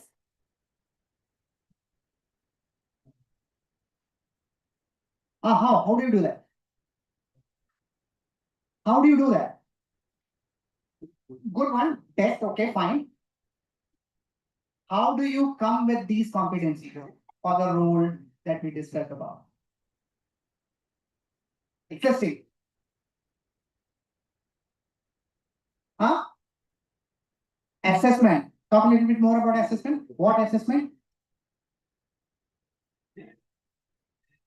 Psychometric, no. No. Somebody said interview. Interview, yes. Is an interview. 360, no. Test, yes.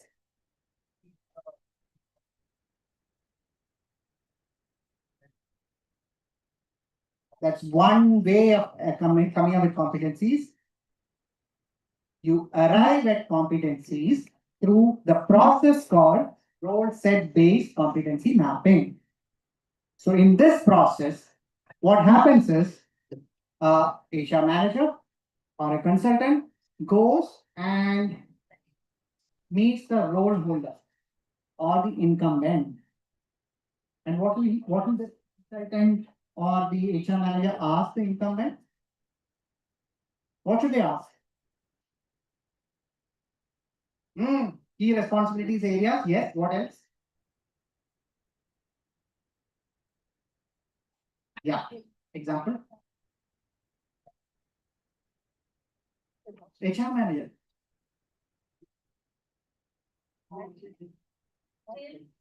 Your skills, yeah. Yes. Good. Achievements, okay. Somebody here said so. Qualifications, yes. Who said qualification? Yes, good point. Industry knowledge, yes, very important. Traits, we won't get to traits. Value addition by the person, as in?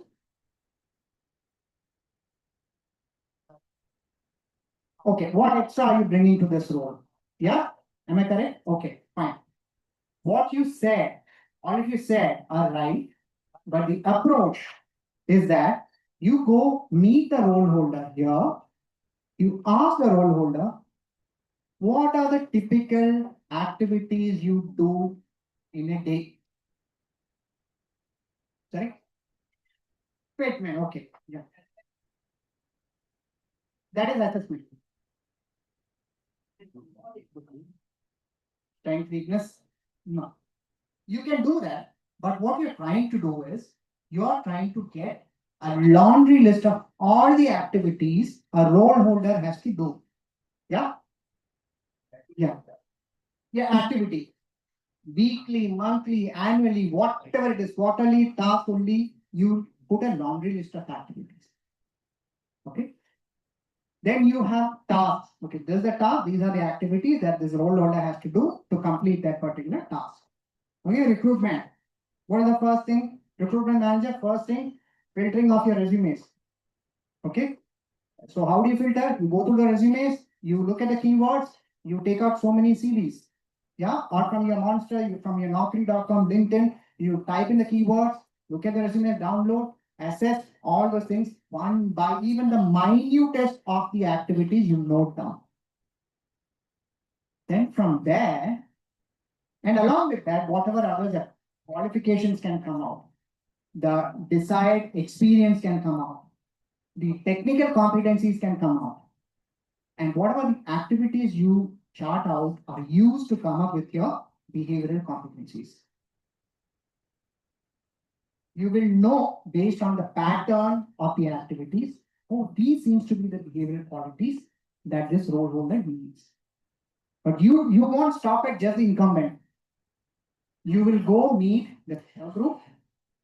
You will also go meet the stakeholder group, like external people. If the role holder has to interact with them, the manager, and even the team members. So from these three groups, you will take the expectations of this role.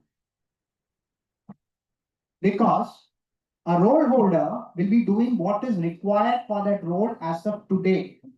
But the manager, the stakeholders, the peers, and also the direct reports knows what this role actually need to do. Yeah, he's supposed to do only HR manager, but he's doing an executive level job. Right? So that kind of inaccuracies will come out. Okay. And the manager specifically, the manager holds the big picture. The manager will know in the future we are going to do these things for which this role is expected to do these activities as well. So from a future perspective as well, you will get inputs from the manager. So you collate all this and come up with the competencies required for a role. Okay. Along the way, the manager will be able to say, okay, this is fine. This is what this role profile is. Or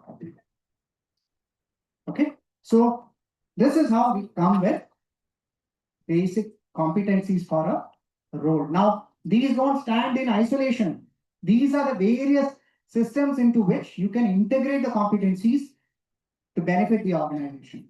Starting with your recruitment. When you have a clear-cut JD, when you have clear-cut competencies, your managers, the line managers, will not be interviewing based on अच्छा इसका चेहरा अच्छा लगा मुझे I'll take it or her. It will be based on a very clear-cut parameters that your line managers will be able to recruit individuals to the organization. Number one, recruitment. Number two, induction process. How does it happen? Anyone can guess? For induction, how do competencies, what the hell competencies, how do we integrate competencies in the induction process? Any idea? Students? Induction क्या है? What is induction? Shall I pick one of you? You see that below that blue shirt lady, below that there's a guy sitting in gray shirt, right? So you are looking back. Up here. Yeah, you. Do you know what induction is? You can talk in Hindi also, fine. हाँ बता दे चलो orientation नहीं है बोल नहीं सकता क्या orientation towards what or for what introduction or orientation to the organization. So in that you can integrate competencies. How? Any idea? The veterans, have you used competencies for induction?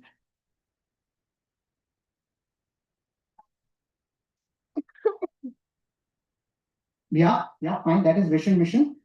Now, along with that, you tell these are what your core competencies. I said earlier, right? Core competencies that is required for the entire organization. Yeah, that also you can tell. This is what we expect you to demonstrate.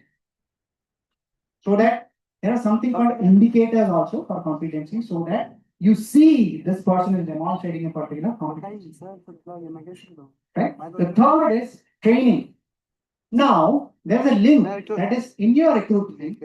If the line manager is going as per the competencies required for a particular role, the manager can write this person for this particular competency is at this particular grading or rating. Let's say on a scale of 1 to 5, he is at 2. That input can go to your training team for what? Upskilling. Yeah. The second point is, you see this, it can be integrated into your performance management system as well. How? Any idea? Veterans, please share your knowledge with the budding HR people here also. How can it be integrated? In PMS?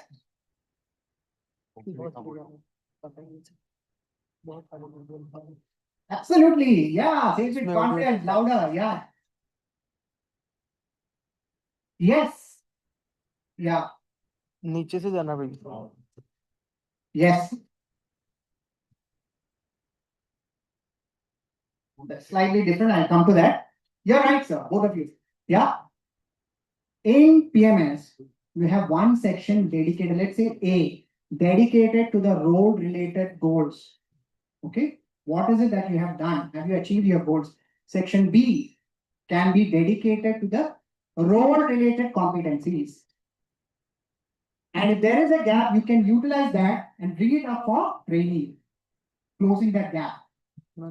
Okay. The third, you want all the employees to have a particular set of competencies demonstrated, organizational competency. That also you can bring into your competency, your PMS, and you can give weightage for each of the section. 50, 25, 25, or 60, 20, 20, whichever way. Okay, so these two systems we have seen already, competency is getting integrated. Okay, sir, sure.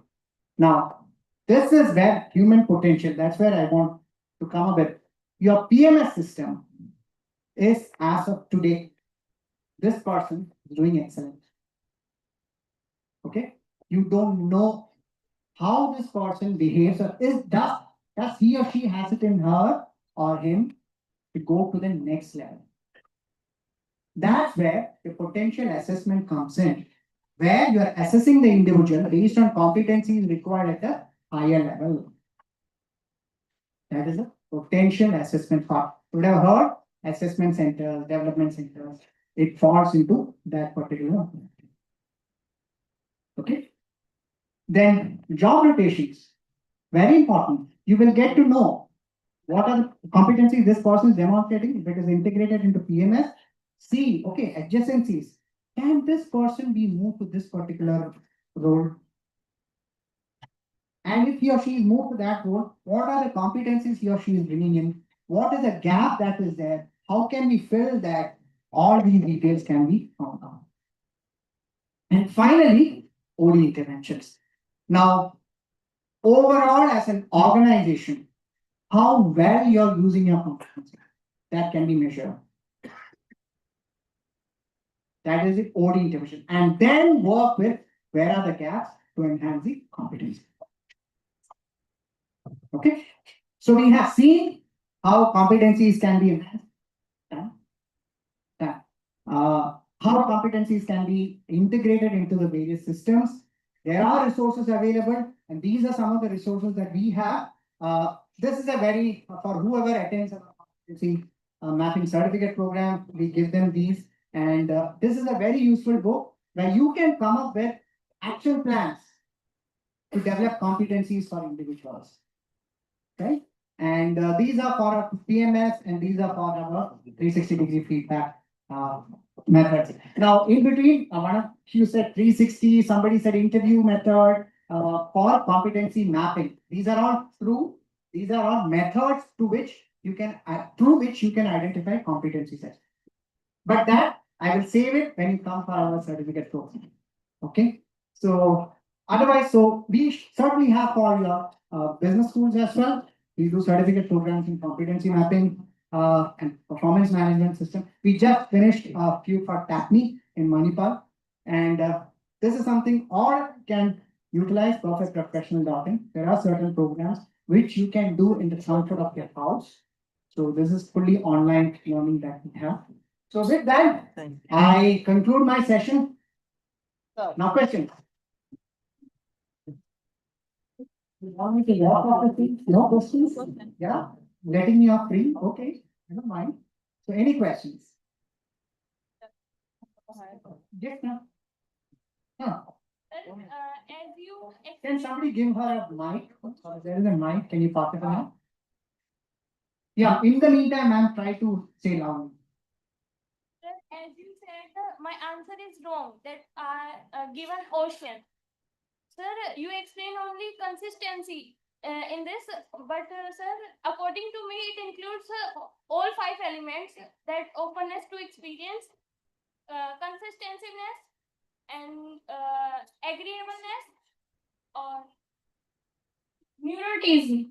I understand your point, ma'am. You are correct from where you are coming from. We'll talk about it. Let's meet outside. Let's fight it off, okay? I'll meet you outside after this session. Okay, sir. Yeah, thank you. Yeah. Yeah. Anything else? Anyone else? Any other questions? Okay, so no questions. And I've been warned, I have only 5 minutes. So thanks a lot for being wonderful participants. I hope that I've been able to put something in your mind about competencies. but I'm more happy when you come for our program. So this is a business pitch also. So thank you, and thank you, Vijay, for giving me the opportunity to talk about competencies. Have a wonderful rest of the conference. Thank you.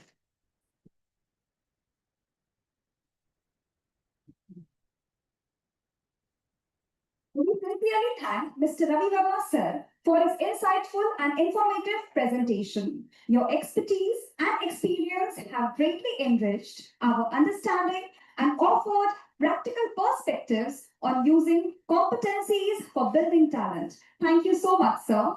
Now, I would like to honor our speaker with a token of gratitude for their contribution in HR field.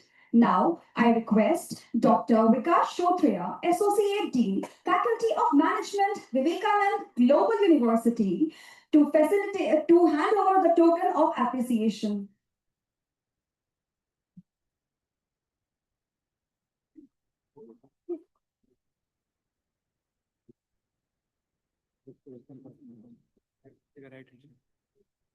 Next up, we have the final panel discussion of the day that would focus on a very important aspect, human AI synergy, transforming HR for the new decade. Our first panelist is Mr. Sachin Khandelwal, sir. He is the founder and MD of Spiral Link Group and a CII Rajasthan State Committee member with over 24 years of industry experience. He has previously worked with leading organizations like Pfizer, J&J, and Reliance. In 2030, he founded Spiderlink, which now operates in 125 plus cities across 5 states. The group specializes in internet services, cloud technologies, and edge data centers. He is a multi-award winning tech entrepreneur known for his innovation-focused leadership and digital vision. So, ladies and gentlemen, please put your hands together to welcome on stage Mr. Sachin Khandelwal, sir. Our next panelist is Mr. Anil Verma, CEO of ISF Limited. He brings 24 years of expertise in banking, asset financing, risk management, and fintech lending. He has led business growth and transitions across India and Tanzania, working with institutions like ABN, AMRO, IPS Bank, and lending fintechs. At ISF, he focuses on strengthening MSME lending and also advises a few boards. He has published research in digital finance and is completing his PhD in economics. Sir is also an angel investor, startup mentor, and an avid biker. So, ladies and gentlemen, please put your hands together for Mr. Anil Verma, sir. Our next panelist is Ms. Snehazeen Khan, ma'am. She has close to 30 years of robust HR experience with flavors of generalist and HR business partnership. She is currently part of Wipro Limited from the past 9 years and excelled in the manager HR role, leading Jaipur location from HR perspective along with a diverse portfolio of 1,200 plus employees located globally. Her strength areas included but not limited to business acumen, data analytics, employee engagement, sentiment analysis, exceptional stakeholder management while partnering with leadership and HR CSR.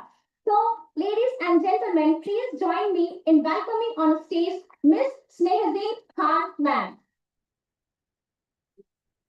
Our next panelist is having a strong experience of 15 plus years in human resource at the grassroots level. Over the years, she has developed expertise in all aspects of HR operations, L&D, and management. In her journey, right mentors and apt opportunities have led her to take up a new and exciting challenges at a level where she is able to use her knowledge, skill, and exposure to make significant contributions in various organizations she has worked with. She is a versatile and energetic person with a strong and result-oriented predisposition. Strong convincing skills, adaptability, self-discipline, and integrity have held her in good steady during her corporate journey. So please put your hands together to welcome on stage Miss Ruchi Ahuja, ma'am.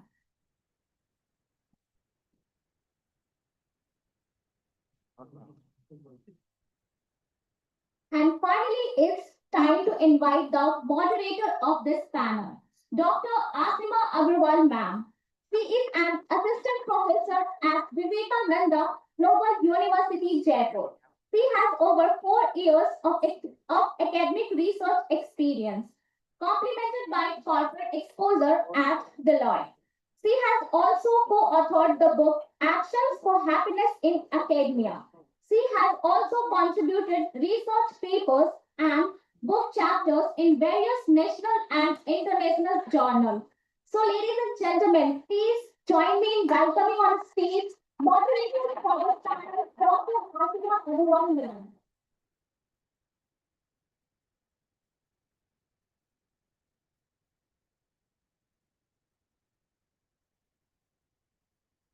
Now, I would like to invite Asim Purohit Sir, Professor of Practice, Department of Management Studies, Vivekananda Global University, Jaipur, to felicitate the panelists and the moderator of this panel discussion.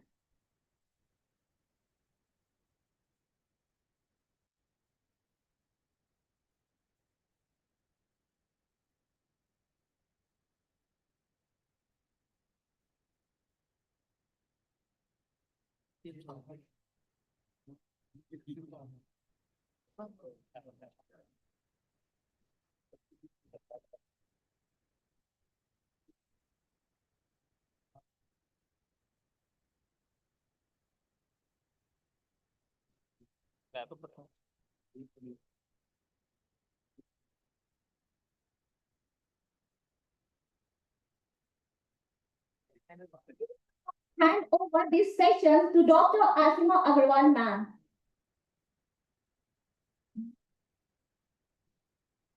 Sorry for the inconvenience, guys. The felicitation is going on.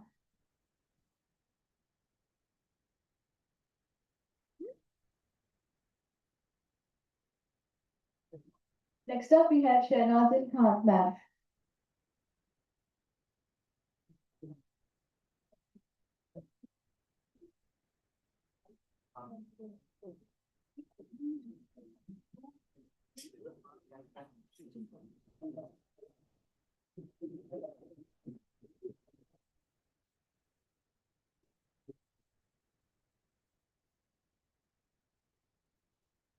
Now we have Sachin Khandelwal, sir.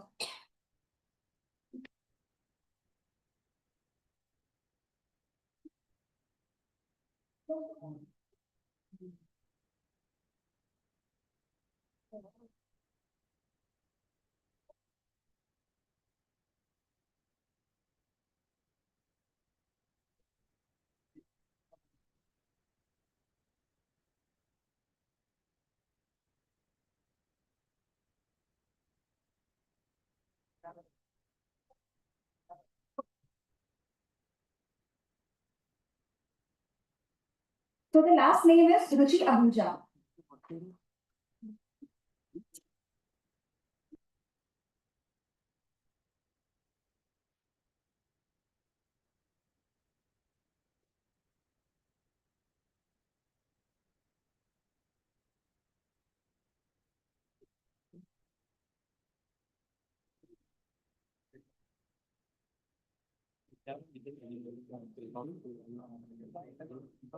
Thank you so much, sir.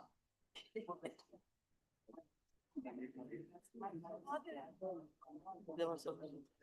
will now hand over this session to Dr. Asima Agarwal, ma'am, for taking forward this panel discussion. Over to you, ma'am. Thank you so much for having me. Thank you very much for your intervention.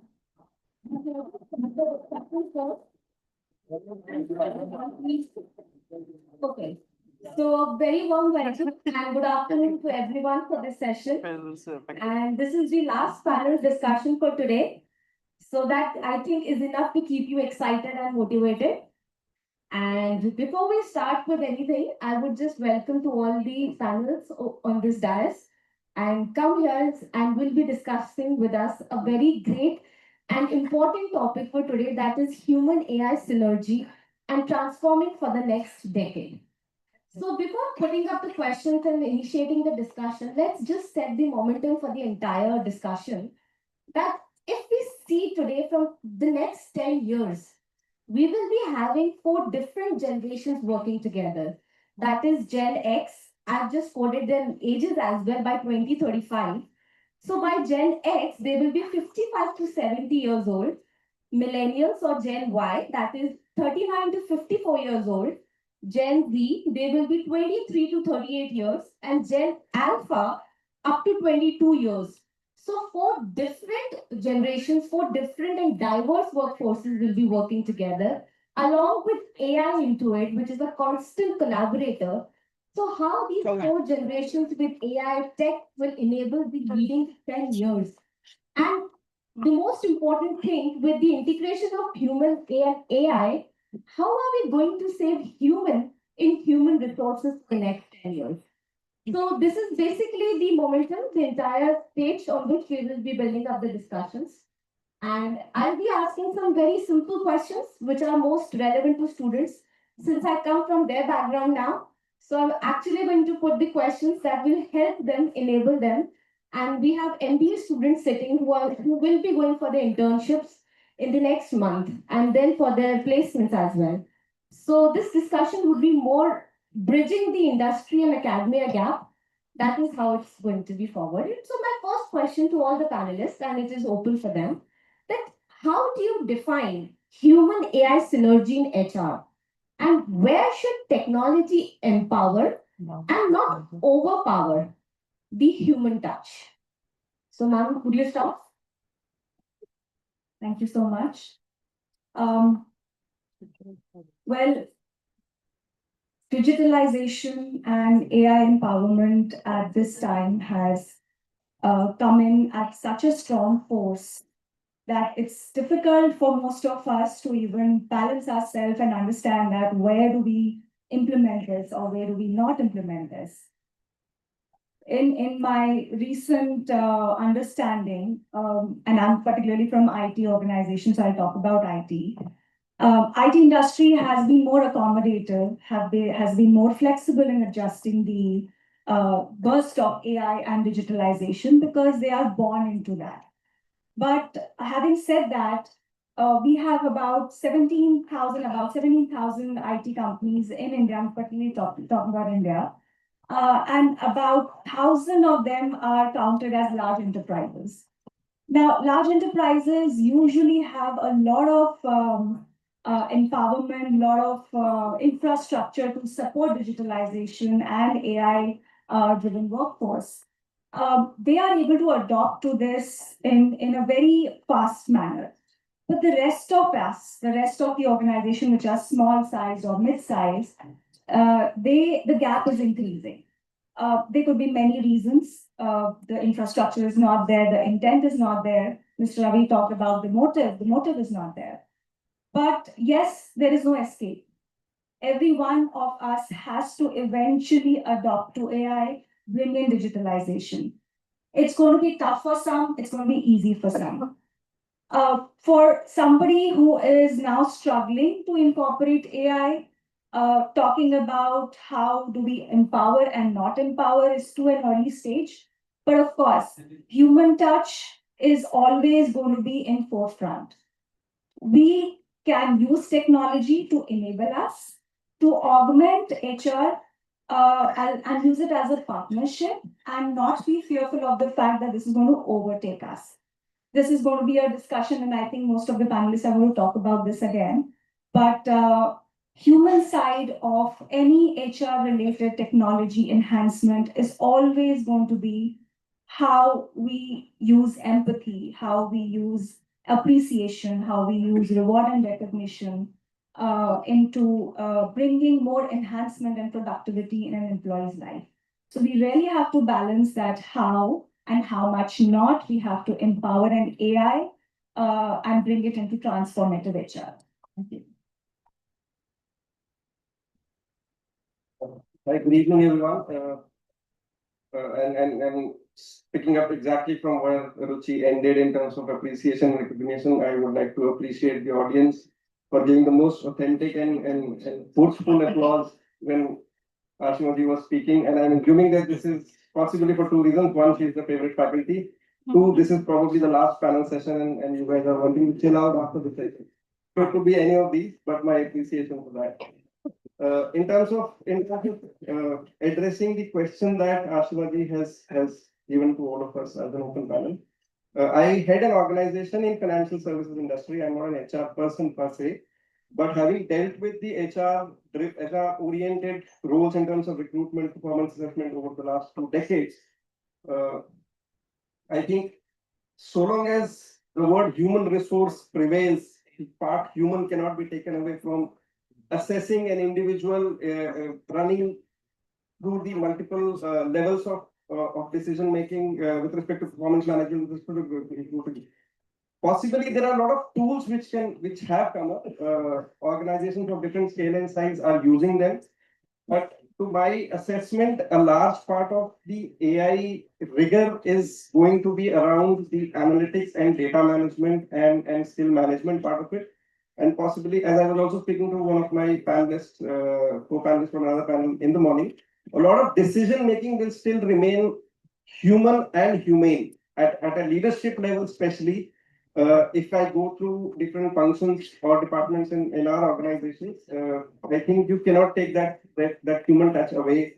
Yes, the nature of leadership has changed. In one of the previous discussions, I think somebody was discussing how traditional leadership and the new leadership aspects have changed. Possibly you need to be more on the ground, you need to be a little more agile, you need to be data centric and all that stuff.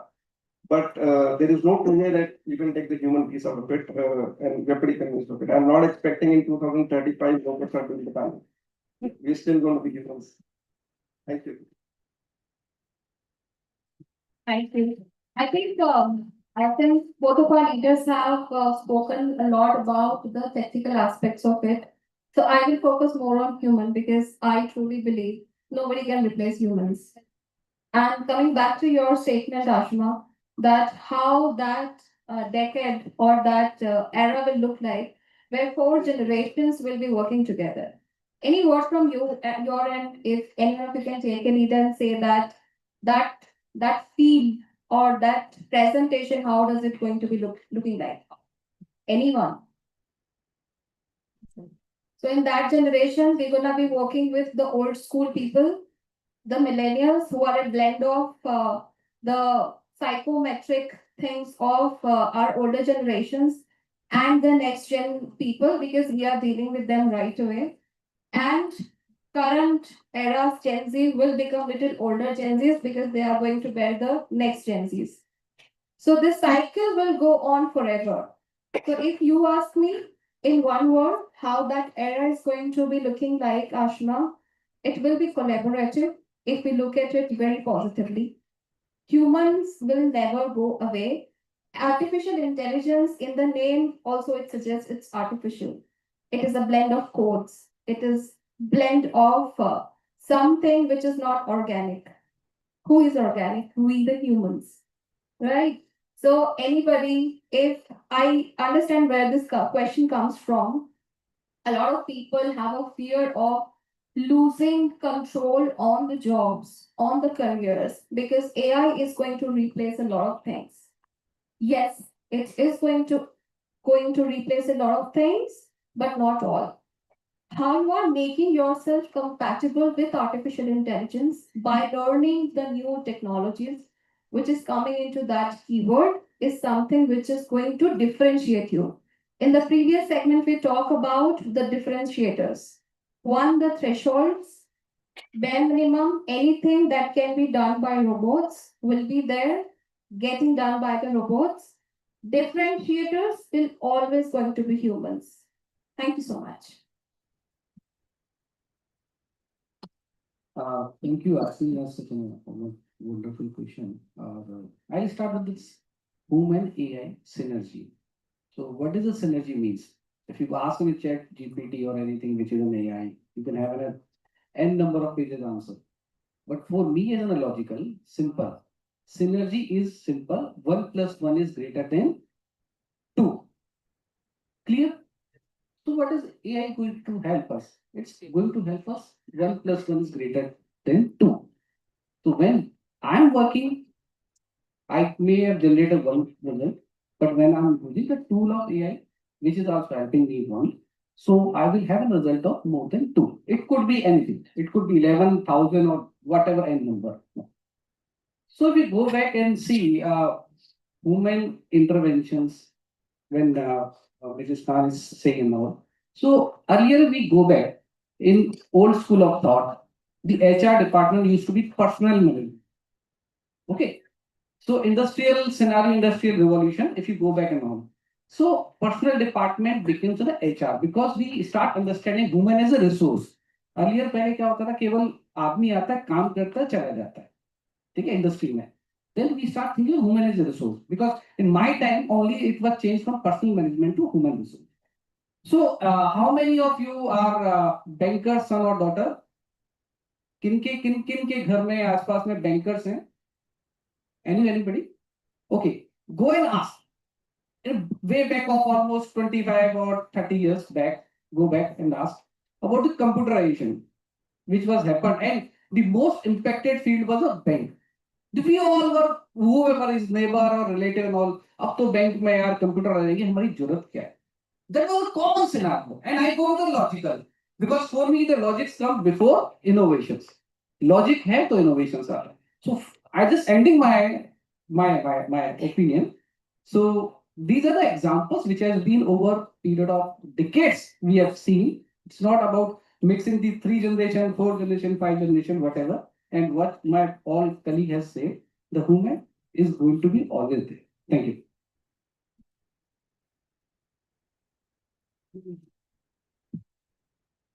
Thank you, sir.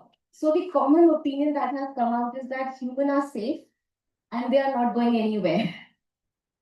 Okay. So now my question is for Anil sir, that in a relationship-centric sector like financial services you're working with, where trust and personal connection really matters. So how AI is being integrated without diluting the human touch, and what AI information, knowledge, or anything apart from that you can tell to the MBA students over here that they should be building upon, and which is not something broad in nature, but real value adding that they can, when they come to the industry, they are not unknown about it. So pertinent question, and being from the industry, I largely assume, and maybe statistics from the university can tell that BFSI is probably one of the largest recruiters for fresh graduates, especially in management courses, including graduations now. Essentially, and more about lending part of it or banking and financial services part of it, it is relationship driven at a different scale. However, at a very retail level, like if you segregate relationship building into segregate / semi-corporate / corporates, a lot of retail lending has been automated. Unless, of course, you need somebody at the branch, which is also being replaced by ATMs of the world, where you can do half the transactions at the ATM and you do not actually need to enter the branch. You still need a relationship touch. One, because we have multiple generations of individuals visiting the branches. Yes, we do not need to go. A lot of us do not need to go to the branches to update our checkbooks now as a customer because most of us are educated enough digitally. But still, that relationship element is not going away from the banking and financial services because they hold your money. So because of this, the trust factor is kind of embedded into the job that we do. So how do you reach out and how do you solve for the AI and how do you use AI is in multiple ways. As I mentioned, at a retail / customer level, there are significantly large number of AI tools which are now prevalent. You pretty much can get, if you are in the right profile, you pretty much can get a digital loan in 5 minutes, which used to be a story 3 years ago, but it is not a story. I have myself tried it, availed it. And if you are in the right bracket of your income profile, you practically can get a loan without any human intervention in 5 minutes, or maybe less. You can get a lot of services which are prompted by the chatbots of the banking app itself, which can solve half of your queries. You do not need to go to a call center executive anymore. So a lot of customer-driven relationship engagements have been kind of sorted. At a retail lending level, as I mentioned, the loan categories are being sorted, which is essentially not requiring, and you cannot scale the way credit card applications and the way pre-approved loans are getting approved. You cannot do that by human intervention. So, in all practical ways, AI has kind of helped out.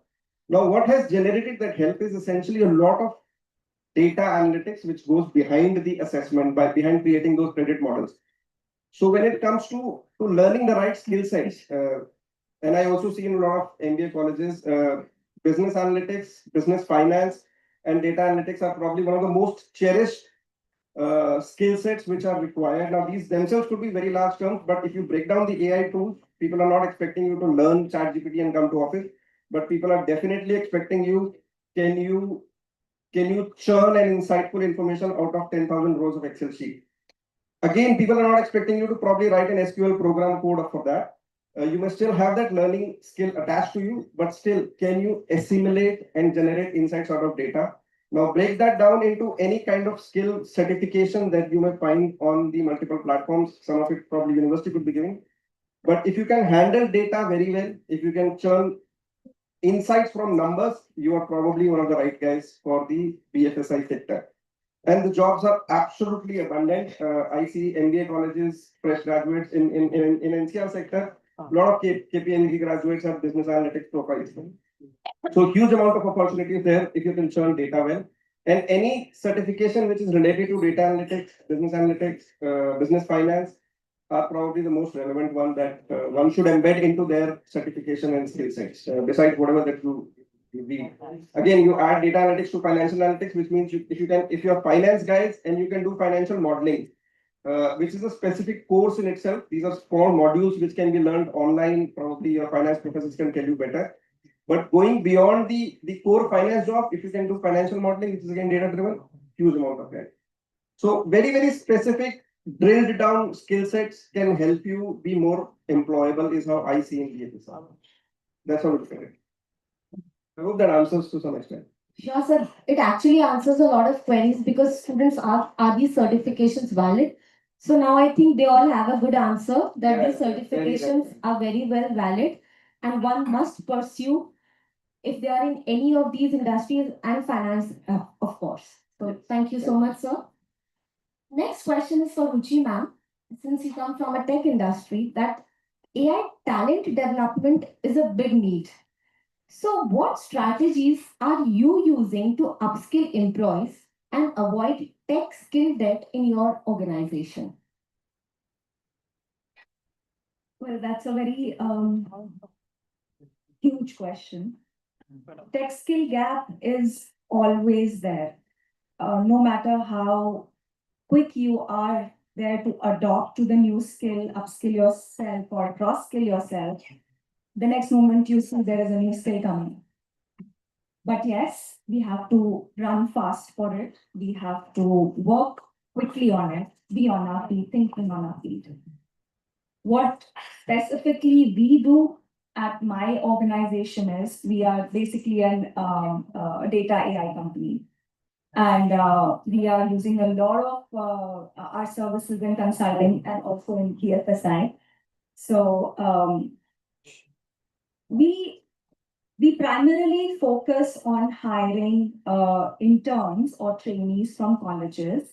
But before we do that, we establish knowledge centers in the college itself. We train them on specific skill sets, which is specifically required for us, where we know that the gap is and we need that talent. So we have our mentors, we have our trainers coming over to these colleges, training that lot. And then eventually we do those assessments and filter out people. In the end, whatever lot is left after the final assessment, those are the ones who are hired. So this is one thing which we do. Second is one where when these people are hired or even the lateral hires, we know that the skill which is needed by our organization for our consulting, there would still be a gap. There would be competencies like behavioral soft skills, some amount of technical knowledge, but yes, what specific we need for a specific industry would still be something which we would need to train on. We have a strong L&D in-house, and we also have a huge repository of all our case studies, all our training modules. What is a wish list is that we augment this with AI. We assess the skill gaps through AI, and we suggest courses. We push for these courses, and the assessments are also done based where the technical knowledge is tested thoroughly. There's a lot of scarcity of bandwidth in the organization for leaders to train and then to assess and evaluate. So here's where, being an AI company, I would like to have this incorporated in the organization where I can use this to develop competencies and technical skills. There's on-the-job training, of course, and assessing the skill gap is one thing which we majorly do as an exercise, and then call for an upskill or a cross skill. So that's how we go about it. Thank you, ma'am, for letting us know that you deeply invest in all of your employees and you are trying to reduce the tech skill gap. So thank you so much for letting us know about it. With this, I would move for Shahnazeen, ma'am. Am I saying it right? Can you please tell? It's Shahnaz me. You can still call me Shahnaz. Okay, Shahnaz is good. So, ma'am, you work with Wipro, and so I want to ask you that large enterprises run on complex HR systems.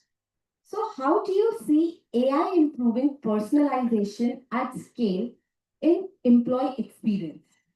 That's a very good question, actually. And since it is about my organization, I say it with very proud that we match the steps with the competitors out there. When it comes to employee experience, it is a collaborative approach again. So employee experience is not about letting them feel happy when they come to office or when they come to work. It is also about making them aware and understand what is important for them to develop their career overall. So when we talk about that, since we are talking about artificial intelligence here, we majorly talk about the tools, how you can improve the efficiency of their deliverables so that eventually we are known as the grown organization. At the very, very same time, our clients are super happy with the delivery that our people do. So artificial intelligence has few tools. Many of you may have heard about chatbots. Chatbot is a very, very good tool. Then we have co-pilots, mandatorily installed in all the machines of our people, and it is helping big time. If forget about the technical people out there, even in the HR fraternity, we do not have to start anything from the scratch. We have readily available modules. We just need to review them, customize them, furnish them so that the outcome is as expected. So this is how when you furnish and improvise on your deliverables, this is how the real beauty comes into the picture, and that's where AI is helping us big time. From talking about the complex HR systems, those are not complex anymore, thanks to AI. But I guess, as I said, these tools are being driven by us, the humans. So yes, that safety factors is still there. Thank you, ma'am. So that means the complexities have been reduced by AI and more human values are being attached to systems so that the entire work is done by AI, but still human touch still instilled in each work there. I would rephrase it in a way that the efficiencies of the system has increased big time. The turnaround times have reduced big time. Talking about which Ruchi ma'am just talked about, that there are some essential trainings which employees are mandatory to complete for their betterment and upskilling. many times into the client demands where it is very huge when they used to fail completing them on time. Now we have a tool called We Now, which send them regular nudges and their system gets blocked when they are not completing on time. So that's where we are becoming the flag bearers of AI. I remember my Deloitte days, they used to do the same with all of us. So moving towards Sachin sir, my question to you is that startups, you come from a startup background, so startups need agility. What kind of HR technology and AI solutions can help young businesses grow faster? And in the rush of automation, hiring, performance, and everything, how can empathy and human touch not be lost? Well said, and the important part is this: I have myself comes within 25 years of experience, but out of that, 13 years has been the other side of the table. So that's other side of the table. I was an employee with various of the organizations. Now I'm an employer. So it becomes a very difficult sometimes and becomes an easier also. Both scenarios. So difficult when you wanted to hire as an employer, becomes an easier when you look yourself as an employer. So when coming to the part of the technologies and all, there are various technology that's I think the most of the in our kind of culture and our kind of organization and the our kind of entrepreneurs group, we come across it is very difficult to retain Gen Z into a workplace because they don't just complain, they just leave. They just leave. Okay. So yeah, I just share a practical example. Day before yesterday, one of my directors in sales asked one of our digital marketing person to share the reports in the evening. Somehow he forgot. So he just asked, since you have not submitted it, you will mark half day. He said, okay, sir. He didn't oppose. In our time, we would have opposed. But he said, okay. So what is important over here? That's taking on all. And I will go more of the rather I will more of the more of an HR perspective. So use the EPFO, not ESI EPFO, but using the empathy with your team members, showing them the purpose of work. What is the purpose of work? Making sure you offer them a flexible work environment. And final is a on real-time feedback. So in this scenario, if you see, if you again I compare within a 50 years, somebody I think हम जैसे कहते हैं इतिहास क्यों पढ़ना चाहिए, history क्यों पढ़नी चाहिए, हिस्ट्री में बहुत कुछ सिखाती है because it's all about the evolution. So in industrialization time, that was a work-life balance का तो कोई बात ही नहीं होती. Nobody used to talk about work-life balance. 15 घंटे काम करना, 18 घंटे. आपने देखा होगा ना वो राजाओं की मूवी में और वो पंखा चला रहा है 18 घंटे 20 घंटे और then industrialization जब change हुआ and we moved to a different scenario, then we came with the policy of 8 hours. 8 hours के ऊपर overtime now this is a time where we talk about the work-life balance. It's best time. Why is it best time? Because जिस काम को करने में पहले भी हमें 6 घंटे लगते थे, used to take 6 or 8 hours. Now it can be finished in minutes. And organization what wants? They want only productivity. Correct? So now you have a more time to enjoy dating with your girlfriend or your wife or children, go out and having sports and enjoying everything, but using the tools. So that's why I say I again go back, human plus AI is a synergy. So that is something that is I always believe that technology is going to help human or employee is not going to be replaced. Only the employee without AI going to be replaced with the employee who does not use or does not know the AI. Thank you. Thank you so much, sir. With the paucity of time, I'll just ask one last question to the entire panel, and it's a common question that you have to tell one future skill that every student in this hall must develop to stay employable in an AI augmented workplace. So one skill from each one of you that this students in this hall should go for. Anyone can start. Videos देखते रहो. So, see, best learning which is happening right now, so our surrounding or the videos which we see and all, but it's important, learn from them. If you do not learn, it's waste. So I always say, I come from a community which is a Baniya community. Sachin Khandelwal मेरे नाम में लिखा हुआ है. So हमारे यहाँ बोलते हैं कि either you are investing or wasting. So even in interview also, when I take the final interview with my team, so I ask the question to candidate, do you think that I am wasting time with you or I am investing time with you? Investing. तो बहुत सारे लोगों का जवाब आता है कि investing, पर मुझे लगता है कि मैं वेस्ट कर रहा हूँ. So that is important. If पता है जब क्या होता है, जब अगर मैंने किसी के साथ में 7 मिनट या 8 मिनट से ऊपर टाइम लगा दिया, it means I am investing. If I close within 7 or less than 10 minutes, it means I am wasting. So learn from your surrounding, learn from your surrounding, your peers, from videos or whatever it is. Learn. Because I believe the more you learn, the more you earn. Nothing else other than because as Ruchi ma'am has rightly said that technology is evolving so fast. आज AI का एक tool available है, कल उससे बेहतर होगा, परसों से और बेहतर होगा. We have been evolving so fast, and this is the time in the history and decade. Because I just taken a last mile on being in a I come from a management background. I am myself an MBA. हमारे time पे जब when we did our MBA, the short term was in 2 years, midterm was a 5 years to 10 years, and anything which is more than 10 years was a long term objectives.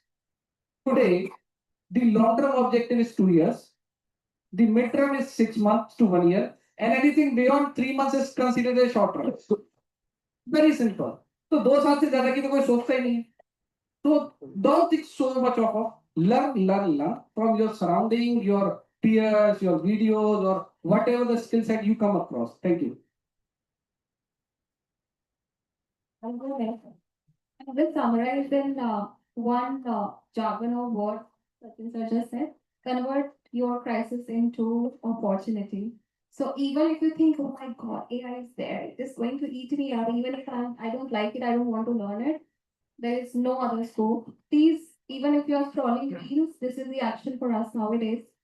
Scroll relevant things which is going to help you expand your knowledge and turn those into implementations. Just reading and writing is not sufficient.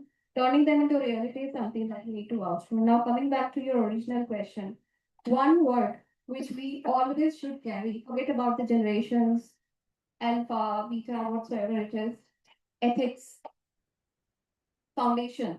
If in AI, when you go for the starter courses, there is a course called ethical usage of AI. Very important. How many of you have witnessed a lot of deepfake cases because of AI?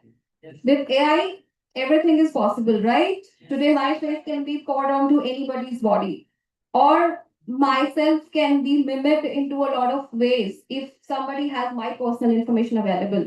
And it is available thanks to Instagram, thanks to Facebook, thanks to Snapchat, thanks to what do we call that? Swipe right, left, Tinder, right? And we feel so proud in putting all of our information right for the public. No, who am I? Right? That is harmful. So choose what you want to portray yourself as. Do not pour your date of birth. Please do not pour it anywhere. It is a very sensitive information. So coming back, ethical usage of AI is very important, and ethics is very important in your lives. Forget about AI, non-AI word. If we are not ethically grounded, we do not understand moralities, we will never grow. Thank you. Well, I completely agree with ethics kind of let you last longer than anyone else. I completely agree.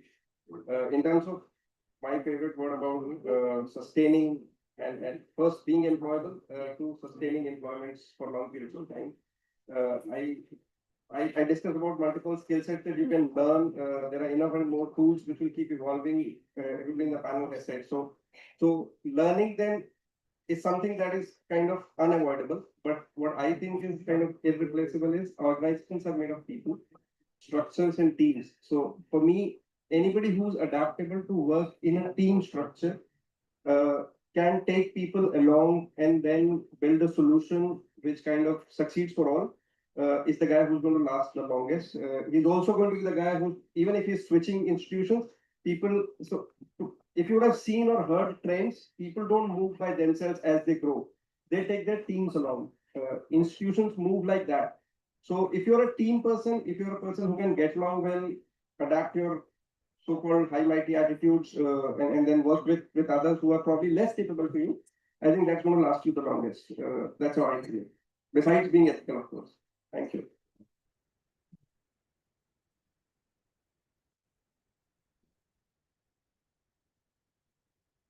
As per me, it can't be just one skill.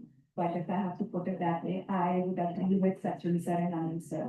I wanted to say learning, of course, that's never ending. And especially at today's age, where you cannot say no. You cannot be sitting in a silos just doing that one kind of work and expect that you'll be employable or you'll be growing or you'll have a career path. Adaptability, as Anil sir said, yes. And by that, I mean that not as a team specifically, yes, there also, but also whatever organization is growing up to be, you have to adopt to that. If they are building in new technology, getting in more processes, systems, AI, you have to be more flexible in adopting those because that's what is going to push you forward in your career.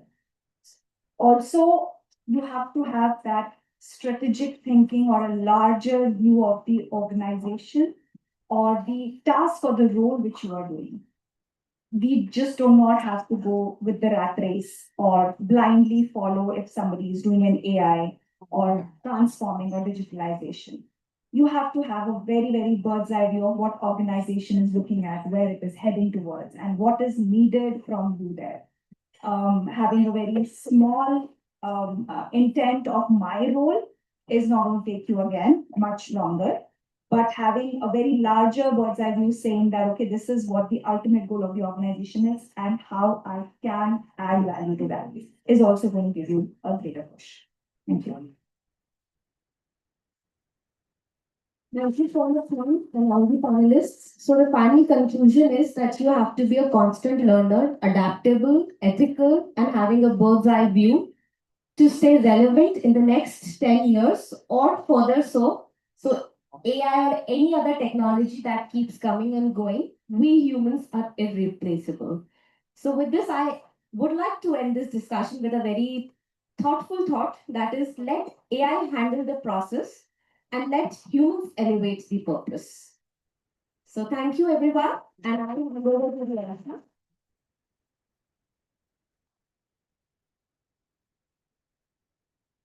I extend my sincere gratitude to our distinguished panelists, dignitaries, and participants for their insightful contribution and presence. Your support has greatly enriched today's discussion. Now, I would like to honor our panelists with a token of gratitude for their contribution in HR field. Now, I request Mr. Asim Purohit, sir, to hand over the token of appreciation.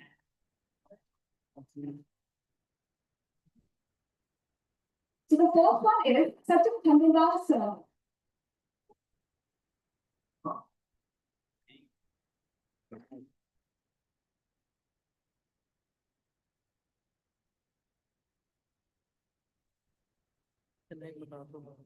Second one is Ruchi Ahuja ma'am.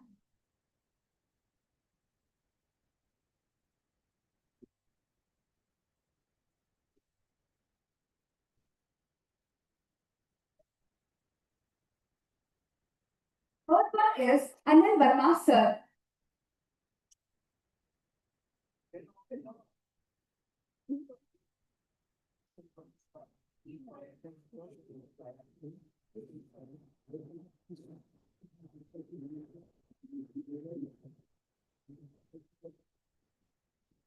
Fourth one is Sarajee ma'am.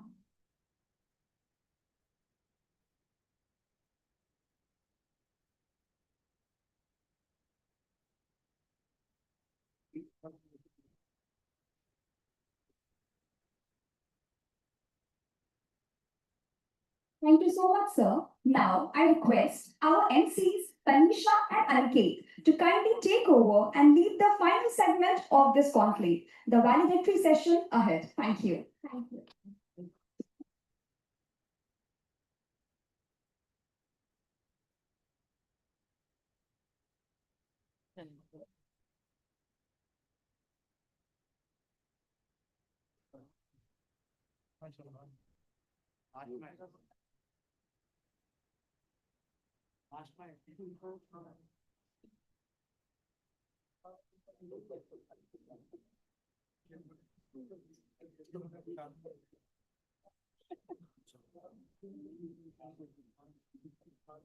Good evening, everyone. As we move now towards the valedictory session of this remarkable conclave, we extend our gratitude to all the dignitaries, speakers, panelists, and participants for making this day truly insightful and impactful. The day has been filled with lots of knowledge, discussions, and meaningful interaction. And to formally conclude today's event, we begin with our valedictory session. Ladies and gentlemen, we are honored to welcome Mr. Amit Solanki, sir, a distinguished professional and a respected leader in the HR domain. Mr. Amit Solanki, sir, is an Assistant General Manager at Operations at Gravita India Limited. He brings around 14 years of experiences, previously working with JK Cement Limited, Gurugram, and Dalai JP Cement Limited, Madhya Pradesh. Amit, sir, holds an MTech from Devi Ahilya University, an MBA from Sikkim Manipal University, and BTech in Mechanical Engineering from Government Engineering College. Now request Dr. Dheera Singh, sir, Head Training Placement Cell, Vivekanand Global University, to kindly come forward for the felicitation of Mr. Amit Solanki, sir.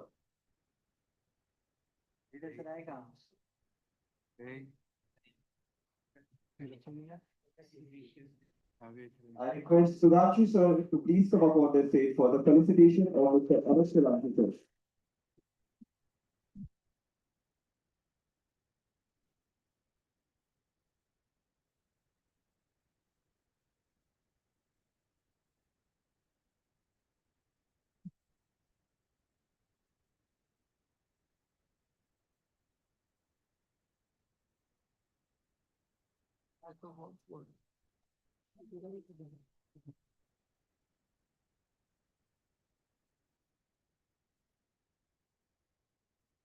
I will now request Amit Solanki, sir, to please come forward to deliver the valedictory address. Sir, please.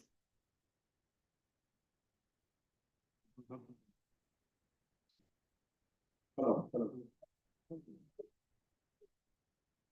Yeah, first of all, thanks to the Vivekanand Global University, and thanks to the organization committee to invite me for this session.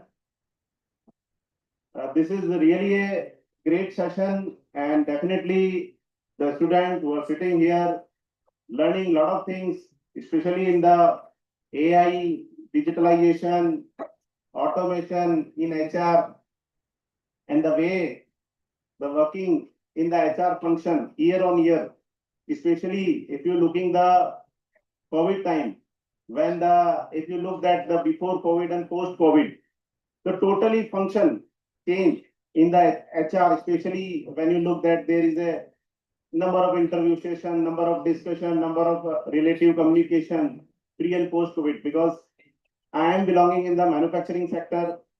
Earlier I was in JK Cement and now heading the Gravita operations. So in the operation, we also acknowledge and encourage to all the innovative ideas, all the new innovation, digitalization and automation in our manufacturing industry. As you guys in the next couple of months, next couple of years, you will be the role in the HR, role in the management function in any of the company, any of the organization. So I wish you are doing a great job and you learn a lot of things from this session. And especially when we are sitting at Vivekanand Global University. So I recall the message of Swami Vivekanand. Swami Vivekananda ji ने कहा था 1893 के Chicago सम्मेलन में कि परिवर्तन ही जीवन है, the change is only the life. तो आज जब हम सेशन में देख रहे हैं, we all learn during the session, the all focus on the changes, how the changes in the every and each department like the HR, industry, manufacturing, digitalization, automation. There is a lot of change on a decade on decade. So let's learn together, and definitely will be do great job. And we at Gravita also encourage all the students, all the participants to just come with a forward innovative idea. Definitely will do a great job to you and will help. And to, you are in the next time, I can say in the, when we meet in the industrial innovation HR and HR Conclave 4.0, that is a great event for us and will be a celebrate in a different style. Thank you all the management, and thank you all of you. At last, after the learning all the panel and all the session and the listening all the speakers, what do you think? How's the Josh? Hey, lunch हो गया आपको? How's the Josh? Hi, sir. Okay, thank you very much.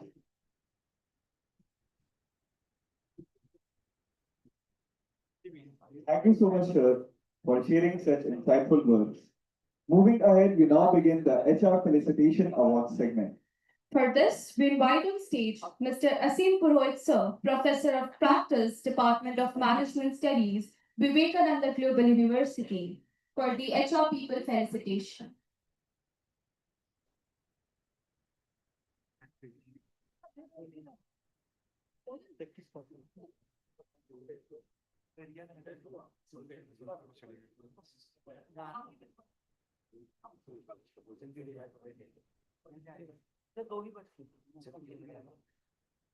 Namaste, good afternoon, everyone.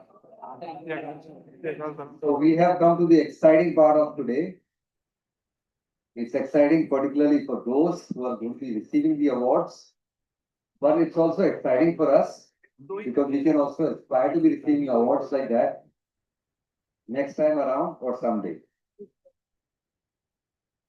So today we celebrate those who do not just hire talent, they save destiny and build organizations. Behind every successful organization stands a visionary HR team. I think without HR team, nothing can happen. Yeah. And every successful organization has a visionary HR team. And today we honor those who are visionaries because they are part of the HR team and they are really doing so much for their respective organizations and are building destinies. So it's my pleasure to announce the Innovation HR Vision Awards. Now these are the awards. Whenever we organize this particular event, we have these awards for people who have played stellar role in their HR function in various different organizations. The first category of award is for those individuals who are part of various different organizations and they take part in campus recruitment drives. Okay, so that's really the first category. Before I announce the names of the winners, who will be coming and receiving their awards, I would like to invite on stage Amit Solanki sir, as well as Veerat Singh sir. I would also like to invite Manju Singh Shekhawat sir on stage, please.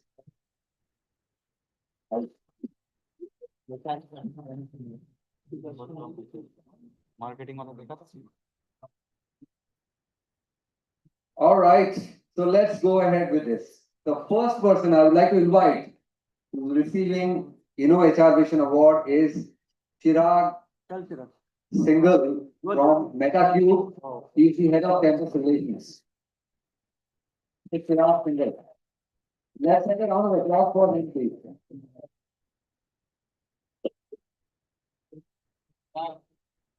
Please.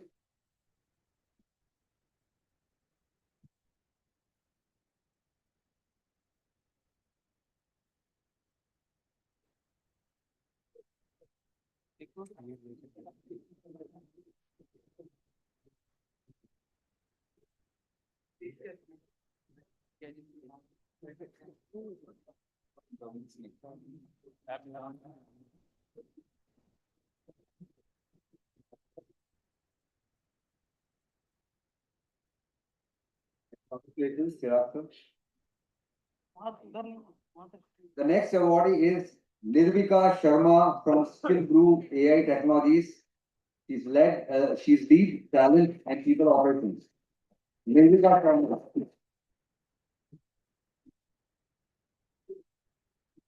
Let's hear it for Nirvika ma'am.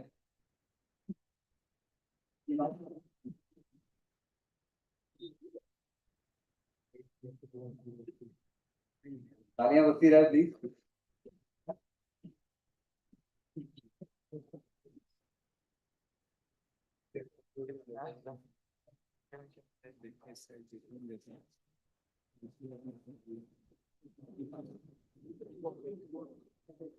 Congratulations, ma'am. I would now like to call upon the next awardee, Khushbu Upadhyay, ma'am, from Axis Bank. He is Deputy Manager, Human Resource at Axis Bank. Khushbu Upadhyay.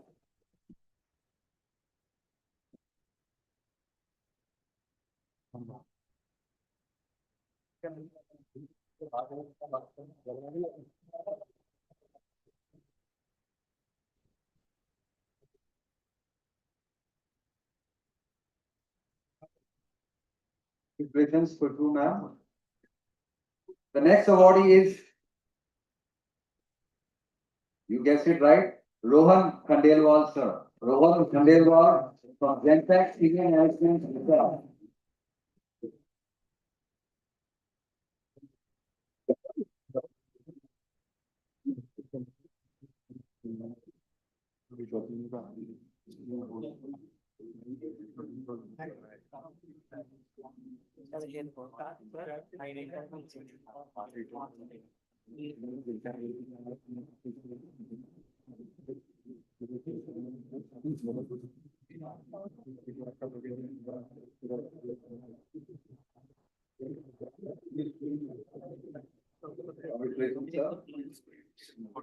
May now call upon Suchitra Malik, ma'am, from Travel IK HR Business Partner.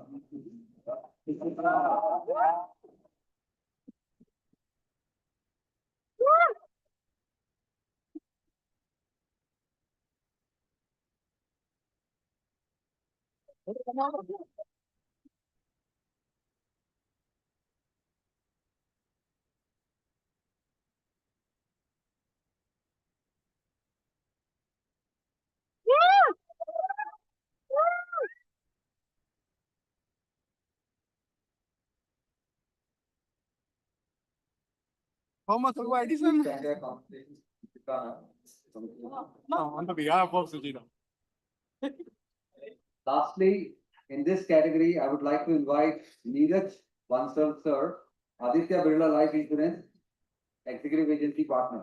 Neeraj Bansal, sir.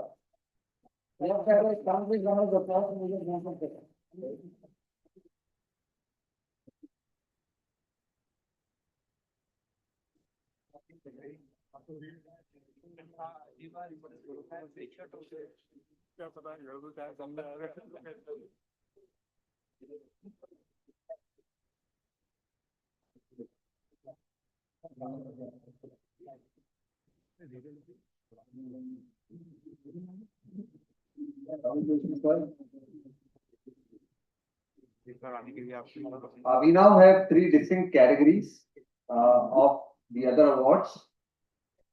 The first category is HRBP Excellence Award. In this category, HRBP Excellence Award, I would like to invite Amit Paul, sir, Director HR and Operations from Exure, a trademark of Extensible IT Solutions, to collect his award. Amit Paul, sir.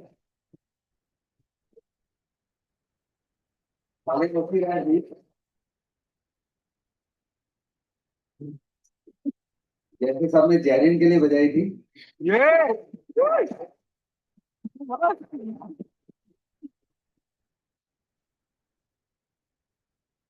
The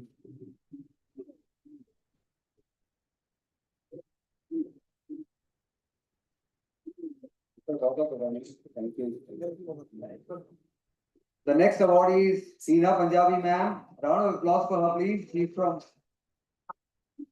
Small Finance Bank and she's regional HRBP. Seena Punjabi ma'am. तालियां बजती रहेंगी.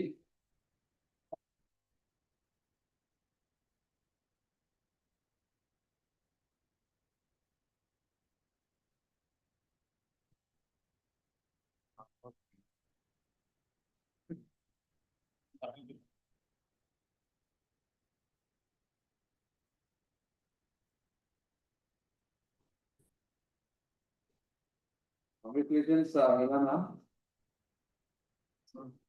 I would now like to request Sneha Jha ma'am, Human Resource Manager, Sarvika Technologies, to please come up on stage to collect her award. Sneha Jha ma'am, let's hear it for her.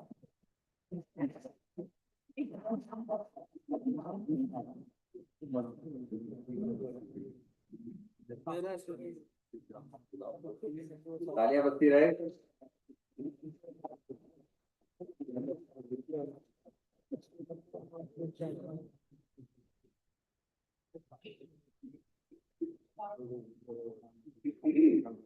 Congratulations, Sneha ma'am. अब मैं request करना चाहूंगा Noor Fatima ma'am, HRBP college, they go to please come up on stage. Noor Fatima ma'am, HRBP college leader.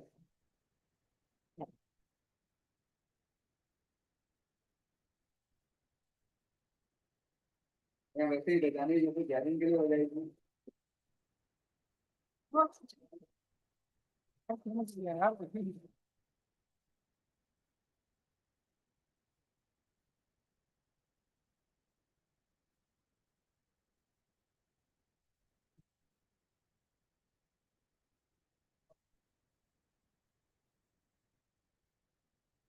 Congratulations, ma'am.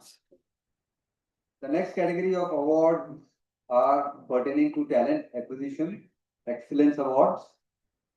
The first awardee in this category is Bhumika Tripathi, ma'am, HR manager from this Mind. Bhumika Tripathi, ma'am. Let's hear it for her.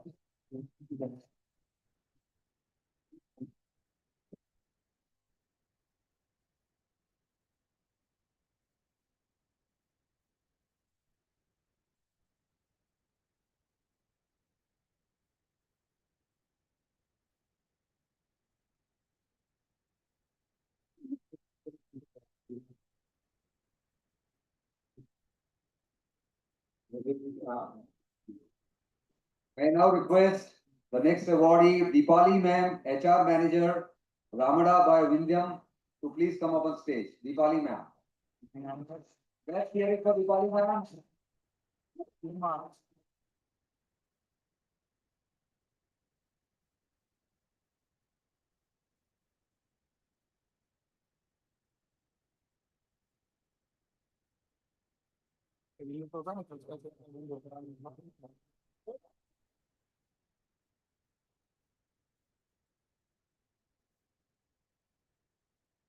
Congratulations, ma'am. The last category of awards are Rising Hero of Rajasthan Awards. And the first awardee in this category is Amit Vaid, sir, founder and lead HR consultant, AVJ HR Solutions. Please give it up for Amit Vaid, sir.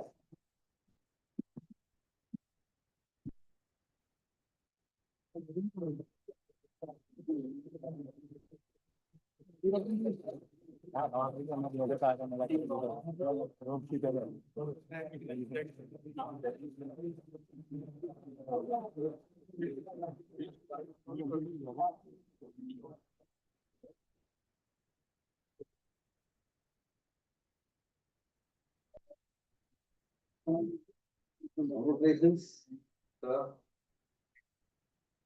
The next awardee in Rising Hero of Rajasthan category is Arun Kumar Singh, sir, Head HR, Shriram General Insurance Company. Arun Kumar Singh, sir. Request you to please come up and change and connect your order.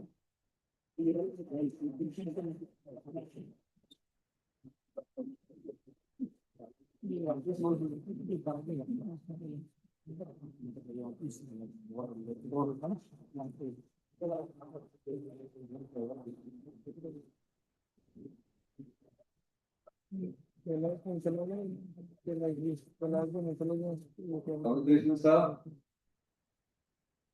And the final awardee of the day today, Rising Hero of Rajasthan category, Medha Behel Ma'am, Head HR, ITS Global Limited.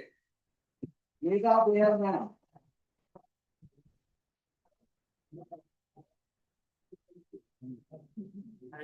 May I request Vijay sir to please select the award on our behalf. And please, can you go over to sir? Is there anybody from ITS Global Limited here? Okay. Server room खुलवा दो सामान बताओ Thank you so much, sir. Thank you. अबे यही हो ना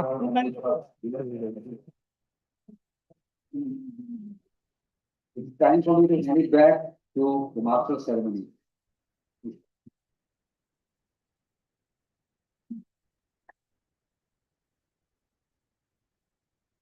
Thank you so much, sir. We now request everyone to please rise up at your respective place for the national anthem.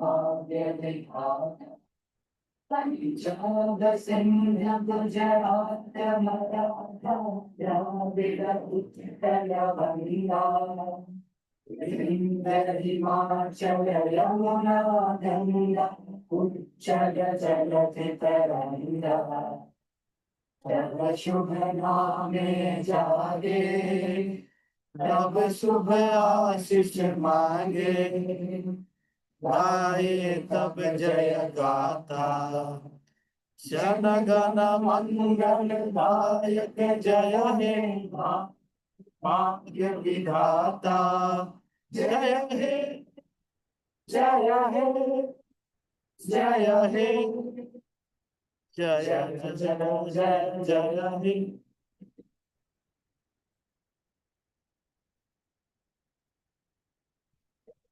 This we officially mark the conclusion of the HR Conclave.